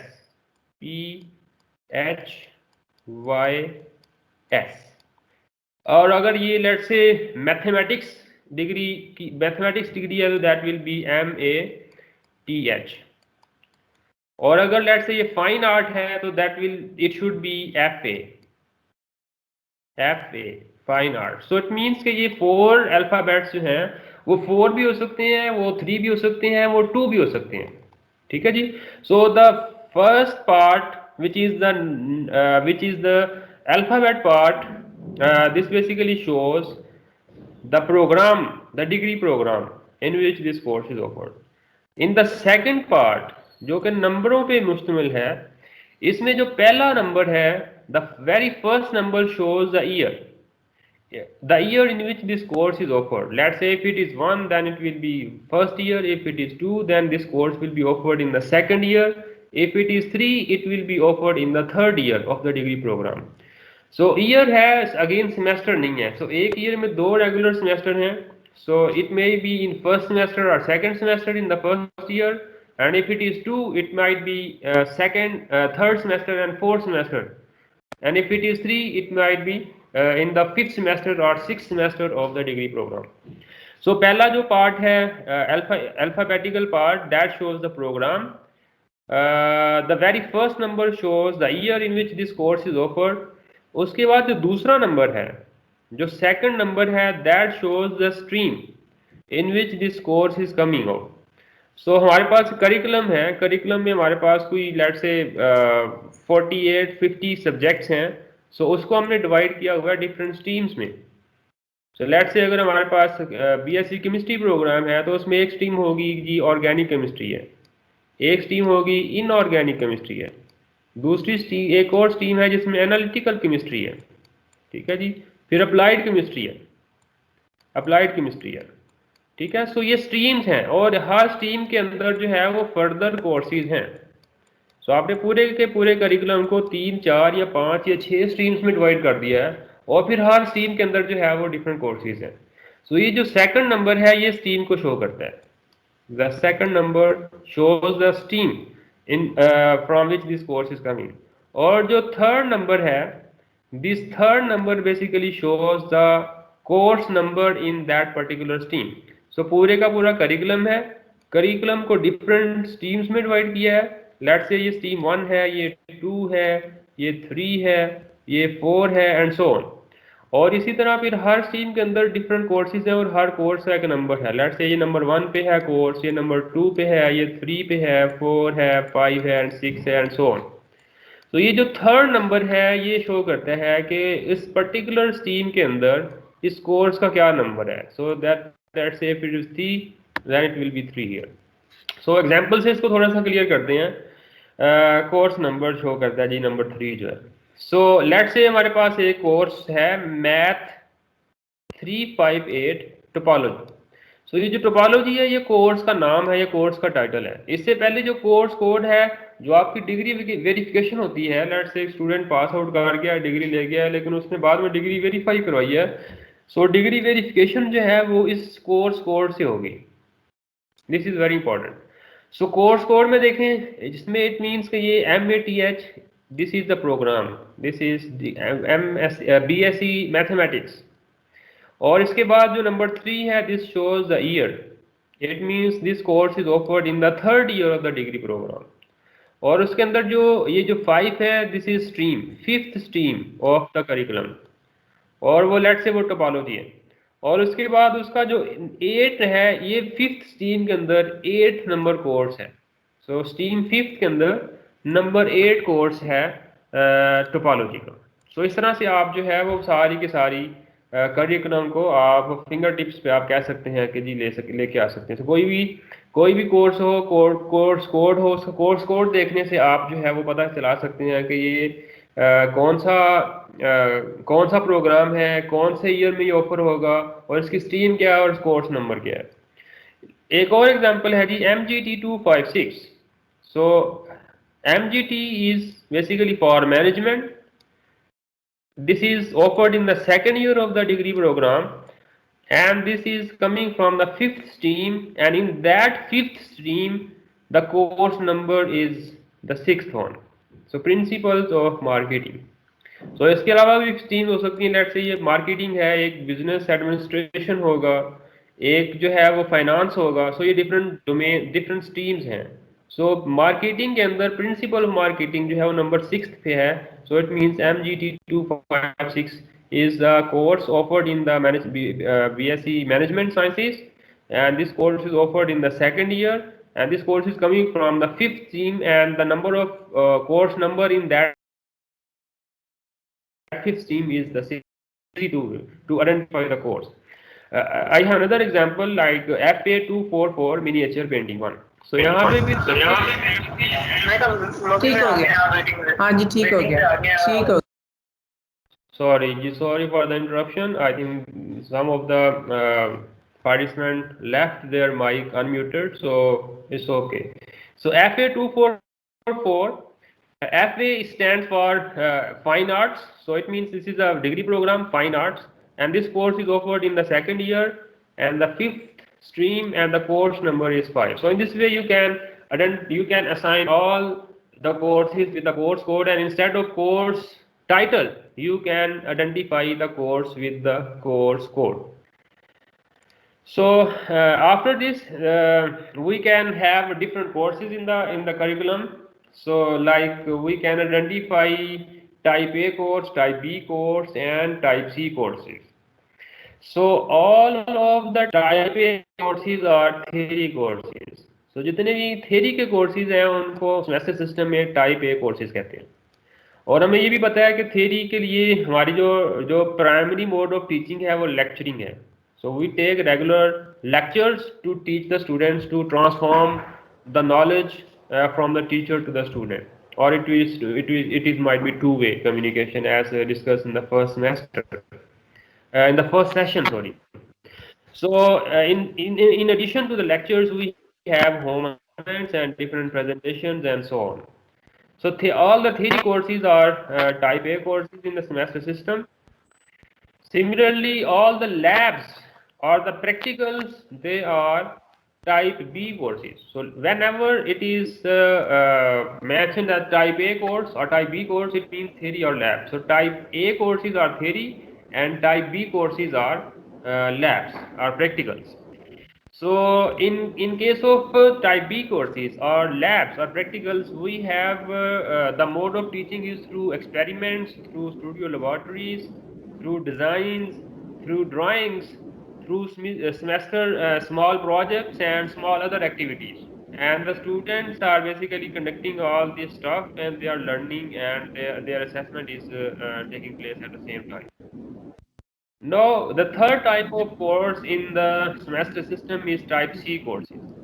So type C courses are basically comprehensive projects. So as we know that in the 4-year degree program, we have final year projects. So all the final year projects or capstone projects or comprehensive projects, they are termed as type C courses in semester system. And we know that the final year projects are basically conducted by the students under the direct supervision of the faculty member or the teacher, and they are completed or executed inside or outside the laboratory. Some of the projects are completed inside the laboratory or within the university or within the college, and some of them, there are different projects that are, let's say, completed in the field or in the market or in the industry or in the hospital. So that depends on the nature of the project. So to sum up, type A courses are all the theory courses, and all the labs or practicals, they are termed as type B courses, and all the comprehensive projects, the final year projects, they are termed as type C courses in the semester system. ये कितने का check कर रहा है आपने fees वाला? 5,89,600. All right. So to move on, we have different exam components in the semester system, like for all the types, type A, type B, or type C courses. We have sessional marks or sessional assessments. That is also termed as in-class assessment in the semester system. And then we have two written exams, mid exam and final exam. So sessional जो है वो किस तरह से होता है, जो इसमें जो इन क्लास एक्टिविटीज़ हैं वो कौन कौन सी हैं, वो होती है class participation. So class participation को आप किस तरह से मेजर कर सकते हैं कि लेट से एक स्टूडेंट जो है वो कितना एक्टिवली आपको सुन रहा है, वो कितना जो है वो इंटरेस्ट ले रहा है, क्वेश्चन कर रहा है या नहीं कर रहा, और अगर कोई क्वेश्चन की पूछा गया है तो उसका वो रिस्पॉन्स कैसा है. सो इस तरह से क्लास पार्टिसिपेशन जो है वो आप चेक करते हैं during the lectures. Similarly sessional में क्विजेज भी आते हैं. सो सेमेस्टर सिस्टम में आप जो है वो 2 से 4 क्विजेज लेते हैं और नॉर्मली MCQs होते हैं. ठीक है जी. और उसके बाद रिटर्न असाइनमेंट्स आप जो है वो देते हैं. रिटर्न असाइनमेंट्स दी जाती हैं स्टूडेंट्स की जो है वो इन क्लास असेसमेंट्स के लिए. और इन क्लास ये आउट ऑफ क्लास हो सकती है कि लेट से असाइनमेंट है, टेक होम असाइनमेंट्स हैं, वो घर लेके जाएं, लेट से 2 हफ्ते बाद 3 हफ्ते बाद जो है वो एक डेडलाइन है, उस डेडलाइन पे वो सबमिट कर दें ये असाइनमेंट. और फिर प्रेजेंटेशंस हैं. सो ये प्रेजेंटेशन जो है वो इंडिविजुअल भी हो सकती है या वो ग्रुप प्रेजेंटेशन हो सकती हैं. सो 5-10 मिनट की प्रेजेंटेशन है followed by 5 to 10 minutes question answer session. और इन सारे का जो वेटेज है वो 20 to 30% होते हैं टोटल असेसमेंट का। इसके बाद 30% की जो है वो 30% की रिटर्न एग्जाम है, मिड एग्जाम, और उसके बाद जो रिमेनिंग है 40 to 50% वो हमारा फाइनल एग्जाम, रिटर्न एग्जाम होता है। सो इसके भी आगे डिफरेंट, ये जो फाइनल एग्जाम है उससे पहले जो मिड एग्जाम है उसका भी सिलेबस इसमें इंक्लूड होता है अबाउट 10%। तो 10% तक जो है वो आप जिसका ऑलरेडी एग्जाम ले चुके हैं मिड एग्जाम, उस सिलेबस का भी 10% आप फाइनल एग्जाम में इंक्लूड करते हैं ताकि वो सारी की सारी जो असेसमेंट है वो दोबारा हो सके। Right, so these are the different types of components that are being assessed in the class or in the written exams. And then now we move on to the responsibilities of a teacher during exam in the semester system. So what do you think, what are the main responsibilities of a teacher during exam? So if I ask a question from any of the audience, so if you are interested to participate, you can just raise your hand. I think you know how to raise the hand. So if any of you want to participate, what are different responsibilities of a teacher in an exam? So who will be the volunteer to answer this question?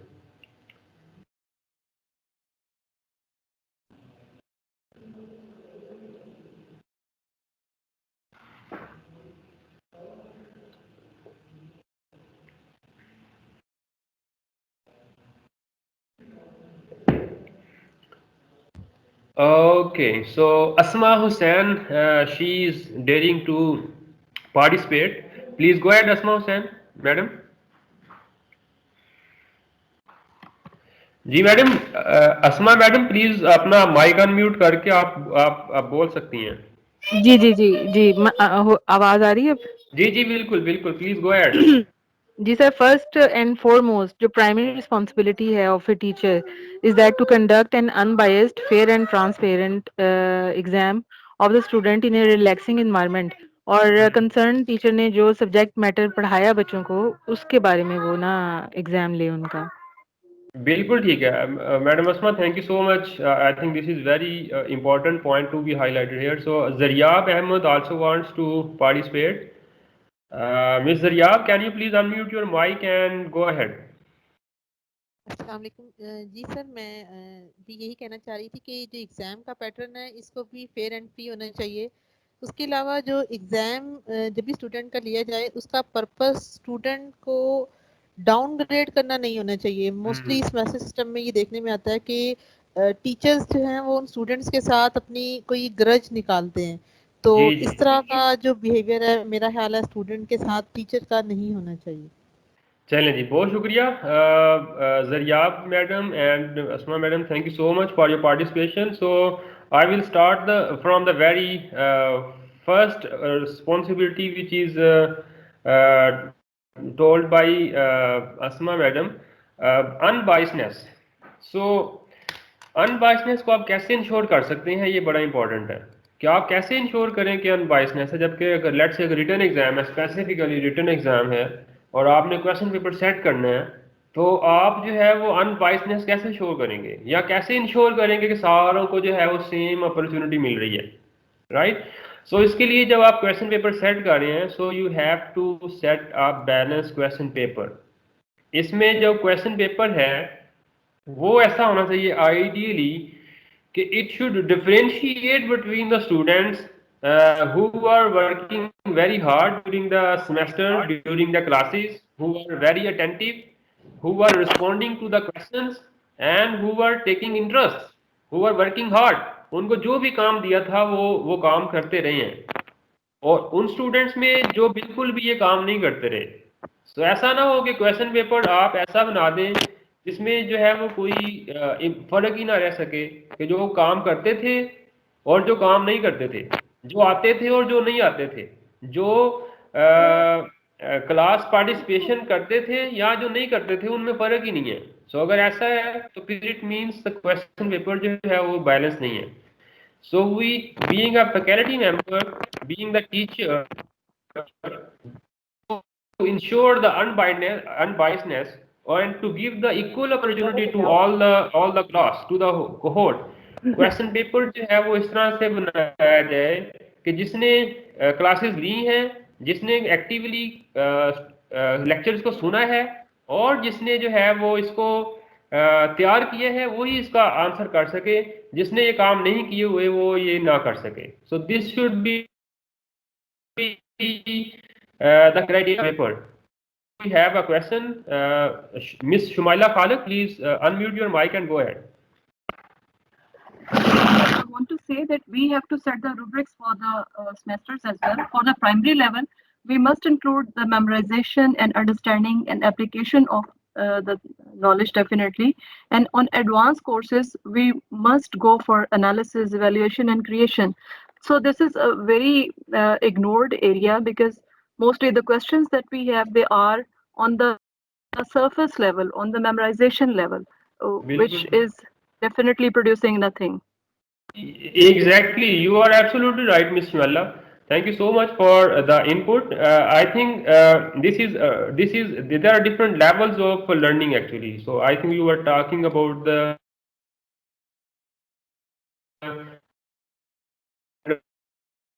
analyze and create. So obviously ये depend करता है आपकी teaching के ऊपर. So आपने जिस level का पढ़ाया हुआ है, जिस तरह के पहले भी बताया है, वो आई थिंक जो हमारे पार्टिसिपेंट जिन्होंने पहले पार्टिसिपेट किया उन्होंने बताया था कि जो पढ़ाया है बिल्कुल उसी को एहसास किया. ऐसा नहीं है कि आपने पढ़ाया बहुत मेहनत से है, आपने बहुत अच्छा पढ़ाया है, लेकिन क्वेश्चन पेपर बहुत ही आसान कर दिया है, जिससे जो है वो ना उनमें तमीज़ आ सकी है बच्चों में. तमीज़ का मतलब है कि उनमें फ़र्क नहीं आया, उनको डिफ्रेंशिएट नहीं किया जा सका कि जो बच्चे आते थे क्लास में, जो बच्चे पार्टिसिपेट करते थे और जो ये काम नहीं करते थे, उनमें फ़र्क नहीं आ सका. सो जिस लेवल का पढ़ाया है क्वेश्चन पेपर भी वैसा ही होना चाहिए. आप ये कह सकते हैं कि मैं इसको जस्ट सम अप करूँ तो ये है कि a question paper should be such that it should differentiate between the students who are working very hard and the students who are not working at all, right? So this should be the criteria to set a question paper. इसके अलावा जो responsibility है teacher की या faculty की during the exam, वो invigilate करने हैं. So to invigilate the written exams as well as to supervise the practicals or labs. जो हमारी लैब वर्क है उसकी जो असेसमेंट है वो परफॉर्मेंस होती है, और इन्विजिलेशन जो है वो वाला इन्वायरमेंट देना है स्टूडेंट्स को जिसमें वो और उनके ऊपर अगर लेट से कोई कंफ्यूजन है क्वेश्चन पेपर में तो वो उसको क्लियर करें, और ऑन टॉप ऑफ दैट के जो मिस यूज है रिसोर्सेज का उसको आप अवॉइड करवा सकें, उसको आप रोक सकें. सो these are some of the responsibilities, and to continue, one more responsibility which is very very important in the semester system is to mark the answer books. अब जिसने आपने क्वेश्चन पेपर सेट किया है to differentiate between the students who are working, who are very responsive and very participative, अब उनकी जो marking करनी है तो मार्किंग में फिर अब आपको जो है वो बायसनेस नहीं शो करनी चाहिए. ये बड़ी इंपॉर्टेंट चीज़ है कि आपकी जो मार्किंग है वो कंसिस्टेंट होनी चाहिए.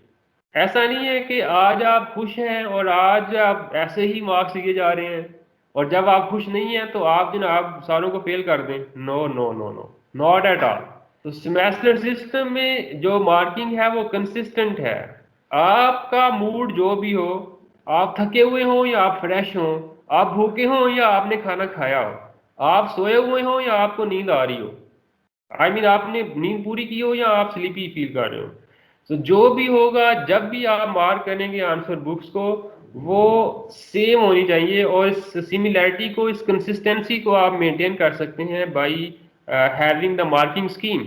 या आप कह सकते हैं कि आप रूब्रिक्स बना लें कि एक क्वेश्चन जो है वो आपने लेट्स से 10 मार्क्स का क्वेश्चन है, तो आप डिसाइड कर लें कि आपने 10 मार्क्स किसको देने हैं.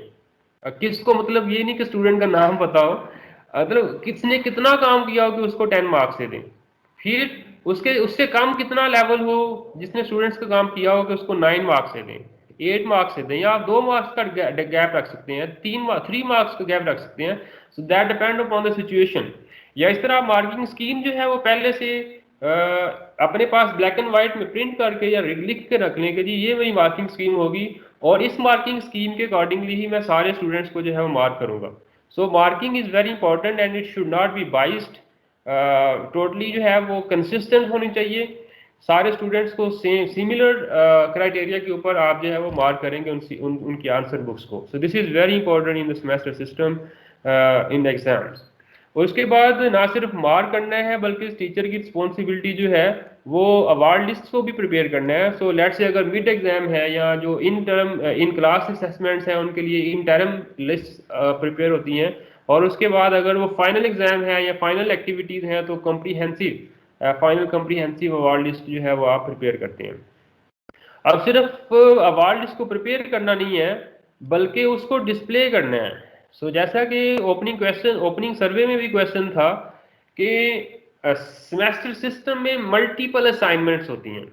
सो अगर आप सेमेस्टर सिस्टम को कंपेयर करें एनुअल सिस्टम के साथ, सो एनुअल सिस्टम में एक साल में एक एग्ज़ाम होता है। लेट्स से जो रिटर्न एग्ज़ाम है मेन एग्ज़ाम जो है वो साल में एक ही होता है, और उसके बाद अगर स्टूडेंट परफॉर्म कर पाया तो ठीक है और अगर नहीं कर पाया तो फेल। ठीक है, ये चीज़ जो है ये सेमेस्टर सिस्टम में ये बड़ी फ्लेक्सिबल है। सो पहली बात तो ये है कि सेमेस्टर सिस्टम में मल्टीपल असाइनमेंट्स हैं, और उसके बाद लेट से अगर स्टूडेंट जो है वो एक सेमेस्टर में अपना परफॉर्म नहीं कर पाया तो उसके पास और चांसेस हैं, वो समर सेमेस्टर में अपने आप को इम्प्रूव कर सकता है। After regular 4 years degree program, the student can improve his performance or her performance after the 4 years. So उसके पास 4 से 6 साल है, फिर एक 7वां साल जो है वो 7th year he or she can request. So semester system में मल्टीपल जो असेसमेंट्स हैं उनका पर्पस ये है कि हर असेसमेंट के बाद रिजल्ट जो है वो कम्युनिकेट किए जाएं स्टूडेंट्स को। ये बहुत ज़रूरी है।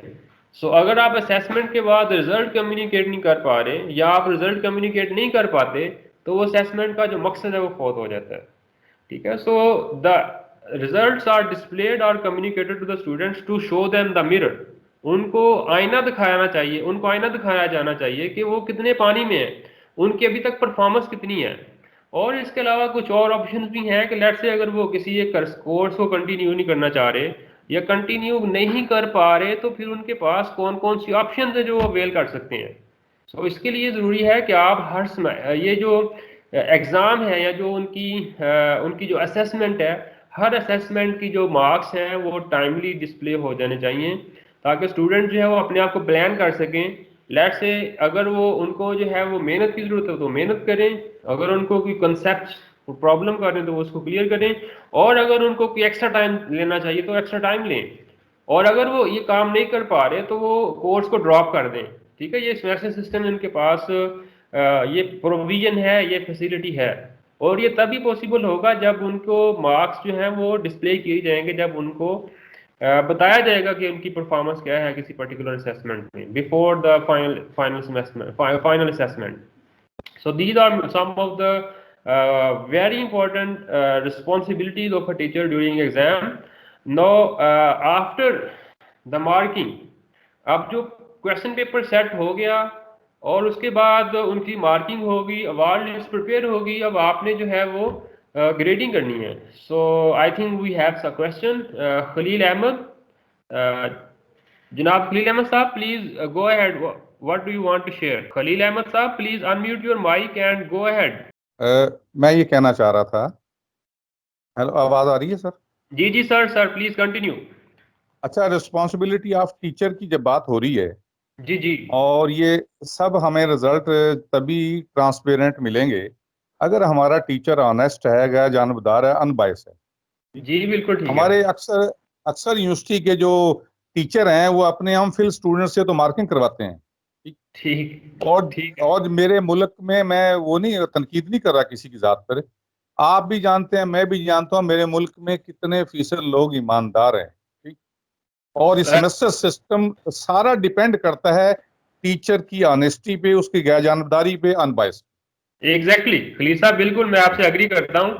असल में ये जो सेमेस्टर सिस्टम की रूह जो है वो टीचर हिमसेल्फ और हर सेल्फ है, ये आपकी बात बिल्कुल ठीक है। अब जो सारी की सारी असेसमेंट है, अब देखिए पढ़ाना भी टीचर ने है, क्लासेस भी टीचर ने लेनी है, नॉलेज पहले ट्रांसफ़र करना है टीचर ने, और फिर उसकी असेसमेंट टीचर ने लेनी है। सो अगर टीचर जो है वो बाइस्ड है, या वो हार्ड वर्किंग नहीं है, या वो ऑनेस्ट नहीं है, तो टू बी वेरी फ्रैंक ये जो सेमेस्टर सिस्टम है ये आपको इट सेल्फ कुछ नहीं देगा। सो ये एक सिस्टम है, आप इसमें जो है वो डालेंगे चीज़ तो इसमें से कुछ निकलेगा। लेकिन ये असल में जो सेमेस्टर सिस्टम है ये अगेन ट्रांसपेरेंसी है, इसमें जो है वो हर चीज़ ऑन बोर्ड है। आप कोई चीज़, आप ऐसा नहीं हो सकता कि आप किसी स्टूडेंट्स को बिला वजह फेल कर दें। लेट से उसका रिटन एग्जाम है और रिटन एग्जाम में उसने लिखा हुआ है वो सारा कुछ जो आपने पूछा है, और इसके बावजूद भी आप फेल कर देंगे तो you have to justify. This is not like that कि आपने फेल कर दिया तो कोई पूछने वाला नहीं है, बल्कि नहीं, यहाँ पे आपको वो जस्टिफिकेशन देनी पड़ेगी। और यही बात है कि अगर असेसमेंट जो है वो ट्रांसपेरेंट है, हर किसी को पता है कि जी इसका जो मार्किंग स्कीम है वो ये है, और इस बेस पे ये मार्क्स मिलने हैं, और इस बेस पे मार्क्स मिले हैं, तो मेरे ख्याल में ये कोई भी ना टीचर ऐसा कर सकता है और ना स्टूडेंट जो है वो एक्स्ट्रा मार्क्स की रिक्वेस्ट कर सकता है। Thank you very much Khalil Ahmed साहब, thank you. Miss Shumaila Khaliq has raise her hand. Sir मैं आपसे शेयर एक छोटी सी बात करना चाहती हूँ। हम लोग प्रिंसिपल्स हैं तो हम लोग CTIs हायर करते हैं फॉर सम पीरियड। तो हम जब इंटरव्यूज लेते हैं तो ड्यूरिंग इंटरव्यू एक लड़की आई हैं और वो इंटरव्यू उनका बड़ा वीक था, तो उन्होंने उसकी जस्टिफिकेशन ये दी कि मैं सेमेस्टर सिस्टम से मैं पढ़कर आई हूँ और हमें वही 5 क्वेश्चंस ही करवाए गए जो उन्होंने हमारे पेपर में दिए, ये जो स्पेसिफिक क्वेश्चंस थे, तो हमें इसके अलावा कुछ करवाया नहीं गया। हमारी CGPA बहुत अच्छी है लेकिन हमारे हालात ऐसे हैं। ये बड़ा सीरियस एक इशू है, इसको कैसे एड्रेस किया जाएगा? जी मैडम, बिल्कुल। Miss Shumaila, thank you so much. I think this is very important aspect of the semester system के जो बच्चों का जो मार्क्स हैं या जो उनका CGPA है वो उनके नॉलेज की ट्रू रिफ्लेक्शन नहीं है। असल में यही बात है कि जब आप ऑनेस्ट हैं, जब आप जो है वो मार्क्स किसी बच्चे को उतने ही देंगे जितना उसने काम किया है, जब टीचर जो है वो उतना ही क्रेडिट देगा बच्चे को जितना उसको आता है, तो फिर ये सिस्टम, ये प्रॉब्लम नहीं आएगी। इस चीज़ को इंश्योर करना ऑब्वियसली सेमेस्टर सिस्टम का इटसेल्फ काम नहीं है, लेकिन आप जो फैकल्टी है उनकी मोरल बिल्डिंग या उनको जो है वो ट्रेनिंग और उनकी कैपेसिटी बिल्डिंग इस तरह से करते हैं कि हर चीज़ जो है वो ट्रांसपेरेंट है, हर चीज़ के रूब्रिक्स हैं, और उन रूब्रिक्स की बेस पे जो है वो असेसमेंट्स हो रही हैं। कोई भी बंदा उसको चेक कर सकता है। Even being principal, being the head of the institute, you can identify any of your colleagues and you can just ask them or ask her on what criteria you have marked and graded this result. So ये basically जब आप check करेंगे, जब पता होगा कि ये मेरा चेक होना है, और आपको पता है कि ये सेमेस्टर सिस्टम में तो ये फाइल बनती है ना, आपकी हर असेसमेंट आएगी, हर असेसमेंट का जो उसकी मार्किंग क्राइटेरिया है वो आता है, और फिर उसकी ग्रेडिंग आती है, और सारी चीज़ें जस्टिफाइड होती हैं। सो ऐसा नहीं है कि एक स्टूडेंट के मार्क्स जो है वो नॉर्मली जो उसके एक्चुअल मार्क्स हैं वो लेट से 20 बन रहे थे लेकिन उसको 80 नंबर दिए हुए हैं। सो 80 नंबर दिए जाना जो है वो जस्टिफाइड होगा तो ही होगा। सेमेस्टर सिस्टम में ऐसा नहीं हो सकता। So I think these are the some of the problems in the annual system. लेकिन जहाँ पे semester system in true letter and spirit implement हो रहा है वहाँ पे इशू नहीं आना चाहिए। So I agree with you madam के प्रॉब्लम है कि स्टूडेंट्स का CGPA बहुत ज़्यादा है लेकिन उनको आता जाता नहीं है। So again this is basically to ensure the quality के स्टूडेंट्स को जितना आता है उनका CGPA उतना ही होना चाहिए, और ऐसा ही होगा अगर आप सारी चीज़ों को अगर जो है वो आप ट्रांसपेरेंट रखेंगे, और किसी को आप ना फेवर कर सकते हैं ना किसी को आप जो है वो उसको फोर्स कर सकते हैं कि वो फेल हो जाए।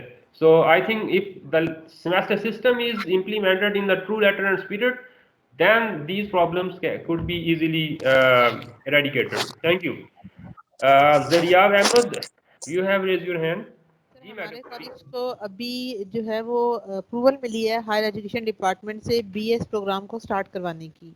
ठीक है। तो सर प्रॉब्लम ये है कि हमें जिन प्रोग्राम्स में स्पेशली साइंसेस में, फिजिक्स में और ज़ूलॉजी में हमें परमिशन मिली है, सर हमारे पास सिर्फ सिंगल टीचर मौजूद है, जो परमानेंट स्टाफ है हमारा वो जस्ट सिंगल टीचर है। सर अब हमें नहीं ये समझ आ रही कि हम किस तरह से इनको फुलफिल करेंगे, किस तरह से हम अपनी डेफिशिएंसी को, क्या हम नया स्टाफ अपॉइंट करें, अगर हम स्टाफ नया अपॉइंट करते हैं तो, या सीटीआईज तो अभी गवर्नमेंट ने नहीं हमें दिए हैं, तो अगर हम एडहॉक पे ऐसे कॉन्ट्रैक्ट पे कुछ करते हैं तो ठीक उनकी पेमेंट किस फंड से की जाएगी, एक ये इशू है। और दूसरा सर इशू जो आज बहुत ज़्यादा चल रहा था कॉलेज में, क्योंकि सर हमारा कॉलेज जो है वो फर्स्ट टाइम जो है वो हो रहा है, तो हमें इस हवाले से बहुत प्रॉब्लम फेस हो रही हैं। सर ठीक हमारे बच्चों ने अभी एडमिशन लिया है एडीपी प्रोग्राम में, ये जो गवर्नमेंट का चल रहा है, पंजाब यूनिवर्सिटी से हमारा कॉलेज एफिलिएटेड है। तो ठीक है सर उस वक्त तक हमें कोई कंफर्मेशन नहीं थी कि हमारे कॉलेज में सेमेस्टर स्टार्ट हो जाएगा, हमें यही लगता था कि नेक्स्ट ईयर तक जाएगा। ठीक है लेकिन सब बच्चों ने जो है वो एडमिशन लिया बीएससी प्रोग्राम में, जिसको एडीपी आजकल कहते हैं। तो अब उनमें से बच्चों को जब पता चला कि कॉलेज में बीएस आ गया है, तो अब वही बच्चे कह रहे हैं कि हमने बीएस में जाना है। लेकिन ठीक है उनमें जो नंबर ऑफ स्टूडेंट्स जो है ना, उनके पेरेंट्स गरीब हैं, तो वो फीसिस को अफोर्ड नहीं कर सकते। तो ठीक है उनका ये कहना है कि क्या ये फीसिस हमें कन्वर्ट होके जो है वो हमें बीएस में मिल सकती हैं। तो सर यानी ये ऐसी कन्फ्यूजन्स हैं जो मुझे नहीं क्लियर, तो अगर आप इस हवाले से थोड़ी गाइडलाइन दे दें तो मेहरबानी होगी आपकी। चले Zariyab madam, thank you so much for your question. I think आपके क्वेश्चन के दो पार्ट हैं। पहला पार्ट जो ये है कि आपका डिग्री प्रोग्राम अभी नया है, सो आपके पास इंफ्रास्ट्रक्चर अभी नहीं है, जस्ट एक स्टाफ है और एक टीचर है, लेकिन आपके पास पूरे का पूरा प्रोग्राम, बल्कि कपल ऑफ प्रोग्राम शुरू हो रहे हैं, तो उसके लिए इंफ्रास्ट्रक्चर जो है वो कहाँ से आएगा, सैलरीज कहाँ से आएंगी, हायरिंग कब होगी, कैसे होगी। मैडम ये I leave it to PHEC। आपका प्रोग्राम जो है वो ऑब्वियसली ऑन रिकॉर्ड आ गया है। So I think PHEC is the most suitable forum to answer these questions. So as far as this particular training is concerned, हम अभी आपको सिर्फ ये बता रहे हैं कि सेमेस्टर सिस्टम जो है वो है क्या और वो कैसे एक्ट करता है और उसमें क्या क्या चीज़ें हैं। बाकी जो इंफ्रास्ट्रक्चर है, स्टाफिंग का प्रॉब्लम्स हैं, हमने देखा है जो जो ओपनिंग सर्वे था उसमें चैलेंजेस जो थे उसमें ज़्यादातर प्रॉब्लम ये थी कि लैब्स नहीं है, स्टाफ नहीं है, फैकल्टी नहीं है, फैकल्टी अगर है तो ट्रेनिंग नहीं है। सो जो फैकल्टी है और जो उसकी नो हो है वो हम कर रहे हैं अभी, कैपेसिटी बिल्डिंग। सो जैसे जैसे ये सिस्टम आगे चलता जाएगा, आपकी ये जो ग्रीवेंसीज कह लें या जो रिक्वायरमेंट्स हैं, ऑब्वियसली वो इसको हम पास ऑन कर देंगे PHEC को, and I think PHEC will be taking steps in the next phase of the action. Thank you so much. We have another question from Asma Hussain. Madam, please go ahead. So I think जी this sir. is the last question, and then we can conclude the session, and we have another question session at the end of the session 3. So I think this should be the last question. Then we should continue the contents of the session 3. Ji madam, Asma, please go Sure, ahead. sir. जी, it is not a sort of a question, it is kind of a suggestion regarding the honesty and transparency of semester system। ये जो जी बात हो रही है ना कि honesty और transparency नहीं है semester system में हमारे, इसको हम एक तरह से चेक कर सकते हैं कि there should be anonymous and confidential student feedback system। कोई इस तरह yes का department wise quality enhancing unit या मेंटेनिंग यूनिट डेवलप हो सकता है, जो स्टूडेंट से जाके खुद उस टीम के मेंबर्स फीडबैक फॉर्म्स किसी भी कोर्स के रैंडमली लें और बच्चों की उस पे नाम मेंशन ना हो, और आपको पता चल जाएगा कि टीचर की इनपुट या आउटपुट क्या है स्टूडेंट्स की वहाँ पे। तो this is a suggestion for maintaining honesty and transparency in semester system. Thank you very much madam Asma, I think this is very good suggestion. और ये इन प्लेस है ऐसा जहाँ पे सेमेस्टर सिस्टम एस्टेब्लिश्ड है, like UET university of engineering and technology में हमारा mechanical engineering department है। सो यहाँ पे सेमेस्टर सिस्टम इम्प्लीमेंटेड है और स्टूडेंट्स का फीडबैक सिस्टम भी है। सो स्टूडेंट्स को उस वक्त तक रिजल्ट जो है वो शो नहीं होता जब तक वो अपना फीडबैक रिकॉर्ड ना करवाएं, और वो एनोनिमस है। उसमें स्टूडेंट्स का ना तो नाम रिकॉर्ड होता है, ना उनका कोई रजिस्ट्रेशन नंबर आता है। सो ये ट्रांसपेरेंसी है और ये स्टेप बाय स्टेप बढ़ती है। और दूसरी बात ये है कि क्वालिटी इन्हांसमेंट सेल जो है वो एक मस्ट पार्ट है सेमेस्टर सिस्टम में, क्योंकि अभी ज़्यादातर जो इंस्टीट्यूट्स हैं वो अभी सेमेस्टर सिस्टम शायद स्टार्ट कर रहे हैं, या अभी उनको जस्ट जो है वो कहा जा रहा है कि वो सेमेस्टर सिस्टम की अंडरस्टैंडिंग है, ताकि नेक्स्ट कपल ऑफ ईयर्स में उनको जो है वो शिफ्ट करना है एनुअल सिस्टम से सेमेस्टर सिस्टम में। तो इसके लिए ऑब्वियसली जो रिसोर्सेज हैं, जो इंफ्रास्ट्रक्चर है, दैट शुड बी देयर। और उसके बाद जो कैपेसिटी बिल्डिंग है फैकल्टी की और स्टाफ की और टीचर्स की, वो एक कंटिन्यूस प्रोसेस है। Inshallah, we are here and PHEC is here, so there will be a series of workshops on the capacity building as well as on the training of the staff, how to have a successful semester system. So inshallah ये continue रहेगी। Thank you so much. चलिए जी, अब बात करते हैं जी grading system पे। Mister I think नाम clear नहीं नहीं हुआ। 1638150-026 प्लीज होल्ड ऑन। आपका जो क्वेश्चन है वो बिल्कुल अभी आप होल्ड करें, इंशाल्लाह जब जैसे ही कंक्लूड करते हैं इसको सेशन को, तो फिर आपका क्वेश्चन जब डिटेल करेंगे। Thank you so much for holding. तो टाइम थोड़ा शॉर्ट है, तो इसको कंक्लूड करना है। Thank you. सो अब ग्रेडिंग है वो कैसे करनी है सेमेस्टर सिस्टम में। नॉर्मली एनुअल सिस्टम में जो ग्रेडिंग है वो एब्सोल्यूट ग्रेडिंग है। तो एब्सोल्यूट ग्रेडिंग को मैं नॉर्मली उसकी है वो डेवलप करता हूँ एक फिक्स्ड जो फिक्स्ड बकेट्स हैं। सो फिक्स्ड बकेट्स हैं, उसमें लेट्स से अगर ये वाली बकेट है तो इसमें ये चीज़ आएगी तो ही इसमें जो है वो ड्रॉप होगी। सो आप कह सकते हैं कि ये जो ग्रीन बकेट है, लेट्स से ग्रीन बकेट एक ग्रेड है, सो इस बकेट तक जो स्टूडेंट पहुंचेगा वो ही उसको ही ग्रेड मिलेगा। सो एब्सोल्यूट ग्रेडिंग जो है वो एक तरह की ये है कि लेट्स से 95 फिक्स है, उसकी जो बाउंड्रीज या उसकी ग्रेड रेंजेस हैं वो फिक्स हैं। सो लेट्स से 95% पे मैं कहता हूँ कि जी मैंने ए ग्रेड देना है, ठीक है, और उसके बाद 90 पे मैंने ए नेगेटिव ग्रेड देना है। सो डिफरेंट ग्रेड्स हैं जो कि हमारे सेमेस्टर सिस्टम में होते हैं। लेट्स से उसमें से कुछ ग्रेड्स जो हैं वो ए प्लस से लेकर एफ तक होते हैं, और कुछ ग्रेड्स जो हैं वो वो कुछ नॉन न्यूमेरिक ग्रेड हैं। आप कह सकते हैं कि हर ग्रेड की कोई न्यूमेरिकल वैल्यू है। यहाँ पे देखें, ए जो है उसकी 4 है, बी की 3 है, सी की 2 है, डी की 1 है और एफ की 0 है, और इसके इन बिटवीन कुछ वैल्यूज हैं जो कि जिनका पर्पज है। और इसके अलावा कुछ ग्रेड्स ऐसे हैं जिनकी वैल्यूज नहीं है, जिनके न्यूमेरिकल वैल्यू नहीं है। सो ये क्या है, कैसे एक्ट करते हैं, इनको हम बाद में देखते हैं, लेकिन सबसे पहले ये देखते हैं कि ये जो ग्रेड्स हैं ये एब्सोल्यूट ग्रेडिंग में कैसे होते हैं। सो एब्सोल्यूट ग्रेडिंग को मैं नॉर्मली रिलेट करता होता हूँ, एक लेट्स से ऑब्स्टेकल रेस है, हर्डल रेस है। तो हर्डल रेस में डिफरेंट हर्डल जो है वो डिफिकल्टी लेवल उनका जो है वो असेंडिंग ऑर्डर में है। कि लेट्स से एफ ग्रेड या डी जो है, डी एक हर्डल है और इसकी जो रिक्वायरमेंट है वो लेट्स से लोअर लेवल की है, फिर उसके बाद अपर लेवल, फिर उसके बाद हायर लेवल, और फिर उसके बाद सो ये एक हर्डल रेस है। आप कह सकते हैं इसको भी ऐसे भी है कि लेट्स से ये है। सो हर हायर ग्रेड के लिए जो हर्डल है या जो डिफिकल्टी लेवल है वो बढ़ता जा रहा है, ठीक है। सो एब्सोल्यूट ग्रेडिंग में ये जो हर्डल है ये फिक्स है, इसको आप चेंज नहीं कर सकते। लेट्स से ये हर्डल जो है वो पर्टिकुलरली ये हर्डल अगर एक्सीडेंटली या मिस्टेकनली वो उसका अपर लेवल, उसका लेवल जो है वो उसके नॉर्मल लेवल से ज़्यादा रखा गया, तो इसका मतलब है कोई भी क्वालिफाई नहीं कर पाएगा। सो एब्सोल्यूट ग्रेडिंग सिस्टम रिजिड है। इसमें प्रॉब्लम्स ये हैं कि इसमें लेट्स से कोई स्टूडेंट भी आपका जो है वो ए प्लस या ए ग्रेड नहीं ले सकता, या इसमें जो है वो इश्यूज हो सकते हैं कि इसका जो है वो सारे के सारे स्टूडेंट्स लेट्स से अगर फेल हो जाते हैं। सो जिस तरह के फर्स्ट सेशन में बताया है कि पॉजिटिव स्क्यूनेस हो सकती है और नेगेटिव स्क्यूनेस हो सकती है रिजल्ट्स के अंदर, ठीक है जी। सो इसका जो हल है वो है relative grading system. So relative grading system जो है ये किस तरह से होती है, जो ग्रेडिंग रिलेटिव ग्रेडिंग करते हैं ये कैसे करते हैं। इसमें unlike to absolute grading, absolute grading में हमारी ग्रेड बाउंड्रीज फिक्स हैं। तो लेट्स से ए जो है वो ए 95 प्लस जो बच्चा जाएगा उसी को ए मिलेगा, या ए प्लस उसी को मिलेगा जो 95 प्लस में जाएगा, ठीक है। इसी तरह 80 के ऊपर मैं कहता हूँ कि जी लेट्स से 80 के ऊपर जो है वो ए नेगेटिव ग्रेड है, सो ऑन। तो ये ग्रेड बाउंड्रीज फिक्स होती हैं एब्सोल्यूट ग्रेडिंग में। जबकि रिलेटिव ग्रेडिंग में आप इन बाउंड्रीज को according to the cohort change करते हैं। तो वो कैसे करते हैं, एब्सोल्यूट ग्रेडिंग कैसे होती है।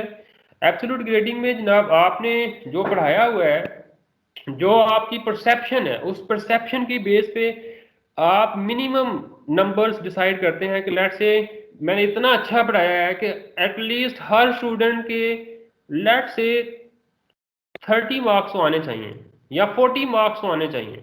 सो ये आप परसीव करते हैं कि जी मिनिमम स्टूडेंट्स जो है, मिनिमम मार्क्स जो है वो एटलीस्ट 30 होने चाहिए। अब ये फ्लेक्सिबल है, अगेन ये डिपेंड करता है कि आपने कितना अच्छा पढ़ाया है, आपने कितनी मेहनत की है और आपने कितना टाइम लगाया है। ठीक है जी। सो लेट से आपकी परसेप्शन के अकॉर्डिंगली जो मिनिमम मार्क्स हैं वो 30 आने चाहिए, और इसी तरह आपकी परसेप्शन के अकॉर्डिंगली जो मैक्सिमम मार्क्स हैं लेट से वो 80 आते हैं। आप कहते हैं कि जी मैंने इतना अच्छा पढ़ाया है, पेपर भी बहुत अच्छा बनाया है, सो मैक्सिमम 80 मार्क्स हैं जो कोई भी बच्चा जो है वो ले सकता है। अब आपने मिनिमम और मैक्सिमम मार्क्स को डिफाइन कर लिया according to your perception, according to your teaching methodology. अब आप क्या करेंगे कि जिस बच्चे के इन मिनिमम एक्सपेक्टेड मार्क्स से कम है उसको आप एफ ग्रेड असाइन करेंगे। जिसके मिनिमम एक्सपेक्टेड मार्क्स से कम मार्क्स हैं एब्सोल्यूट रिलेटिव ग्रेडिंग में उसको एफ ग्रेड असाइन करेंगे, और जिसके मैक्सिमम एक्सपेक्टेड मार्क्स से मार्क्स ज़्यादा हैं उसको आप ए प्लस ग्रेड असाइन करेंगे। ठीक है जी। अब ए प्लस और एफ ग्रेड आ गया। अब इसके बाद जो बाकी हैं 80 टू 30, इसके दरमियान डिसेंडिंग ऑर्डर में आप बाकी ग्रेड्स को इस तरह से डिस्ट्रीब्यूट करेंगे कि आपके पास एक नॉर्मल कर्व आए। So normal curve should be like that कि ये जो कोहोर्ट है ज़्यादातर जो स्टूडेंट्स हैं उनकी बी के ऊपर आनी चाहिए डिस्ट्रीब्यूशन। सो ऐसे आपने ग्रेडिंग इस तरह से कर दी, या आपने जो है वो पेपर इस तरह से इतना मुश्किल पढ़ाया हुआ था, पेपर इतना आसान कर दिया कि सारे के सारे स्टूडेंट्स का ए प्लस आ गया, जिससे कि पॉजिटिव स्क्यूनेस कहते हैं। सो ये भी ठीक नहीं है, ये बिल्कुल गलत है सेमेस्टर सिस्टम में। तो सेमेस्टर सिस्टम में बेसिकली क्या है कि आपका जो स्टूडेंट है वो ऐसा नहीं है कि सारे के सारे ही जनाब आइंस्टाइन माइंड के हैं, या ऐसा भी नहीं है कि सारे के सारे स्टूडेंट जो हैं वो बिल्कुल डल हैं और निकम्मे हैं। सो ये हमेशा डिस्ट्रीब्यूशन होती है कोहोर्ट की, जो क्लास की जो डिस्ट्रीब्यूशन है वो ऐसे, उसमें कुछ चंद बच्चे होते हैं जो बहुत एक्स्ट्रा ऑर्डिनरी होते हैं, और कुछ थोड़े से ज़्यादा होते हैं जो नॉर्मल से ज़्यादा अच्छे होते हैं, और ज़्यादातर क्लास एवरेज होती है, नॉर्मल होती है, और कुछ स्टूडेंट्स बिल्कुल नकट्ठू होते हैं, नकम्मे होते हैं। सो जो जो असेसमेंट्स हैं या जो मार्किंग है या जो ग्रेडिंग है वो उनकी आइडेंटिफिकेशन करे, और उनकी जो डिस्ट्रीब्यूशन है स्टूडेंट्स की वो ऐसे ही हो कि मैक्सिमम मार्क्स जो है maximum students B negative grades में आए, बहुत थोड़े से स्टूडेंट जो है वो ए नेगेटिव में आए, और ए प्लस जो है वो किसी एक को या समटाइम्स नहीं किसी को मिलता। ठीक है। और इसके बाद अगेन एफ ग्रेड जो है वो चंद एक स्टूडेंट्स को एफ ग्रेड मिलता है, और बाकी स्टूडेंट जो है वो इनके इन बिटवीन फिट होते हैं। So this is the criteria, और this is the way how relative grading is done. अब यहाँ पे देखें कि जो मैक्सिमम एक्सपेक्टेड मार्क्स हैं ये आप 80 की बजाय आप 70 भी रख सकते हैं। सो ये डिपेंड करता है कि लेट्स से कितना मुश्किल आपने पेपर बनाया था और फिर उसकी जो मार्किंग है वो कैसे की है। तो सिमिलरली ये जो 30 है इसको आप उठा के 30 को उठा के आप 40 भी कर सकते हैं। सो आप कह सकते हैं कि ये जो रिलेटिव ग्रेडिंग है दिस इज रिलेटिवली फ्लेक्सिबल, और इसमें जो पीयर टू पीयर कंपैरिजन है कि लेट्स से क्लास में एक बच्चे के जो है वो सारे बच्चों के मार्क्स में है वो 70 के करीब आ रहे हैं, तो इट मीन्स कि there is something wrong in the assessment और in the teaching way or teaching method. So now the numerical grades we have discussed how to grade them in the under the relative grading system in the semester system. What are these grades? The non-numeric grades. So these non-numeric grades are basically different grades which are assigned to different students under different circumstances. So इसमें देखें W grade जो है, आप देखें F grade को देखें, F grade की value 0 है, इसके बाद ऊपर ऐसा ऐसा जो है वो स्लोली ग्रेजुअली ऊपर जा रही है विद अ डिफरेंस ऑफ 0.3, और उसके बाद ये जो W, WF, I और IP ग्रेड्स हैं ये इनकी कोई वैल्यू नहीं है। सो नॉर्मली जो आपके कोर्स कंक्लूड होता है उसमें ग्रेडिंग होती है इन ग्रेड्स की बेस पे।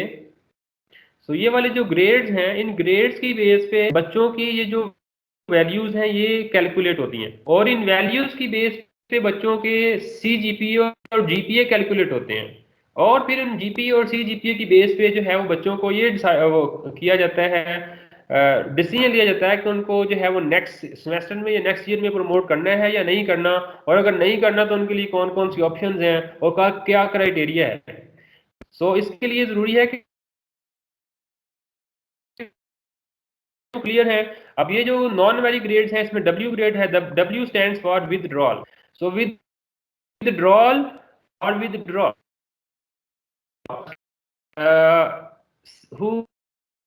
who decides that he or she cannot continue this course anymore from the start of the semester. Semester के स्टार्ट से लेकर 6 वीक तक जो स्टूडेंट है उसके पास इख्तियार है कि अगर उसने सेमेस्टर सिस्टम में, ये सेमेस्टर सिस्टम की बात कर रहा हूँ, सो अगर वो कोर्स को कंटिन्यू नहीं कर सकता, लेट से उसको समझ नहीं आ रही या उसकी जो पहली असेसमेंट्स हैं वो मिस हो गई हैं या उसमें अच्छा परफॉर्म नहीं कर पाया और वो समझता है कि मैं बाकी वाला जो ड्यूरेशन है उसमें भी मेरे से अच्छे मार्क्स नहीं लगेंगे, नहीं लिए जाएंगे, तो वो कोर्स को विदड्रॉ कर सकता है। और जब वो कोर्स विदड्रॉ की रिक्वेस्ट करेगा और ओपन अप्रूवल उसको W ग्रेड मिल जाएगा, सो इट मीन्स कि ये जो पर्टिकुलर कोर्स है जिसमें उसका W ग्रेड लगा है वो उसके CGP की कैलकुलेशन में इंक्लूड नहीं होगा। इसी तरह एक WF ग्रेड है। अब WF ग्रेड की वैल्यू नहीं है यहाँ पे, लेकिन F ग्रेड की वैल्यू 0 है, ठीक है। So it means WF grade is different than F grade, ठीक है। और WF जो है ये this stands for force withdrawal. ये फोर्स विदड्रॉल जो है वो नॉर्मली अगर हमारा 16 वीक्स का टाइम है सेमेस्टर का, तो 15th वीक के एंड पे अगर स्टूडेंट की जो अटेंडेंस है वो पूरी नहीं है या किसी स्टूडेंट ने कोई डिसिप्लिनरी प्रॉब्लम जो है वो क्रिएट की है क्लास में, सो उसका जो है वो ग्रेड F लगाने की बजाय उसको WF लगा देंगे। WF means force withdraw. अब ये वाला जो कोर्स होगा ये कोर्स इनकम्प्लीट होगा, स्टूडेंट लेटर ऑन जो है वो कंप्लीट करेगा, और ये वाला कोर्स है उसकी जो GPA है कैलकुलेशन में उसको इंक्लूड नहीं किया जाएगा। इसके बाद I ग्रेड है, I मीन्स इनकम्प्लीट। सो इसका भी सिनेरियो है कि लेट्स से स्टूडेंट जो है वो बड़ा रेगुलर था, उसकी अटेंडेंस जो है वो पूरी है 75% या इससे ज़्यादा है, लेकिन वो किसी वजह से फाइनल जो असेसमेंट है वो नहीं दे पाया, फाइनल एग्जाम जो है वो नहीं दे पाया। लेट से वो जिस तरह आजकल पैराडायमिक सिचुएशन चल रही है, कोरोना की वजह से वो नहीं आ पाया, या वो एक्सीडेंटली कहीं पे प्रॉब्लम हो गई, एक्सीडेंट हो गया, या फैमिली में कोई इशू हो गया है, तो उसकी बाकी सारी परफॉर्मेंस अच्छी है, लेकिन फाइनल एग्जाम जो है वो उसमें क्लियर नहीं हुआ, तो उसको F देने की बजाय, उसको फेल करने की बजाय आप उसको I ग्रेड दे देंगे विच इज इनकम्प्लीट। और जैसे ही वो ठीक होता है, अगर इस सेमेस्टर में उसकी असेसमेंट जो है वो पूरी हो जाएगी और उसका I ग्रेड जो है वो रिप्लेस हो जाएगा एनी ऑफ दीज ग्रेड्स। उसके बाद IP ग्रेड है। IP grade is in progress. So ये जो फाइनल ईयर के प्रोजेक्ट्स होते हैं उसमें लेट से फाइनल ईयर है, तो फाइनल ईयर में जो 7th सेमेस्टर है उसमें उसकी जो असेसमेंट है वो कंप्लीट नहीं हुई है, तो इसलिए उसको IP ग्रेड सारी क्लास को मिलेगा, और eight the end of the 8th semester वो IP ग्रेड जो है वो नॉर्मल ग्रेड्स में कन्वर्ट हो जाएगा। सो इसके बाद इन ग्रेड्स की बेस पे आप जो है वो GPA कैसे कैलकुलेट करते हैं, ये बड़ा इंपॉर्टेंट है। अब एक चीज मैं यहाँ पे क्लियर कर दूं कि this is not the teachers who calculate the GPA और CGPA, बल्कि लर्निंग मैनेजमेंट सिस्टम्स होते हैं, LMS होते हैं, ये सॉफ्टवेयर होते हैं जो कैलकुलेट करते हैं बच्चों के ग्रेड पॉइंट एवरेज को या CGPAs को। सो लेकिन उनकी अंडरस्टैंडिंग जो है बहुत ज़रूरी है, क्योंकि जो लेटर ग्रेड्स हैं या जो उनकी ग्रेडिंग है वो डिटरमिन करती है बच्चों के CGPA या GPA को, तो इसलिए इनको समझना ज़रूरी है। सो जिस तरह के मैंने बताया कि पहले लेट से हर सेमेस्टर के अंदर डिफरेंट कोर्सेज हैं, सो ये GPA जो है ये एक पर्टिकुलर सेमेस्टर का होता है, ठीक है जी। सो एक सेमेस्टर में लेट से ये 4 कोर्सेज थे और उनके कोर्स कोड ये हैं, और after the completion of the semester her student let से एक स्टूडेंट की बात हो रही है जी। सो इस पर्टिकुलर कोर्स में बच्चे का जो मार्क्स आए हैं वो है लेट से वो B ग्रेड आया। अब ग्रेड्स में बात, इन टर्म्स ऑफ ग्रेड्स बात हो रही है, मार्क्स नहीं हो रही। और फिर इसी तरह इस ग्रेड में उसके मार्क्स, इसका ग्रेड आ गया C+, एंड सिमिलरली जो 4th कोर्स था उसका में उसका जो ग्रेड आ गया वो F है। अब इन ग्रेड्स के जो है वो अकॉर्डिंगली ग्रेड पॉइंट्स हैं। अब आपने अर्न पॉइंट्स कैलकुलेट करने हैं। अर्न पॉइंट्स कैसे कैलकुलेट करेंगे, उसका जो क्रेडिट आवर है, हर कोर्स का क्रेडिट आवर को उसके ग्रेड पॉइंट से मल्टीप्लाई कर देंगे, ठीक है। सो 3 × 3 9। सो इस तरह आप हर कोर्स का जो है वो मल्टीप्लाई करके ये वाली वैल्यू ले लेंगे। अब यहाँ पे देखें, इस कोर्स में, इस पर्टिकुलर कोर्स में F ग्रेड है और F की वैल्यू 0 है, और 0 से जब मल्टीप्लाई होगा तो 0 हो जाएगा। सो इस तरह से अगर वो यहाँ पे लेट से WF होता है, एक और कोर्स है उसमें WF था और WF की वैल्यू यहाँ पे नहीं होती, तो इसलिए यहाँ पे ये वाला कोर्स जो है वो इसकी वैल्यू इंक्लूड नहीं होनी थी। ठीक है जी। सो इसीलिए जो है वो WF की कंडीशन या इसकी प्रोविजन रखी जाती है ताकि स्टूडेंट्स को अब एक और चांस दे सकें कि वो अपने आप को इम्प्रूव कर लें। सो आपने टोटल अर्न पॉइंट्स कैलकुलेट कर लिए by multiplying the credit hours with the grade points of each course. अब आप इनका टोटल ले लेंगे जी, अर्न पॉइंट्स का टोटल ले लेंगे और टोटल क्रेडिट आवर्स का टोटल ले लेंगे और फिर इस 27 टोटल अर्न पॉइंट्स को डिवाइड कर देंगे with the total credit hours और जो आंसर आएगा ये value, this is the GPA। अब ये GPA जो है वो एक सेमेस्टर का है और अगर एक से ज्यादा सेमेस्टर्स हैं तो फिर CGPA आएगा। अब CGPA कैसे आएगा? लेट्स से हमारे पास 4 सेमेस्टर यहाँ पे कंप्लीट हो गए हैं, लेट्स से 2 इयर्स कंप्लीट हो गए हैं और हर सेमेस्टर का जो GPA है वो आ गया है। हर सेमेस्टर का GPA जिस हमने पिछली स्लाइड में कैलकुलेट किया है वो आ गया। सेमेस्टर 2 का GPA ये है और सेमेस्टर 4 का GPA जो है वो 2.25 है।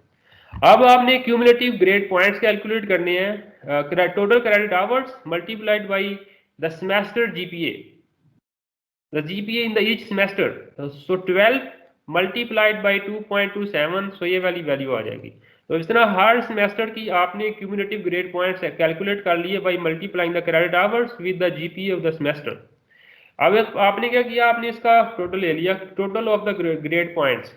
सो लेट्स से यहाँ पे एक 5th सेमेस्टर आता है, सो उसका इसमें भी एंट्री आ जाएगी नेक्स्ट सेमेस्टर में, eight the end of the next semester. So let's say यहाँ पे जो है वो 15 क्रेडिट आवर्स थे, ठीक है, और उसका GPA जो था वो 3 आ गया स्टूडेंट का। सो इसमें ये भी चीज़ यहाँ पे इंक्लूड होकर इसमें ऐड हो जाएगी। सो आपने CGPA कैसे कैलकुलेट करना है, आपने क्यूमुलेटिव ग्रेड पॉइंट्स का टोटल कर लिया और इसके बाद total credit hours completed so far, right? So CGPA will be the sum of the cumulative grade points divided by the total credit hours completed. So this will be the CGPA of the student.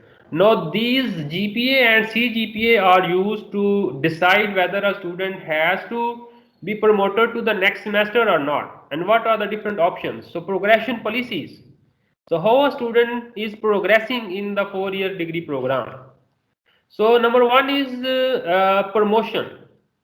So student को promote कर दिया गया first semester से second semester में और first year से second year में and so on.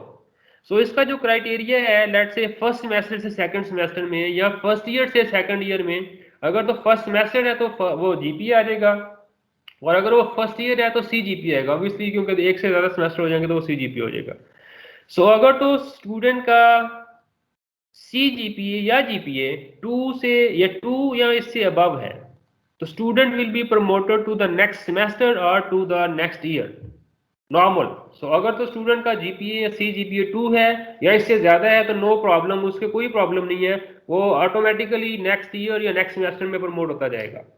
लेकिन अगर उसका CGPA इससे कम है, स्टूडेंट का CGPA 2 से कम है, तो फिर क्या क्या ऑप्शंस हैं, फिर वो रिपीट करें इन कोर्सेज को अनटिल अनलेस कि उसका जो CGPA है वो 2 या इससे ज्यादा हो जाए, या वो प्रोबेशन पे होगा। प्रोबेशन ये है कि 4 ईयर डिग्री प्रोग्राम में, 4 ईयर डिग्री प्रोग्राम में किसी भी सेमेस्टर में अगर स्टूडेंट का CGPA 2 से लेस होता है तो वो प्रोबेशन पे चला जाएगा। ठीक है, प्रोबेशन मीन के वो उसके ऊपर एक उसको वार्निंग दी गई है, वो 2 कंसेक्टिव प्रोबेशंस के बाद वो स्टूडेंट जो है वो उसको यूनिवर्सिटी से निकाल दिया जाएगा या उसको रिमूव कर दिया जाएगा, उसको ड्रॉप ऑफ कर दिया जाएगा, क्योंकि जो 2 consecutive probation mean 2 consecutive semesters में उसका CGPA जो है वो 2 या इससे कम रहा है, 2 से कम रहा है, तो यूनिवर्सिटी उसको जो है वो फर्दर एंटरटेन नहीं करेगी, या वो स्टूडेंट रेलीगेट हो जाएगा। अगर स्टूडेंट जो है वो उसका फर्स्ट ईयर, ये जो कंडीशन है ये फर्स्ट ईयर की है, सो अगर फर्स्ट ईयर में स्टूडेंट का CGPA जो है वो लेस देन 2 रहा है तो वो सेकंड ईयर में प्रमोट नहीं हो पाएगा, वो फर्स्ट ईयर रिपीट करेगा जूनियर सेशन के साथ अनटिल अनलेस कि उसका जो CGPA है वो 2 या इससे ज़्यादा हो जाए। और स्टूडेंट जो है वो अपना सेमेस्टर फ्रीज भी कर सकता है, ठीक है जी, वो किसी जेन्युइन रीजन की वजह से पूरे का पूरा सेमेस्टर जो है वो फ्रीज कर सकते हैं और लेटर ऑन उसको स्टार्ट कर सकते हैं। और अगर स्टूडेंट अगेन ड्रॉप आउट या रिमूवल की जो कंडीशन है वो तब है जब 2 कंसेक्टिव सेमेस्टर्स में स्टूडेंट का जो CGPA है वो <2 है, या अगर रेलीगेशन या रिटेंशन फर्स्ट ईयर के बाद उसने 1 साल और लगाया है जूनियर सेशन के साथ और फिर भी उसका जो CGPA है वो <2 रहा है, तो स्टूडेंट जो है उसको ड्रॉप आउट कर दिया जाएगा, उसको यूनिवर्सिटी से रिमूव कर दिया जाएगा और वो फिर री एडमिशन के लिए अप्लाई करेगा। ठीक है जी, री एडमिशन जो है वो ऑब्वियसली एक फ्रेश एडमिशन होगा, एक नया एडमिशन होगा और उसमें जो है वो उसका सारा प्रोसीजर दोबारा होगा। सो this is all about the from my side. So different undergraduate semester system, semester structure, and then grading systems and courses, course types, and different types of grading grades, and how the gradings are done, and then how these grades are basically affecting the GPA and CGPA of the class, and then what are different responsibilities of a teacher during examination. So this is all about my side. So the questions are welcome now. I think we should start from Mr. 16381-502-026. Sorry, I cannot announce your name because it's not easy. I mean, it's not written here. So please go ahead. Hello, अस्सलाम वालेकुम। जी वालेकुम अस्सलाम। आवाज़ आ रही है? जी जी आवाज़ आ रही है? बिल्कुल, सर, प्लीज प्लीज। सर मेरा नाम मंजूर अहमद गोंदल है। I am principal government PHEC Kufsha college Phalia district Mandi Bahauddin. Thank you sir. मैंने सेमेस्टर से ही किया हुआ है BSc ऑनर्स और very old in International Islamic University Islamabad और MSc। मैं एक तो आपसे कुछ सवाल पूछना चाहता हूं और एक अपनी तरफ से जो मेरी ऑब्जर्वेशन है इस वक्त वो देना चाहता हूं। सवाल ये है कि जब हम असेसमेंट में इंटरनल असेसमेंट में असाइनमेंट्स देते हैं और क्विज लेते हैं, तो उसमें अगर हम एक टीचर है वो हर चैप्टर हर टॉपिक से क्विज ले रहा है और 6-7 हो जाते हैं, तो उसमें क्या स्टूडेंट को थोड़ा सा क्रेडिट देने के लिए अगर क्लास अच्छी है तो उसमें बेस्ट 5 एनी 5 या एनी 6 या एनी 4 का कोई कंडीशन लगा के उनका क्विज का पार्ट जो है एवेल्यूएट कर सकते हैं। And similarly in assignments. जी बिल्कुल। तो यानी बेस्ट यानी क्लास बहुत अच्छी है, मैंने काम उनको फ्रीक्वेंटली असाइनमेंट के भी बहुत दिए हुए हैं और क्विज के भी बहुत सारे दिए हुए हैं। तो स्टूडेंट की नेचुरली होती है, कभी बीमार हो जाता है कभी नहीं, तो एक आदमी अच्छा परफॉर्म नहीं करता तो स्टूडेंट अदरवाइज अच्छा है, तो उसमें बेस्ट 4 या एनी बेस्ट कोई नंबर लगा के उनको हम जिसमें वो अच्छा परफॉर्म कर लिया हुआ है वो सबके लिए बराबर हो, तो उसको हम क्रेडिट दे सकते हैं या नहीं दे सकते, ये है। दूसरा जो बिल्कुल मानूर साहब, बिल्कुल आप दे सकते हैं अगर नंबर ऑफ असेसमेंट जो है वो ज्यादा है। लेट्स से जो रिक्वायरमेंट है सेमेस्टर सिस्टम की वो एटलीस्ट 2 क्विजेज हैं, एटलीस्ट 2 क्विजेज हैं, और अगर आपने मल्टीपल क्विजेज लिए हुए हैं और किसी एक स्टूडेंट का क्विज कोई मिस हो गया तो यस यू कैन कंपनसेट। अच्छा, दूसरा मेरा सवाल ये है कि जो इस वक्त HEC का लर्निंग मैनेजमेंट सिस्टम है उसमें जो टीचर ने सब कुछ बहुत सारा काम करना होता है, जो उनकी एवेल्यूशन है या उसकी हाजिरी है या समथिंग, बहुत सारा काफ़ी काम जो है वो मशीन के ऊपर टीचर को करना पड़ता है। तो जो इस वक्त फील्ड में हैं नए लोग जो आ रहे हैं वो तो इसमें काफ़ी एफिशिएंट हैं, लेकिन पुराने टीचर जो हैं वो इतने ज़्यादा एफिशिएंट नहीं है। वेराज के टीचर को क्लास भी जो कोर्स आउटलाइन है उसके मुताबिक रीडिंग मटेरियल भी है वो भी तैयार करना है और उसके क्वेश्चन भी बनाने हैं ताकि वो उनकी एवेल्यूशन असेसमेंट और वो सारी अच्छे तरीके से हो सके। तो इस मौजूदा सिस्टम में उसकी सपोर्टिव ऑफ जो टीम है वो नहीं है, सारा कुछ उसी ने करना है। तो आई थिंक सो कि स्टूडेंट जो है वो जो टीचर है वो ओवरबर्डन हो गया इस वक्त सिस्टम में। अगर उसको ऑफिस से या डिपार्टमेंट से थोड़ी सी सपोर्ट दे दी जाए कि जो चीज़ें ऑनलाइन लोड करनी है वो उसको सपोर्ट ऑफिस से मिल जाए। इस वक्त यूनिवर्सिटीज़ में नहीं है, मैं बात वो कर रहा हूँ कि जो यूनिवर्सिटी के टीचर के साथ मिलके उनके कमेंट्स जो होते हैं वो हमारे पास आ रहे होते हैं। तो ये इस पे ऊपर कुछ PHEC का कोई है फोकस इस बात पे? जी मानूर साहब, थैंक यू वेरी मच। आपने बड़ा वैलिड पॉइंट रेज किया है। इसमें ऑब्वियसली कुछ बर्डन जो है वो ज़्यादा हो जाता है टीचर के ऊपर, क्योंकि कुछ आप कह सकते हैं कि एक्स्ट्रा लेट से पहले एक असेसमेंट लेते थे एनुअल सिस्टम में, आप मल्टीपल असेसमेंट्स लेनी है, फिर उन असेसमेंट्स को आपने मार्क भी करना है, फिर उनकी लिस्ट प्रिपेयर करनी है। सो नो डाउट ये थोड़ा बर्डन ज़्यादा है, लेकिन इसमें जब सेमेस्टर सिस्टम जो है वो स्टेबलिश हो जाता है तो इसमें सपोर्टिंग स्टाफ जो है वो होता है नॉर्मली। ठीक है, इसमें जीएस ग्रेजुएट असिस्टेंट्स होते हैं जो इनको जो है वो टीचर्स को थोड़ा सा करते हैं, सपोर्ट करते हैं। I have doctor Fahad Noor with me, I think he wants to add something to the reply. जी डॉक्टर साहब अस्सलाम वालेकुम। अच्छा, इसमें इस तरह जो अभी प्रैक्टिस चल रही है बेसिकली, जिस तरह आपने कहा कि टीचर के ऊपर बर्डन बढ़ जाता है, थोड़ा सा मैं इस तरह से डिफ़र करूंगा कि ये जिस तरह से पहले अटेंडेंस टीचर ही ले रहा था अभी भी उसी ने लेनी है। और एक चीज़ जो आपने अटेंडेंस की बात की कि जी अटेंडेंस लेनी पड़ती है, दूसरी चीज़ ये है कि जो सेमेस्टर सिस्टम है उसकी फ़िलासफ़ी ये है, learn with the teaching as the teaching progress. तो बेसिकली ऐसे ही है, एग्जांपल हम सादा से ले सकते हैं कि एक अगर किसी को कहें जी वो तीसरी मंजिल से छलांग लगा दे, यानी वन स्टेप में उसने तीसरी मंजिल से नीचे आना है, तो दो तरीके हैं, या तो वो छलांग लगा दे यकदम, या फिर वो सीढ़ियों से आए। तो सीढ़ियों से अगर आएगा तो वो स्टेप बाय स्टेप और उस पर बर्डन कम हो जाएगा, और कुजा जो है वो 1 सेकंड के अंदर ही वो आया तो शौक बढ़ जाएगा। तो एनुअल सिस्टम के अंदर वही है कि एक ही होनी है उसकी असेसमेंट, और वो शौक में होनी है, उसमें पास या फेल वो कोई मतलब डिपेंड करता है उस वक्त के इन्वायरमेंट के ऊपर या लाख के ऊपर। लेकिन जो सेमेस्टर सिस्टम है उसमें सीढ़ियाँ हैं, ये जी पहली असेसमेंट है, ये दूसरी असेसमेंट है, ये तीसरी असेसमेंट है, तो गिरने के चांसेस कम है, जारी बात है। और काम सेम है, ऐसा बिल्कुल नहीं है कि काम बढ़ गया है। मैं समझता हूँ कि काम जो है वो सिस्टमेटिक हो गया है और वो आसान हो गया, टीचर के लिए भी स्टूडेंट के लिए भी आसान हो गया। और साथ में जो आपने बात की कि सम टाइम जिस तरह भी होता है कि कोई असिस्टेंट्स जो हैं, ग्रेजुएट असिस्टेंट्स जो हैं वो यूनिवर्सिटियाँ प्रोवाइड करती हैं, लेकिन कॉलेजेस में ऐसा नहीं है।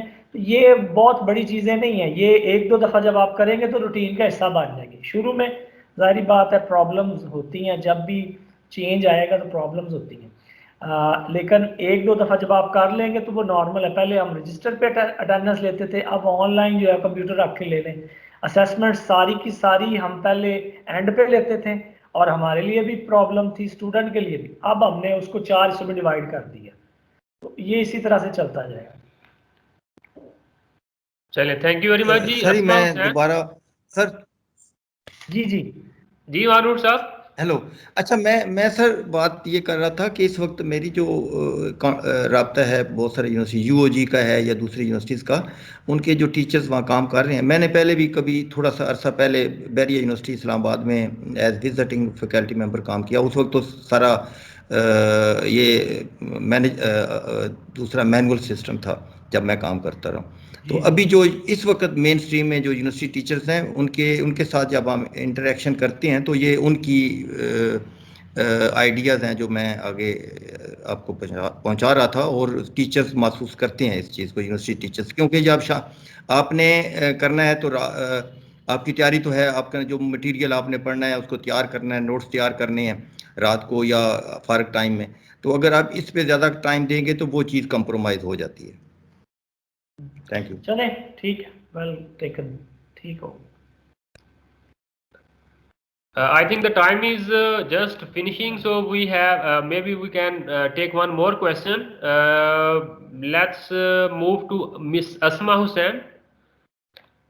Miss Asma Hussain. जी सर, एक बार जी सर, ऐसे है ये आपने बीएस प्रोग्राम के लिए ये सारा लेक्चर आज का अरेंज किया है। It was a very good presentation. My question is के अभी मोस्टली मेजॉरिटी कॉलेजेस में एडीबी प्रोग्राम जो है ना वो अंडर सेमेस्टर सिस्टम आएगा hopefully by the next year. तो उसके लिए भी आपको इस तरह का डिज़ाइन करें प्रोग्राम कि सेमेस्टर स्ट्रक्चर क्या होगा, 2 सालों के लिए क्रेडिट आवर्स कितने होंगे, और उस पे भी कोई मतलब ना हमें गाइडेंस नहीं है जी वो एडीबी वर्टिकल प्रोग्राम के लिए। इंटीग्रेशन की जो बात आप कर रही हैं वो बिल्कुल सारी चीज़ें जो हैं वो इन लाइन है। तो चले नेक्स्ट टाइम जो है वो हम इसको इंक्लूड करते हैं। ये मेजोरिटी लोगों का, ये जो आज आपको लिखा है ना कि जो परसेंटेज आई है, जहाँ अभी सेमेस्टर सिस्टम नहीं है, इतने परसेंट कॉलेजेस आप कंसीडर कर लें कि जिन्होंने नेक्स्ट ईयर मोस्ट प्रोबेबली ये सिस्टम के अंडर आना है फॉर एडीपी प्रोग्राम। तो ये अब आपके लिए इम्पेरेटिव है कि आप इसके लिए भी कोई अरेंज करें ट्रेनिंग। ठीक हो, बिल्कुल ठीक हो। चलें जी, thank you so much for ये पार्टिसिपेंट्स। आई थिंक जो डॉक्टर शाहिद इमरान साहब ने शिकवा किया था कि क्वेश्चंस नहीं हुए, वो एक सेशन नंबर 3 में बड़े अहम क्वेश्चंस और बड़े इंपॉर्टेंट चीज़ें जो है वो सामने आई हैं। सो अभी जो टाइम है वो ऑलमोस्ट फिनिश हो रहा है, so we will end up this session here. So I'm just sharing another survey which is closing survey. So some of the questions are very similar or exactly the same.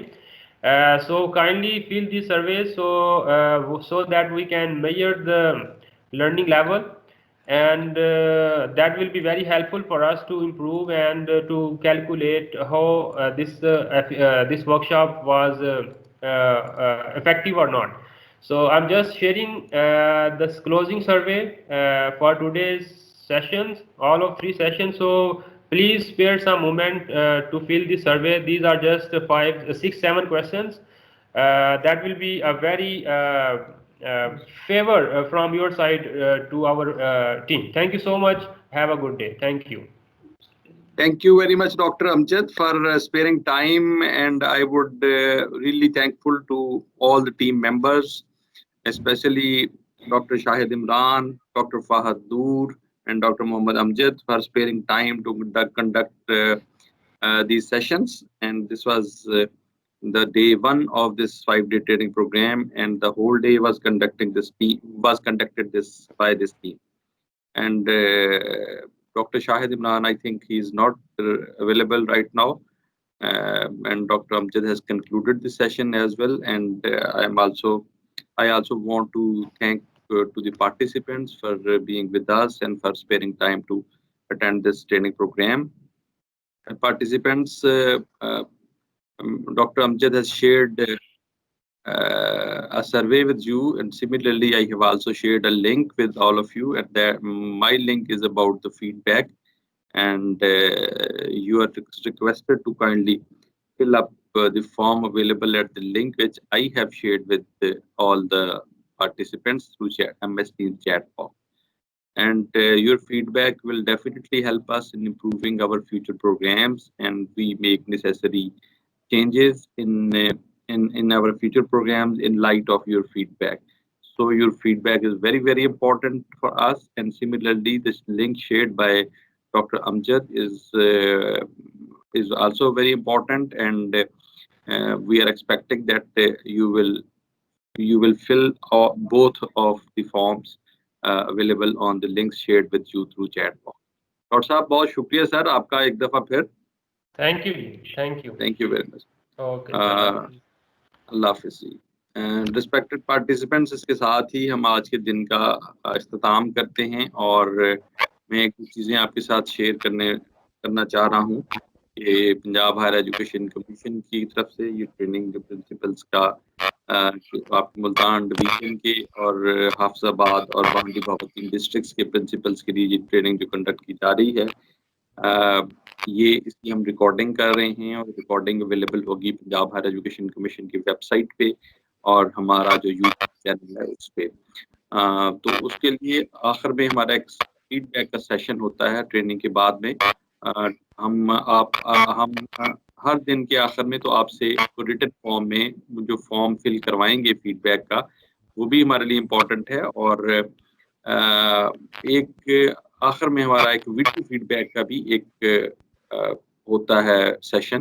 तो मुझे आप में से 2 या 3 लोग वॉलंटियर ऐसे चाहिए होंगे जो कि आखिर में कर सकें, वीडियो फीडबैक हमें दे सकें. उसमें होगा ये कि हम या तो आप माइक्रोसॉफ्ट टीम्स के जो कैमरा है अपना उसको ऑन करके आप फीडबैक देंगे, वो जो रिकॉर्ड होगी उस प्रोग्राम का जो कि ऑनलाइन अवेलेबल होगा उसका हिस्सा बनेगी. या उसका एक तरीका ये भी हो सकता है कि आप व्हाट्सएप पे अपना एक वीडियो रिकॉर्ड करके इस ट्रेनिंग के बारे में आप हमें भेज सकते हैं. मेरा नंबर आप सब लोगों के पास है और मैं वो नंबर आपके साथ शेयर भी कर लूँगा अगर आपको उसकी आप विलिंग हैं उसको अपना फीडबैक देने के लिए.